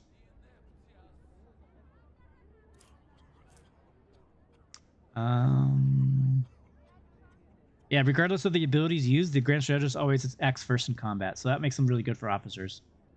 Yeah, it's right here. It's in the Keystone. You're right. Good call. Yeah, it's pretty crazy. Whoever has the higher agility goes first. I don't know. For me, it's always been Cassia first and then Adira, even though Adira has 4 or more agility, but it's whatever. I don't think you should have more than, but you should have 2 because these effects don't stack, like the areas don't stack. So you gotta be careful with that. All right. What was the last one? Trench line stratagem. For 1 round, all allies in the area gain more cover efficiency and reroll any failed characteristic tests. Additionally, cover in the area does not suffer any damage. Okay, cool. Because sometimes cover gets blown up. Alright. Now let's look at their... Oh my god. How many of these are there? Jesus. They have a lot. Alright. Point of interest. All combat tactics... Oh my god. All combat tactics bonuses are increased. If the area was not moved for 2 rounds, cool. So if that just stays there, you don't move it around, it gets more bonuses. Using a stratagem on the rear also makes allies in the air in that area enemy's lowest target. Okay, cool. Crossfire zone. Frontline area grants allies increased dodge against other allies' attacks. Good to know. Enduring zone. Using a stratagem on combat tactics areas on their zones grants allies in the area deflection against any melee hit. Cool. Stirring zone. Every time an area is affected by a stratagem, all allies in the area gain 1 movement point. I don't care about that. Adjusting the front line. If there are more enemies than allies in the frontline area, all allies gain more bonus to parry and dodge. If there are more allies than enemies in the frontline area, all allies in the area deal more damage. Cool.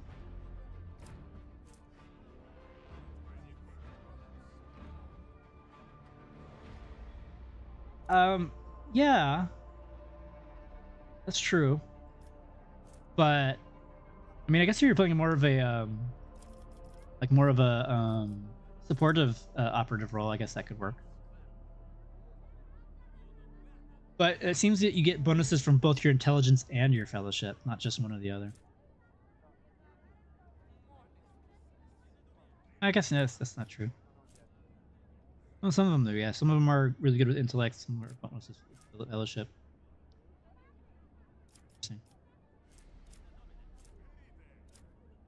Oh yeah, Cassia's fellowship will always be higher, and I'll show you why when we get down to her talents, her navigator stuff. All right, personal zone.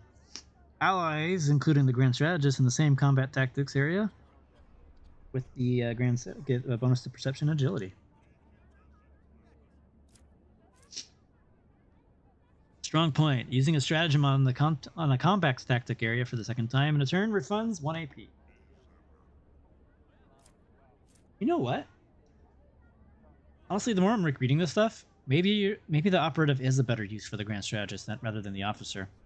And maybe with Cassia, maybe the Vanguard might be a better choice for her. See. We'll see when we get over there. So a supportive operative could probably make a really good... Yeah, exactly. It's a lot more intellect buff for sure. But I'm definitely not making my sniper a damn grand strategist, that's for sure. He's gonna be a fucking bounty hunter, hands down. Maybe an assassin, but... Anyways. Critical zone. Using a stratagem on the backline area grants the allies more... Oh, see, there's another intellect and fellowship bonus. Increase critical hit chance. I don't care about that, because critical hit, I don't... You get a lot of it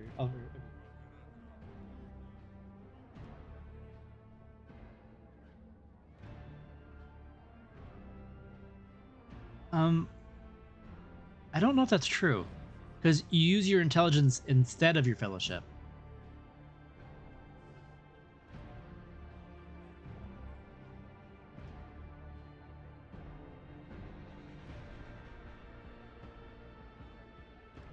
I don't know if it does double up like that. Oh, I see what you mean. Yeah, I got you. Oh, that's crazy, actually. Yeah. And then if you just go full out into intellect, it becomes intellect plus intellect. That is pretty cheesy. Yeah, I think you're right. Voidborn. Wait a minute.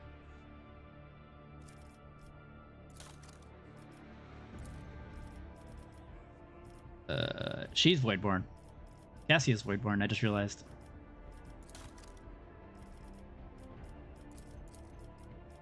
There it is. Yeah, you can be smart with her. So you can just... She is an officer, yes. But you can still pick up be smart and don't put anything in the fellowship and just put it all into intelligence. Man, Cassia is really interesting, actually. Sorry, I'm scratching my beard while I'm thinking about this. So yeah, you can just forget about your fellowship and put everything into intelligence with her whenever you can. Because you're going to be able to increase your fellowship on top of that. I guess that you wouldn't want that. Wait, would you? Yeah, because where's that damn talent?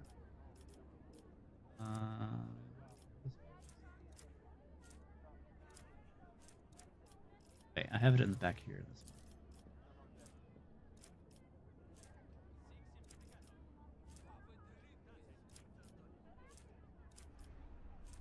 There it is.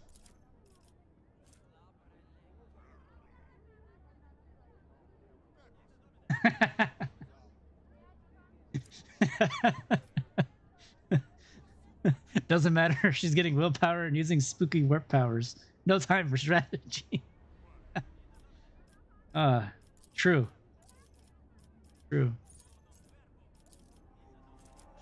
Alright, where were we? Okay. Supporting zone, blah, blah, blah. Alright, critical zone. Get more critical chance, I don't care. Dashing zone, blah, blah, blah. Supportive zone. Off the grandson. Okay, whatever. Wait. Oh, all officer abilities. Okay, so that's why you would pick an officer here. Use all officer abilities on the allies regardless of distance. That's cool. Yeah, you're true. Yeah, I think you're right there.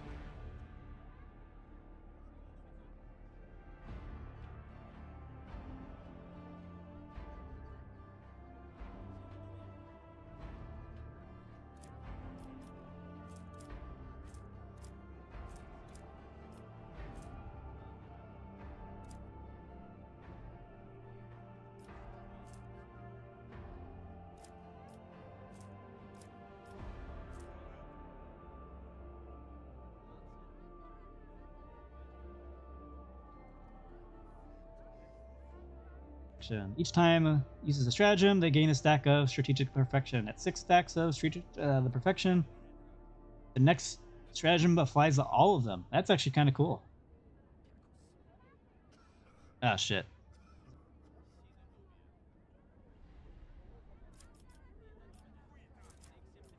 My computer's fine. It's just my laptop is goofy. Yeah. Alright, shooting gallery zone. Oh, wait, sniping zone. Each ally in the rear gains all that critical hit chance if there's no enemies in a fight. Oh my god. But my sniper. I want my main character to be a sniper because this is my commissar. I want my main character to be a sniper because unless we can really respect our allies, like, because you get the sniper chick and she's decent, but like she doesn't have like the right stuff, and she also doesn't have Crime Lord. The Crime Lord is an amazing sniper, but I'll get into that in a moment. Or actually, we kind of did go over that. I say that a lot. We'll get into it in a moment. All right, sniper zone, sweet. Shooting gallery zone. If there are no enemies in the backline area, the first attack in this turn, I made my every ally this area cost 1 AP less. Cool. Disputed zone. Enemies in the same combat tactics area with the grand strategist suffer dodge to parry, or dodge and parry. Okay. Yeah, you probably could make Pascal a grand strategist. I think he'll make a better grand strategist than Adira, because Adira has all that other psyker bullshit. No, you can't overlap the zones. That's why you don't want to have more than 2. Or that's why you don't. That's why you wouldn't want to have 2. You'd only want to have 1 grand strategist. I would not bring 2.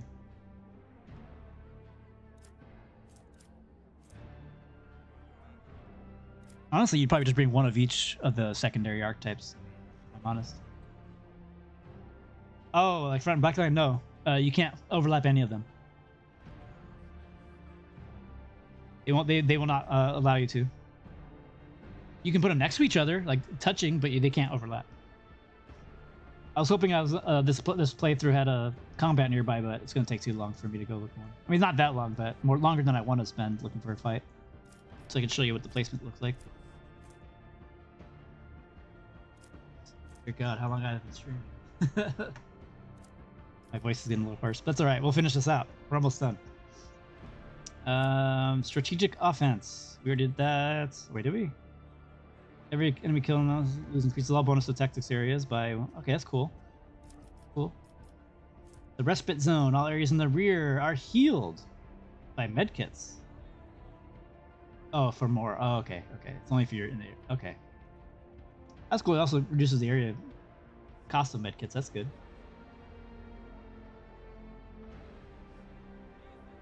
Yeah, I agree.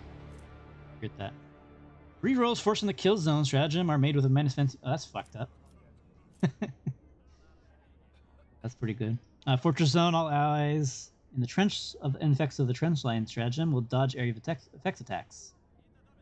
Without movement and are immune to all types of forced movement. Oh, cool. Good. So now you can just go bonkers with Argenta's burst attacks. The daunting zone. Willpower tests forced by overwhelming stratagem are made a penalty. I don't care. First stratagem in a turn can be used a second time for 0 AP. Okay. Put them on 2 different zones. And then overcoming zone. Every time allies under the effects of stronghold stratagem have suffered an injury, they gain temporary wounds instead. Okay, that's cool.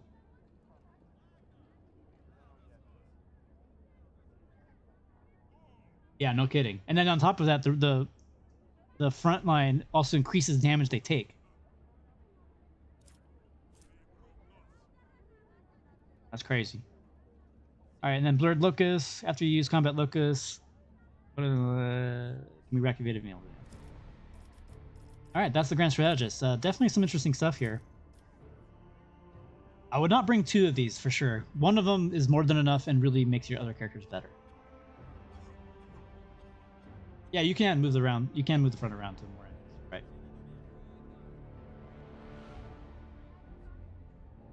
Yeah, I agree with that too, Keith.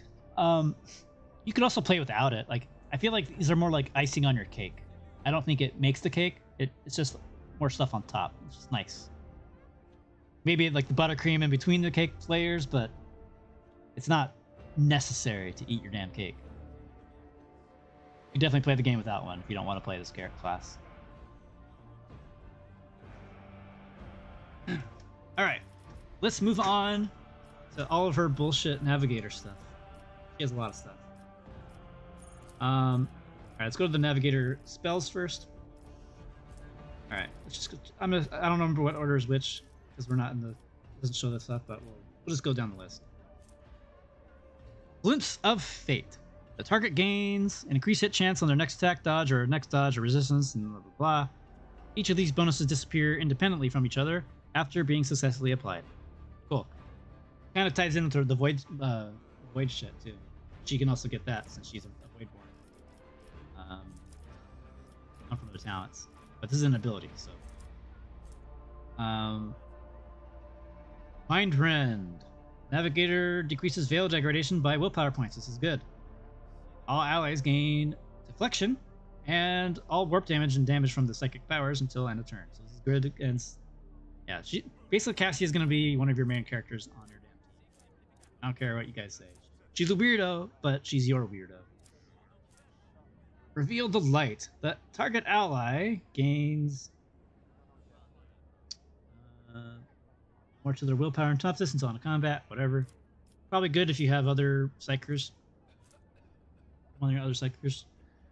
Show the Path. The ability can be used on target allies that have at least one melee weapon in their weapon sets. The target immediately gains an additional turn during which they gain the ability to use charge. Okay, cool.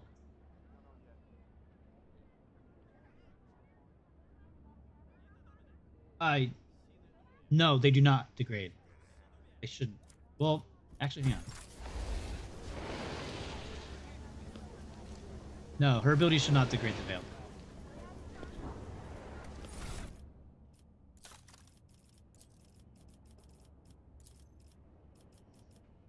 Alright, what's this one? Veil Beyond the Time. The first time on any target marks with the under blah blah blah. First time any target marks it with the under the Navigator's Watch effect. That hurts my head. Enemy targets must pass the willpower resistance step to avoid this. The second use returns the target to the position where they were. This cell was like, oh, okay. So it's basically like, hey, go back to where you were earlier, kind of thing. All right, Held My Gaze. It's a damaging ability, single target. Navigator deals willpower bonus damage to an enemy. That enemy must pass the willpower resistance test or become immobilized. Next turn. Mobilized targets do not regain their movement points at the beginning of their turn and cannot use abilities that move or add them. That's fucked up. You put somebody in timeout and they can't move. Immolate the Soul. All creatures in a line, or all creatures within the area of effect looks like a line.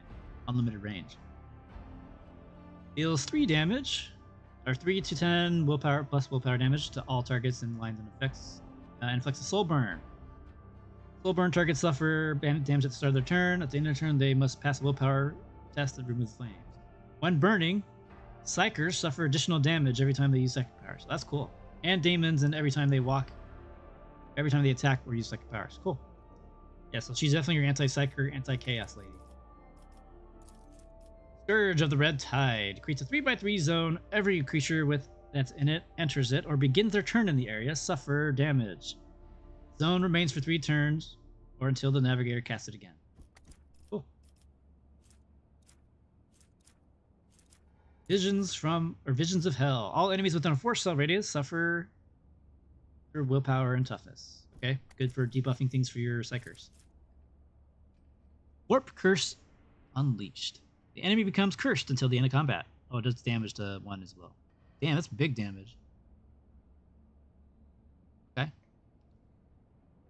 Cursed. All incoming warp damage is increased. Other types of incoming damage are increased by a portion too. Okay. Oh, damn. At the start of their turn, the enemy closest to them also becomes cursed. So it's just genes. Damn, that makes it a really good idea for her to be a grand strategist. So you can just get the first turn and put that on somebody else and start chaining that shit. Absolutely. Notch on Purpose, that's the force movement ability. Point of Curiosity. Oh, wait. Yeah, it's the same kind of shit. Oh, okay, so it's a bunch of movement. And then targets move even if they're stunned or immobilized. Spot of apathy. Zone of fear. Okay. That's her abilities. Let's look at all of her damn talents. And she also still has her Voidborn shit too, so Contagious Luck would be great. Just Fleshwood could make her tankier. Jinx could be interesting. Alright, let's look at her talents. She has some crazy stuff. First things, let's start off with... got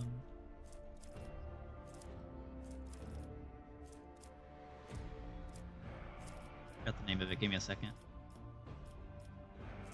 Here it is.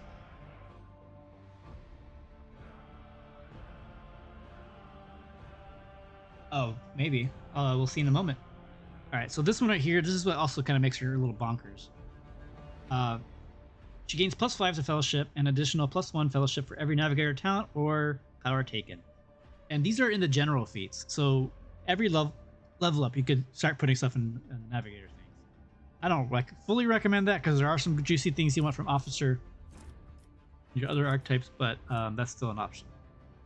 And then for general feats, you can absolutely go for all AM and the Navigator stuff. Anyways, the course Untraveled. Whenever the Navigator uses a Navigator power that hasn't been used in combat, the Navigator gets +2 Perception until end of turn. Neat. Blood Augury. Enemies damaged by the Navigator suffer additional damage from warp damage. The bonus damage stacks for each hit, based on your perception.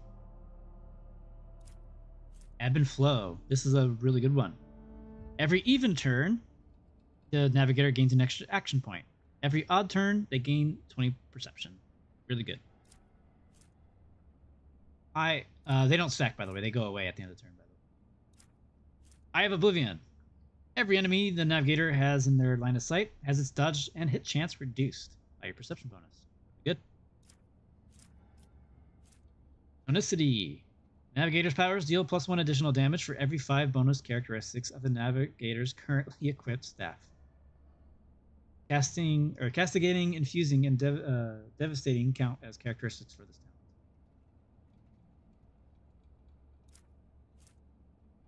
Masters of Time. Whenever a creature in combat gains an extra turn, the Navigator gains a stacking +5 to willpower until end of turn. Or into combat. Grab this. You're an officer, damn it.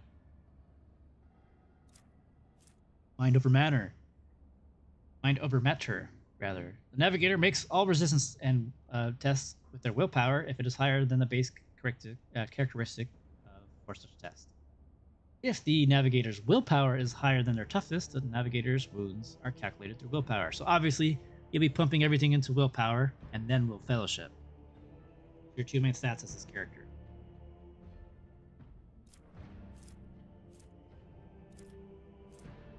Open to the Warp. Enemies affected by the Navigator's abilities suffer a stacking 10 penalty to the next resistance test from their powers. Penalty is not lost after the test is made, so you can keep stacking and stacking it. Pass unscathed. Navigator's perception is higher than their agility. Their dodge is calculated using perception instead. Grab this. I did not, but you should grab it. Stable Roots. Whenever the Navigator uses a Navigator ability, Veiled Degradation is reduced by 1. You're using Psychers. And now here's another bonkers ability. The Navigator heals willpower wounds at the beginning of every turn and gains 1 additional wound for every Navigator talent taken. So not only are you increasing your health, you're also restoring shit tons of health, and the healing is increased by +1 for every creature killed in between the Navigator's turn. This makes her so she pretty much doesn't die unless she gets killed in one shot. Like, you could probably make her really tanky. So that I kind of want to test her and see how she might fare with Vanguard. And we'll go over the Vanguard right after we're done with this part. And then we'll go to the Exemplar, and we'll be done. Alright. Perilous Ways. The enemies moved by the Navigator's abilities suffer willpower damage at the end of... Oops. Oh, there you go. Enemies moved by the Navigator's abilities, willpower damage at the end of movement. The damage is increased by +2 cell for every enemy. There you go. Would it be better as a marksman or operative? Not sure if you can change it, but there are sure to be laws for it. Maybe. I think she's plenty fine as an officer. You probably can make her a marksman or operative if you want, but I don't think it's necessary. I mean, marksman would be cool to give her extra turns and stuff, but you can get that through being a master tactician, but I think she makes a really good grand strategist, and she could potentially make a good vanguard as well. Yeah, Perilous Ways is crazy. Can be if you can make them successfully move. Threads and faults. Whenever an enemy fails a resistance test against the navigator's power attacks, the attacks against them increase the critical hit chance. The effect stacks, but is reset by critical hit. Unblinking Stare. Until the end of combat, enemies damaged by the navigator suffer an additional plus perception damage from all attacks of opportunity and cannot dodge them. That's really good in combination if you made Abelard your melee guy and go nuts with that. If you're doing the noble officer build. Also, you can make her do it too. Maybe not necessarily the noble part, but you can at least do the melee officer talents and stuff. Undam the Sea of Souls. While under the effects of any navigator power, enemies have their armor reduced. This reduction is increased by the devastating parameter of the navigator's staff, but does not stack.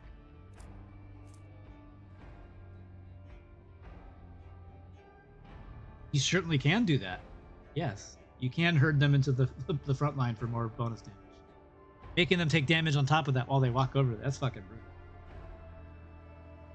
Allies targeted by the navigator's abilities gain +5 all resistances against warp effects caused by demon psychic powers and navigator powers. Because sometimes you might actually hit your own people with them. Line of combat. The effects stack, but with every applied navigator ability. That's crazy. Good. Unnatural Lure. That's the one we already went over. We get tons of fellowship. Veil of Protection. Allies that are targeted by the navigator's power gain 10% armor. This additional armor is reduced by the amount of veil degradation. It is increased by the infusing. I don't care about it. God of Souls. Navigator starts all turns, including extra turns, with +3 movement points. The first ally targeted each turn by the navigator with a single target ability gains the same amount of additional movement points. Pretty cool. It absolutely is. Yes. And I've hit an Abelard with it many times. And accidentally gotten stunned and killed because of it. Oops. But yeah, Cassia's a really crazy character. She's so good. Especially people to the right. Alright, now on to the last archetype. You haven't gone over yet? Oh, I can't. Alright, I guess we'll here. Alright, the Vanguard. The Vanguard. Each attack against the Vanguard grants them 1 stack of Unyielding Beacon. Each stack increases their resolve by +1, up to a maximum of +15. All allies in a 2-cell radius around the Vanguard gain a fifth of that. Temporary wounds applied to the Vanguard now stack, but only remain stacked until the start of the Vanguard's next turn. At the start of their turn, the remaining temporary wounds are reduced to the largest amount granted by 1 effect. If the remaining temporary wounds is less than the number of stacks on the Unyielding Beacon, it becomes equal to the number of those stacks, even if the Vanguard has no temporary wounds on the start turn. Cool. Whatever. Alright. They also get an extra talent right away. Let's look at their skills. We got Defensive Stance. The Vanguard gains 10 plus the number of Unyielding Beacon stacks parry until the next turn.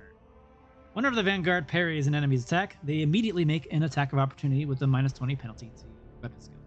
Pretty good. Especially if you do other skills that combo off of parry or opportunity attacks. Wall of Rockcrete. Not concrete, Rockcrete. Very creative there. The Vanguard and all their allies in a 3-cell radius around them gain temporary wounds based on their unyielding stacks. All affected allies gain -50% less damage from the next attack. The effect lasts until the start of the Vanguard's next turn. Pretty good. Bulwark. Until the start of the next turn, the Vanguard gains damage deflection against range attacks equal to the number of stacks of Unyielding Beacon. Additionally, the Vanguard becomes immune to push and force movement effects until the next turn. Pretty good. Disposal. The Vanguard forces an enemy into melee range to immediately attack the Vanguard. All the Vanguard allies who are wielding melee weapons and adjacent to the enemy may make an attack of opportunity. The enemy suffers plus fellowship more damage from those attacks of opportunity and has a -10 plus 2 times the Vanguard's fellowship bonus to penalty to parry and dodge. So this is an ability right here that makes you consider making Cassia a Vanguard, or maybe even your Commissar a Vanguard. Forced Distraction. Vanguard chooses an ally. All allies in this, or enemies in a 3-cell radius around the ally must make a willpower test. On a failed test, the Vanguard it's basically a taunt. Regardless of the willpower test, the ally does not provoke attacks or opportunities from these enemies and can shoot enemies in melee range. And move as if not within range of opportunity attacks. Cool. So you basically can get your ally to jail out a free card at the very least, and then at the best, you get a little taunt. Then follow my lead. Here's another fellowship ability. Until the start of their next turn, the Vanguard gains +10 plus 2 times the fellowship bonus damage and armor penetration against enemies in a 2-cell radius. Additionally, when the ability is cast, all allies in a 2-cell radius around the Vanguard gain the following ability until the Vanguard's next turn. The character can move into to a cell, any cell adjacent to the Vanguard without provoking attacks of opportunity. Decent. I'm curious what the talent has to do with this one. Alright, let's go into the talents. Taunting Opportunity. While the Vanguard hits an enemy with an attack of opportunity, the enemy must make a willpower test or be taunted. Cool. Taunting Defense. Vanguard gains additional parry to enemies that consider the Vanguard taunted. Renaissant Beacon. Each attack of unyielding beacon additionally increases your armor and parry. Formidable Distraction. All enemies in a 2-cell radius around the Vanguard suffer fellowship penalty to dodge against all attacks except the Vanguard's. Interesting. If any of these enemies consider the Vanguard a priority target, those enemies suffer even more. Oops. Resilient Beacon. Critical hits deal less damage based on your toughness. During Shield, while the Vanguard has at least 1 temporary wound, they gain plus parry and armor. So if you're a Deathworld character, obviously play a Vanguard. Stacks. Oh, so I guess that would make a Death Guard Commissar Officer Vanguard a viable thing. Or you can go Warrior. But I think I really like the Commissar as an officer. It just feels so much more natural to me. But you could be a Warrior, I guess. Allies affected by the Vanguard's abilities gain more armor per round. It does not stack. But it's based off of your fellowship bonus. I don't know what 2 times, I guess say you had 50, what 10 armor would do for you, but Words of Endurance. Whenever the Vanguard ally in a 2-cell radius around them is hit, the Vanguard gains that grants the ally plus fellowship temporary wounds. Pretty cool. Once per round per each ally. Pretty nice. Punishment of the Imprudent. Once per round, whenever an enemy that considers a Vanguard a priority target enters a cell adjacent to the Vanguard, the enemy provokes an attack of opportunity. Counterattack Stance. Defensive Stance now has a -10 penalty to weapon attacks instead of 20. And these attacks deal additional damage based on your toughness. This is pretty good. Let your Vanguard do some damage. Covering Bulwark. While Bulwark is active, the Vanguard counts as full cover for their allies and grants adjacent allies damage deflection against range attacks. Cool. On your feet. The next attack made by an ally under the effect of Forced Distraction additionally gains more movement. Overwhelming Disposal. If the target of disposal is hit by at least 1 attack of opportunity attack, this caused by disposal, the target gains 1 stack of fatigue. Fatigued, they suffer -10 penalty to strength, toughness, agility test for each stack of fatigue. And movement points are reduced by 1 for each stack. Okay. The Wall of Ferocrete? Ferocrete? Is that Ferocity? Ferocrete? Wall of Rockcrete now grants temporary wounds to allies based on your toughness. Okay. Oh, here's the following one. Whenever an ally uses following, that ally gains fellowship more damage. Oh yes, this is definitely screaming at fellowship. Oh, ferrous like iron. Okay. Oh yeah, okay, I see it. I've never really used that word, so. Super concrete, got it. Yep. All right. Damn, this seeing all this fellowship shit makes me really think that damn, a commissar would make a really good vanguard. Only the commissar's ability actually worked. Unyielding resolve, you get more resolve. Cool. Maximum stacks of unyielding. Oh, 15. You get resolve. You get 7 resolve if you have 15 stacks of unyielding. Oh yeah, that makes sense. At the start of the Vanguard's turn, before their temporary wounds are lost, the Vanguard gains temporary wounds equal to strength for 1 round. Okay. Don't worry about me. When an ally attacks, I make sure I grab this on. Grab this on him. Whenever an attack made by an ally hits the Vanguard for the first time in a round, the attack deals no damage to the Vanguard. If this attack is a burst attack, you'll dodge each one. That's really good. My dumbass is gonna end up shooting Abelard like crazy on accident. Quote unquote. Defensive Comrade. While the Vanguard has at least 1 ally in a 2-cell radius, you get % parry. Protective Ward.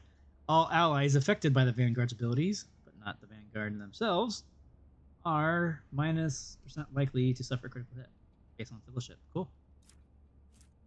Center of Attention. For each enemy that considers the Vanguard a priority target, the armor is increased by 5%. Alright. There you go. There's the Vanguard. So I'm definitely seeing some cases why you might want Cassia there, because she also has that massive self-heal, and she has shit tons of fellowship. So she could be a good candidate for a Vanguard. Abelard's obviously a decent candidate for a Vanguard, because he's already a warrior. Although he doesn't really have a lot of fellowship to shore up all that. And besides, tanks want so many fucking stats to begin with. They need strength, they need agility, they need toughness, they need weapon skill. And then on top of this, they need fellowship. I mean, I guess they don't need initiative, but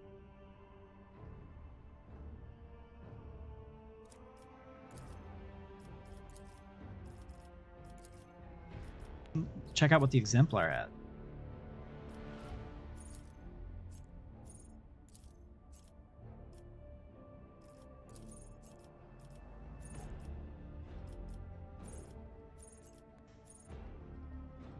Yes, he can be. You're right.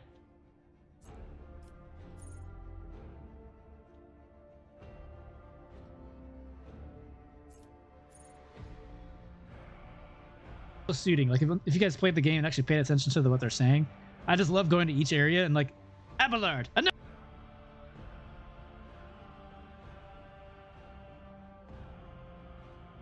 he's a good little bitch. I mean, servant. Broad, but they all have kind of, there are some specific talents that each kind of archetype.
Wait for the delay.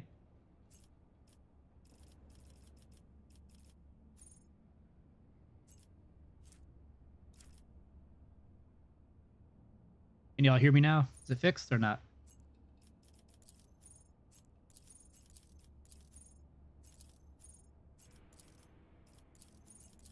Okay, cool. All right, so yeah,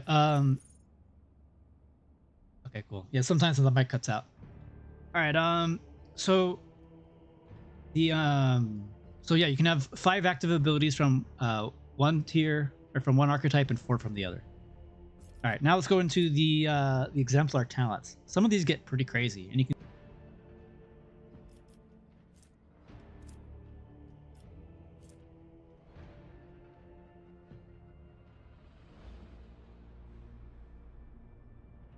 These wounds are further increased by toughness. So, easy day. Flesh wounds. At the start of the character's turn, they restore 10% of their maximum wounds. If the character has less than 20% wounds left, they restore 20% of their maximum wounds instead. Wait, is it fucked up again?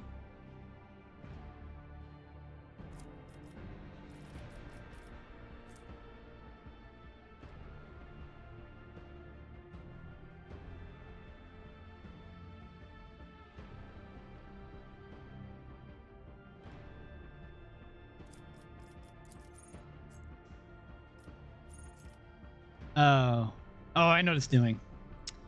All right, hopefully we finish this up for then. Hopefully it's not too bad. All right. Okay. Flesh wounds at the start of your so you get your healing. That's pretty good. I feel like on any character, probably better on melee, obviously. Full attention. Targets that consider the character priority target deal 40% less damage to the character's allies. Obviously a Vanguard skill. Lethal threat. Enemies hit by the character with a melee attack must pass a willpower resistance test to make the character the priority target. Also a Vanguard ability. Let me make sure it's not just for him. So tough as steel. I'm pretty sure it's the same for everybody.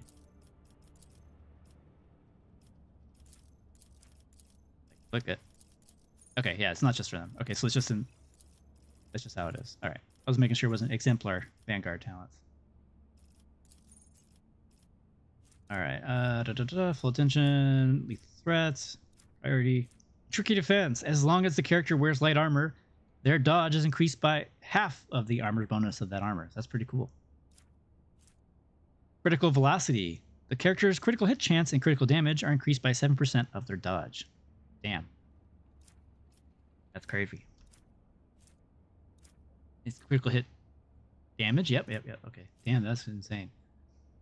Unbreakable Will. The character gains bonus to resistance tests equal to 5 times their deflection. So pretty much anybody that's a heavy armor wearer will be using this. Unstoppable. The character becomes immune to all effects that reduce their movement points, and they gain toughness bonus by 2 movement. That's all right. Relentless. Whenever the character is healed, yeah, there's some decent stats and stuff for sure.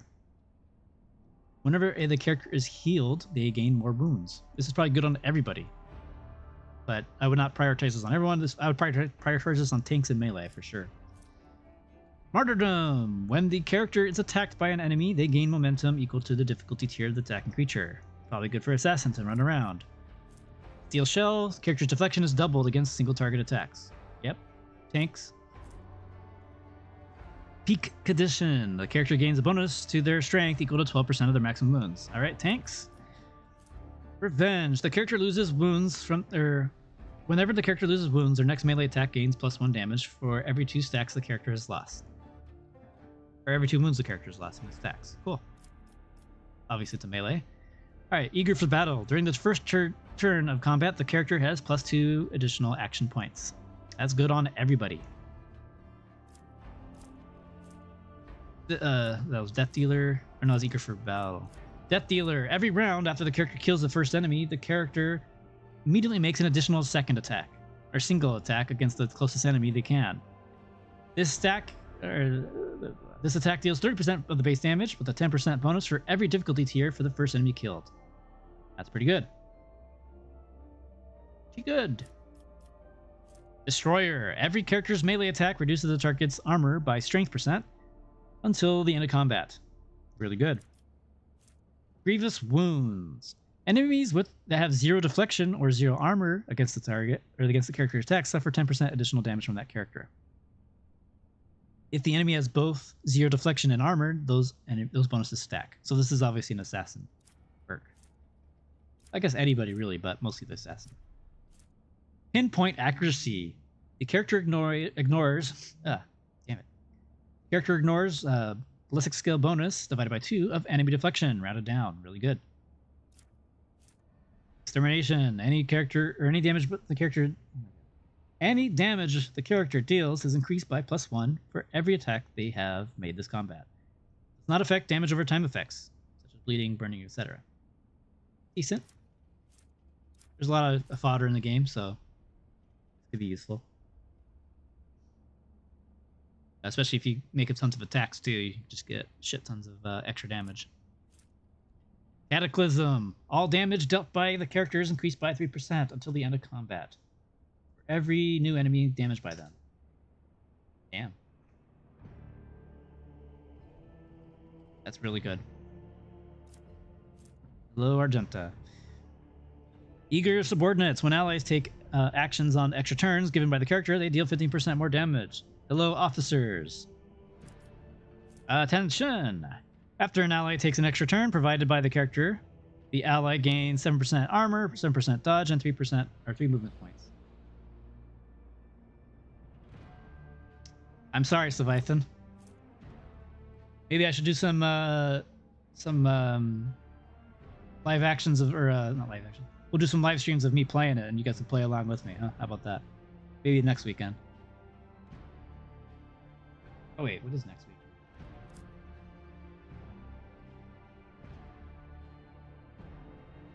Oh, we're good. Yeah, we're good. Actually, I think the kids are going up to the grandparents' house this weekend, so definitely not going to do scratch downs. That'll be great. All right. Where was I? Tension. Yeah, that was it. That's pretty good. Obviously, it's for officers.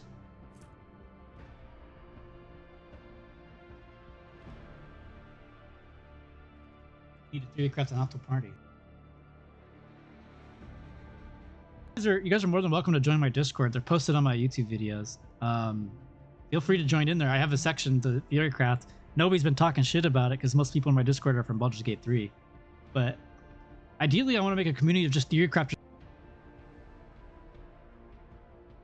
I love Theorycrafting. It's my favorite. You know, when I'm at work, I'm obviously not paying attention, and I'm just thinking about how to CRPGs, all that jazz. Feel free to join the Discord. Probably should post it in this description, but it's in my other videos. It's usually the top thing. Anyways, Firebrand. If an extra turn given by the character abilities or talents grants movement points, the target gains 4 additional movement points. And if action points, they get an additional action point. That's crazy. Jesus. How hard is this game going to be if they're giving you all this kind of crap? Like, what are they going to throw at us? That's what I'm wondering.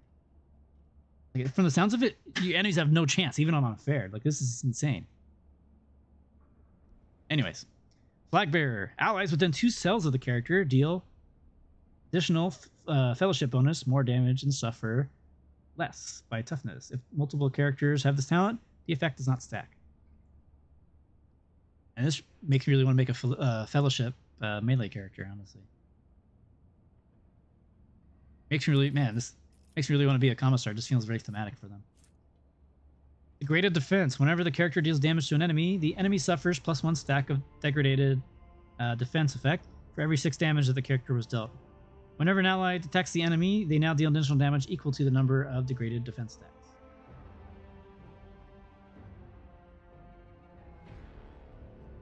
Honestly, I'm not even scared of chaos at this point. Like, it seems like Cassie alone can just solo the whole fucking chaos squad. Her and Argenta, they got it.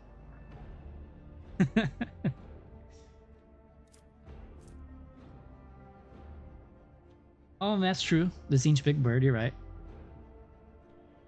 Although I kind of accidentally spoiled myself from seeing the companion you get. Not the Space Marine guy, but the other one. And I saw a fight that he was in, and I'm really interested to see more of that enemy. I haven't gotten there that far in this playthrough yet, but I'm excited to see it. Way cooler than fucking Chaos. Chaos is boring to me, honestly. My favorite enemy in the whole Warhammer is orcs. I wish we could be an orc, honestly, but here we are playing stupid humans. Anyways, puncture. If the character's armor penetration is higher than the enemy's armor, the character's critical hit chance against the enemy is increased by 2 for every 5% difference between the character's armor's penetration and the enemy's armor.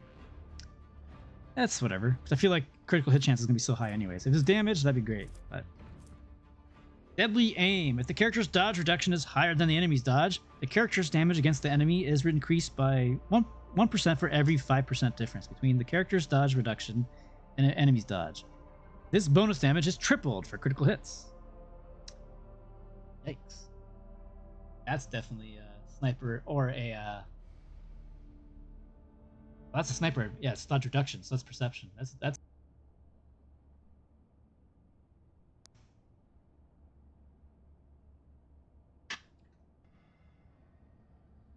my version is, yes, my version is longer than the beta. It is. Although I don't remember how long the beta is. I never really played it that much. How far did the beta go to? Do you remember? It's just the end of Act 2. I'm still only midway in my Act 2, my main or my first playthrough, but I realized I goofed up so much. I goofed up a lot of stuff in it, so I'm kind of playing these other ones. I'm just been like ooh, piece of candy, ooh, shiny, ooh. So I'm just having fun, just all this like theory crafting stuff. I'm just like going crazy over here. So yeah, deadly aim. That's obviously a bounty or a range attacker. Masterful precision. Oh yeah, well literally that's a sniper one. Deadeye shot. There you go. Oh yeah, we can definitely hit Act 3 in this version. I just haven't done it yet. Yeah, I saw it gets really crazy, and I'm really excited to see the rest of this game. It's a lot of reading, and I don't like to read. But when I actually sat down and actually read it, it's pretty funny. Pretty good. Yeah, I think it's the end of Act 2. I think you're right.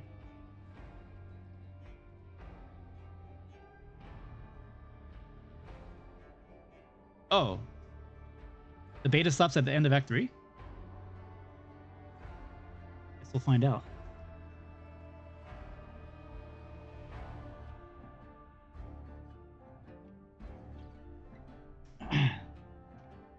All right, cool. So masterful precision. We got Deadeye shot deals additional perception bonus damage, and the following range attack abilities gain Deadeye shot benefits, and the additional damage from the talent itself. Okay.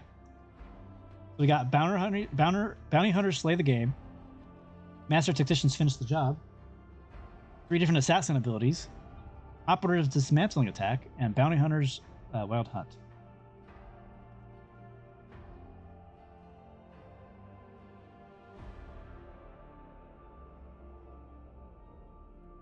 Oh yeah, for sure. Oh, you're talking about the last one? This is cool right here. This makes it a sniper thing. Yeah, I kind of want to spoil it, but I kind of don't. Just don't go on the website, because you can spoil it by yourself by going there. Don't go on the website. Just go in blind, guys. Go in blind. If you care about that stuff. I mean, he's not that much of a spoiler, but it's so cool that like, oh, dope. Anyways, so this ability right here just makes it kind of opens the door to me for being a sniper assassin. But obviously, the more obvious choice for a sniper would probably be the bounty hunter. All right, crushing assault. Character's first melee attack. Oh yeah, I don't like it in that. Character's first melee attack each round deals additional 2 damage for every cell between the character's current position and the spot where they started their turn. The distance is measured in a direct line, ignoring all terrain. That's pretty cool. That's definitely an assassin talent. Or warrior, I guess, or whatever. Out of my way. When the character pushes an enemy with a melee attack, the character gains more movement. Those movement points are added to the attack after to allow continual movement.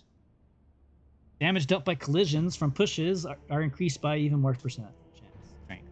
So blunt weapons seem to be able to push things, other than kick and things like that. So that's something that's kind of funny. I definitely need to make a meme video of what's that damn pop song like "Move, bitch, get out of my way," and kick somebody and kill them by punching them into a wall. Oh, I'm pretty sure. I'll show you what my sniper looks like, and he looks pretty fucking dope already. Combat meditation. The character gains plus 15 willpower as long as they have no ranged weapons, and stabs do not count for that. So this is a psyker ability or a navigator. Malign influence. When an enemy fails willpower resistance tests against that character, they suffer 2 times the willpower bonus. Direct damage. On success, the damage is doubled. Pretty good. Contagion. Whenever you apply blinded, slowed, fatigued, perplexed, or disturbed effects, one random enemy within 5 cells of the target also gains the effect for 1 round. The same happens if you inflict stunned or prone, but the random target makes a resistance test to avoid the effect. That's still fucking good. Perfection under fire. Characters. This character gains 5 to all stats. This bonus is doubled when they have 25% health or less. Okay. I don't know how crucial 5 characteristics is. 10. Oh yeah, the game definitely does have bolter pistols, and you could dual wield them too, by the way. So you could probably make a pretty sweet burst build with dual wield fucking bolter pistols. I don't know if the burst for the pistols is 2 AP or 1, but either way, that's so fucking cool. You can make stuff like a Star Wars character, honestly, at that point. Not even Warhammer anymore. Ah, like a gunslinger. It'd be cool. Gotta try that sometime. There's so many build choices in this game. I love it. Like, I do a lot of Theorycrafting for other games, so like 5th edition. Oh, I'm playing a 2-handed character. I guess I'll grab great weapon fighting. Wow. This game, on the other hand, there's so much shit to go through. Alright. Shot through. Character's attacks gain additional plus ballistic skill over penetration. Their over penetration attacks cannot be dodged. What the hell is over penetration, by the way? We keep talking about it. Oh, it goes through people. Over penetration goes through enemies. Okay, cool. Yeah, there is. There is. They have Jay using it, actually. Dual combatant. You love to take charge, don't you? Ready as always. Oh, I guess the burst is 2 AP.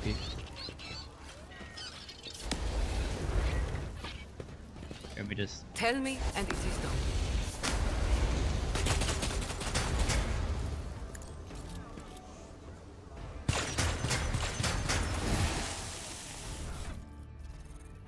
Oops.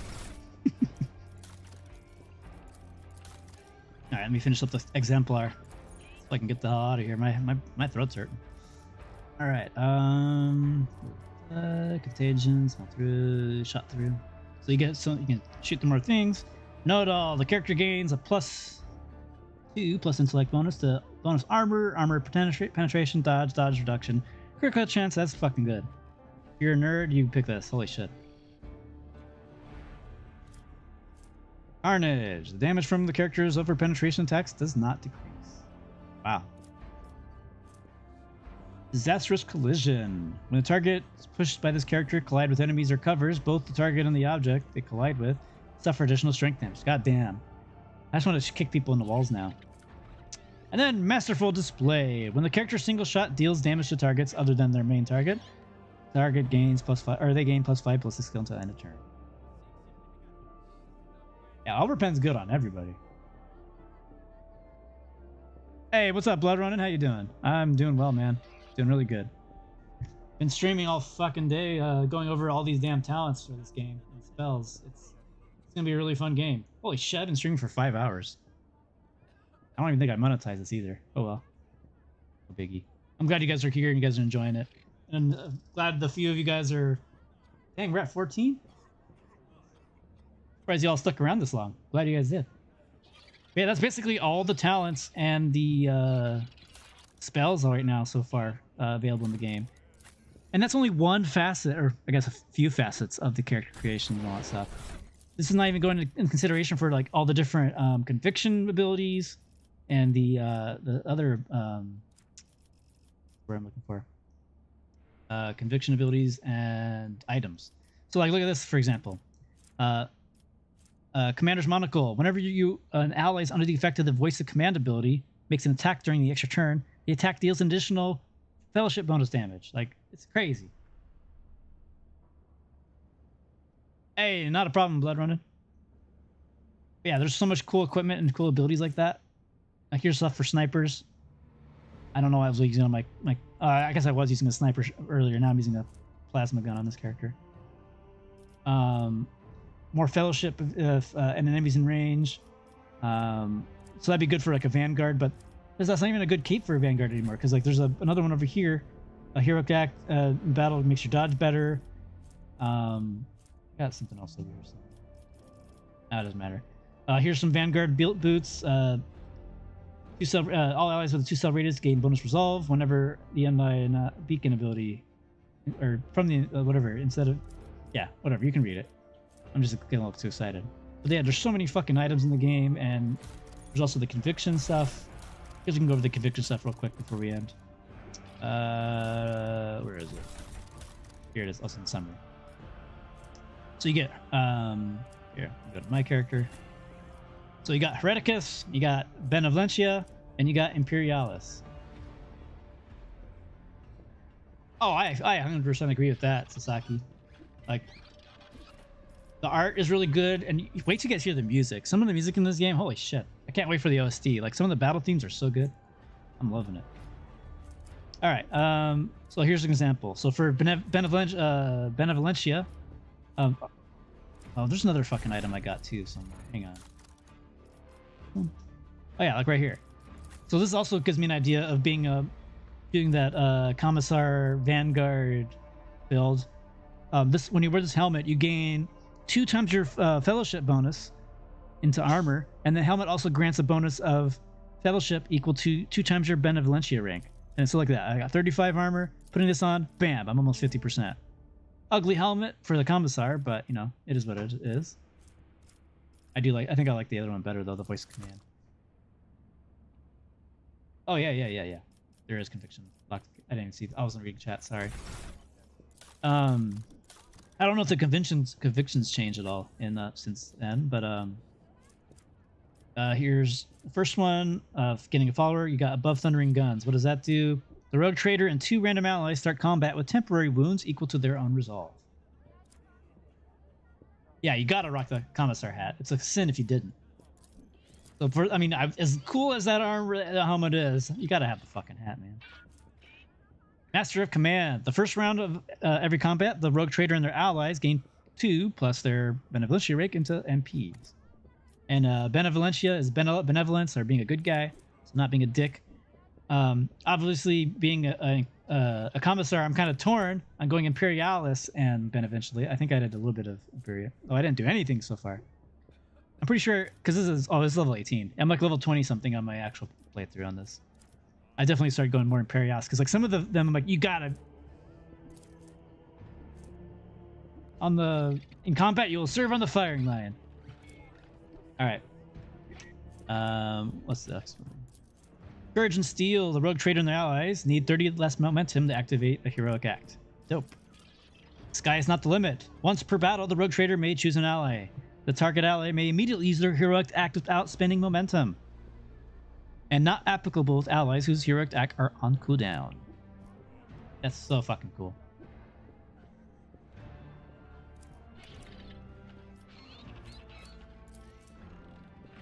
Yeah, these are huge. And these are the good guys. Nobody's gonna fucking do this. I mean, maybe you will. People who aren't familiar with the Warhammer world aren't gonna do this, because they're like, oh, you gotta be the Commissar, you gotta do the Imperial. And there's also Hereticus too. All right.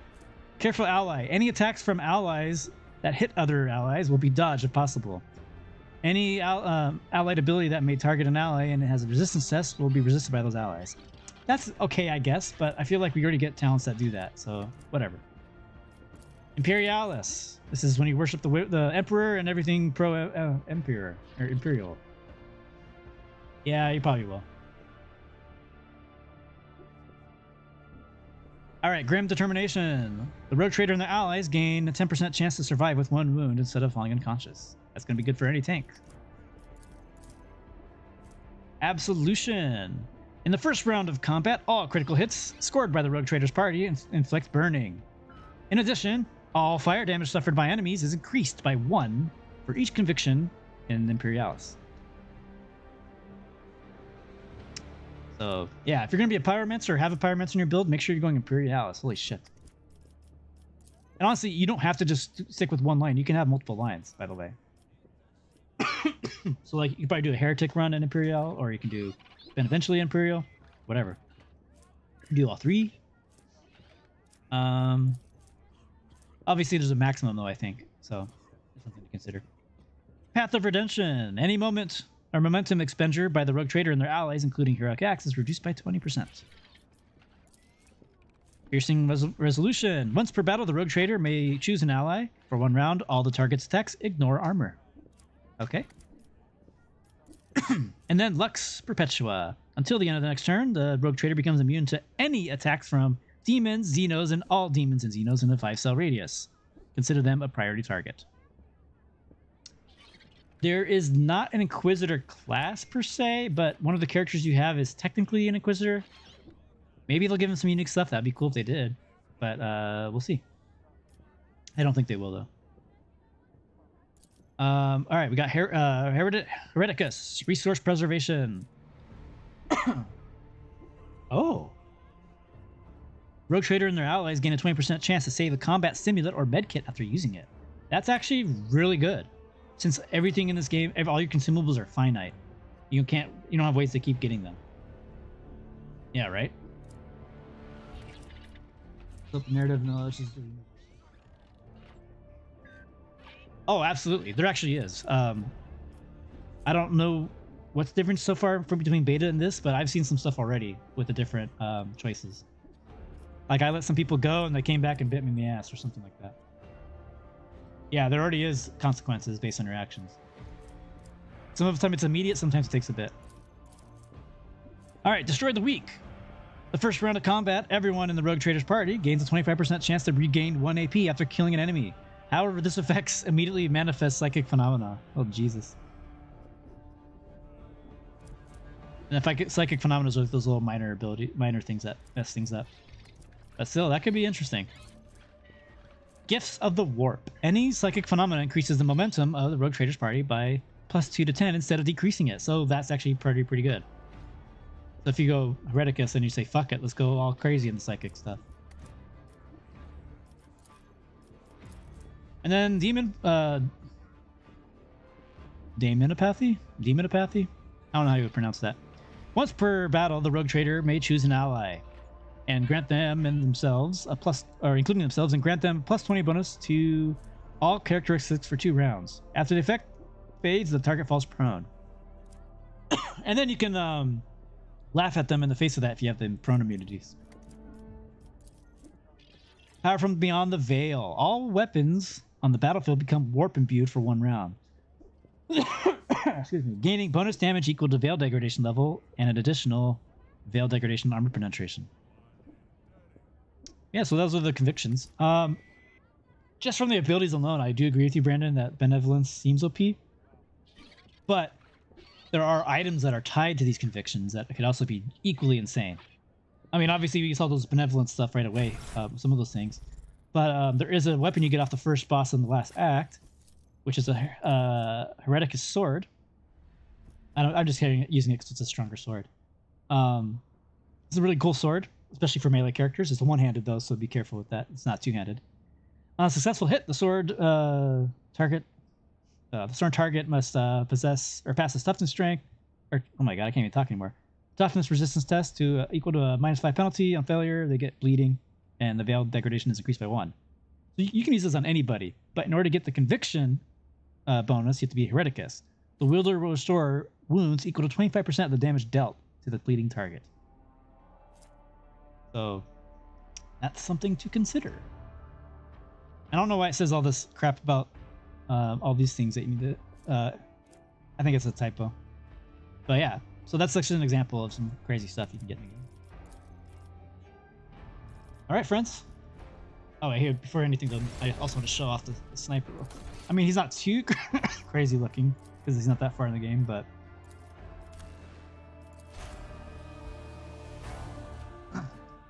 Oh man.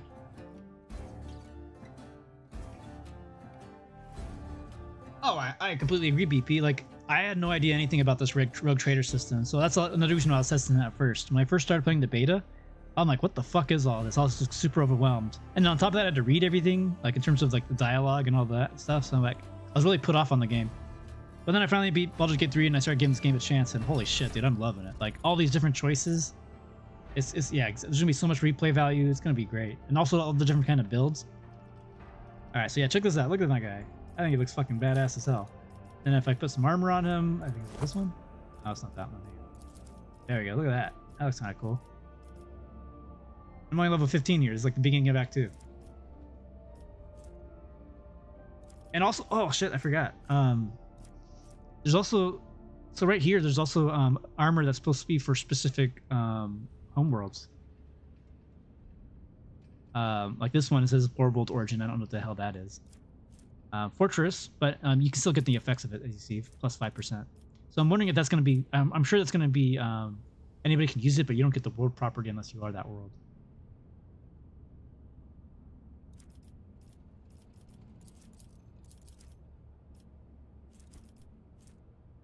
I don't know why I'm wearing that cape.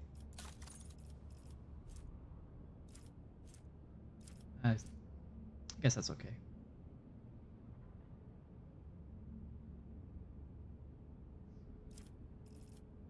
But yeah, there's so much stuff to do in this game. Like, I cannot wait for it to really dive into it. And if you guys want to dive into and do some theory crafting, by all means, join the Discord, as I mentioned a few times earlier. Yeah, thank you all for joining me. This has been a wild,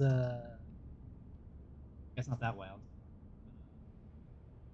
Jesus, almost 6 hours of me just talking and yapping over here. Thank you all for joining me here as we check out this stuff. This is gonna be a really good game. I really hope the game starts getting more traction. Like, obviously, not many people are paying attention to it or don't even know about it yet. So once the game comes out, I'm sure people will get really hyped onto it. All right, folks. Thanks so much for joining me. I guess I didn't even say my name at the beginning, but once again, my name is Remortis. I make a lot of guides for various games. I'm just a normal dude. Like everyone else, I just like to theory craft a lot. I end up making a lot of research. Like, I end up restarting the same game like several times until, because like once I learn shit and I realize I fucked up a lot of stuff in the beginning, I restart again and do another playthrough. But anyways, yeah, I've been Remortis. I've been your host with this, and hope now that you guys see all the abilities and all the talents, by all means feel free to clip anything and screenshot shit so you can start really compiling stuff. And if you guys have any questions about the game or anything like that, feel free to hit me up in Discord, and I can help try to hook you up with whatever the question you got. At least I can answer the best of my ability. All right, everyone, you all have a good night. I'm gonna go drink some water and eat some food. I'm starving. All right, take care, everyone.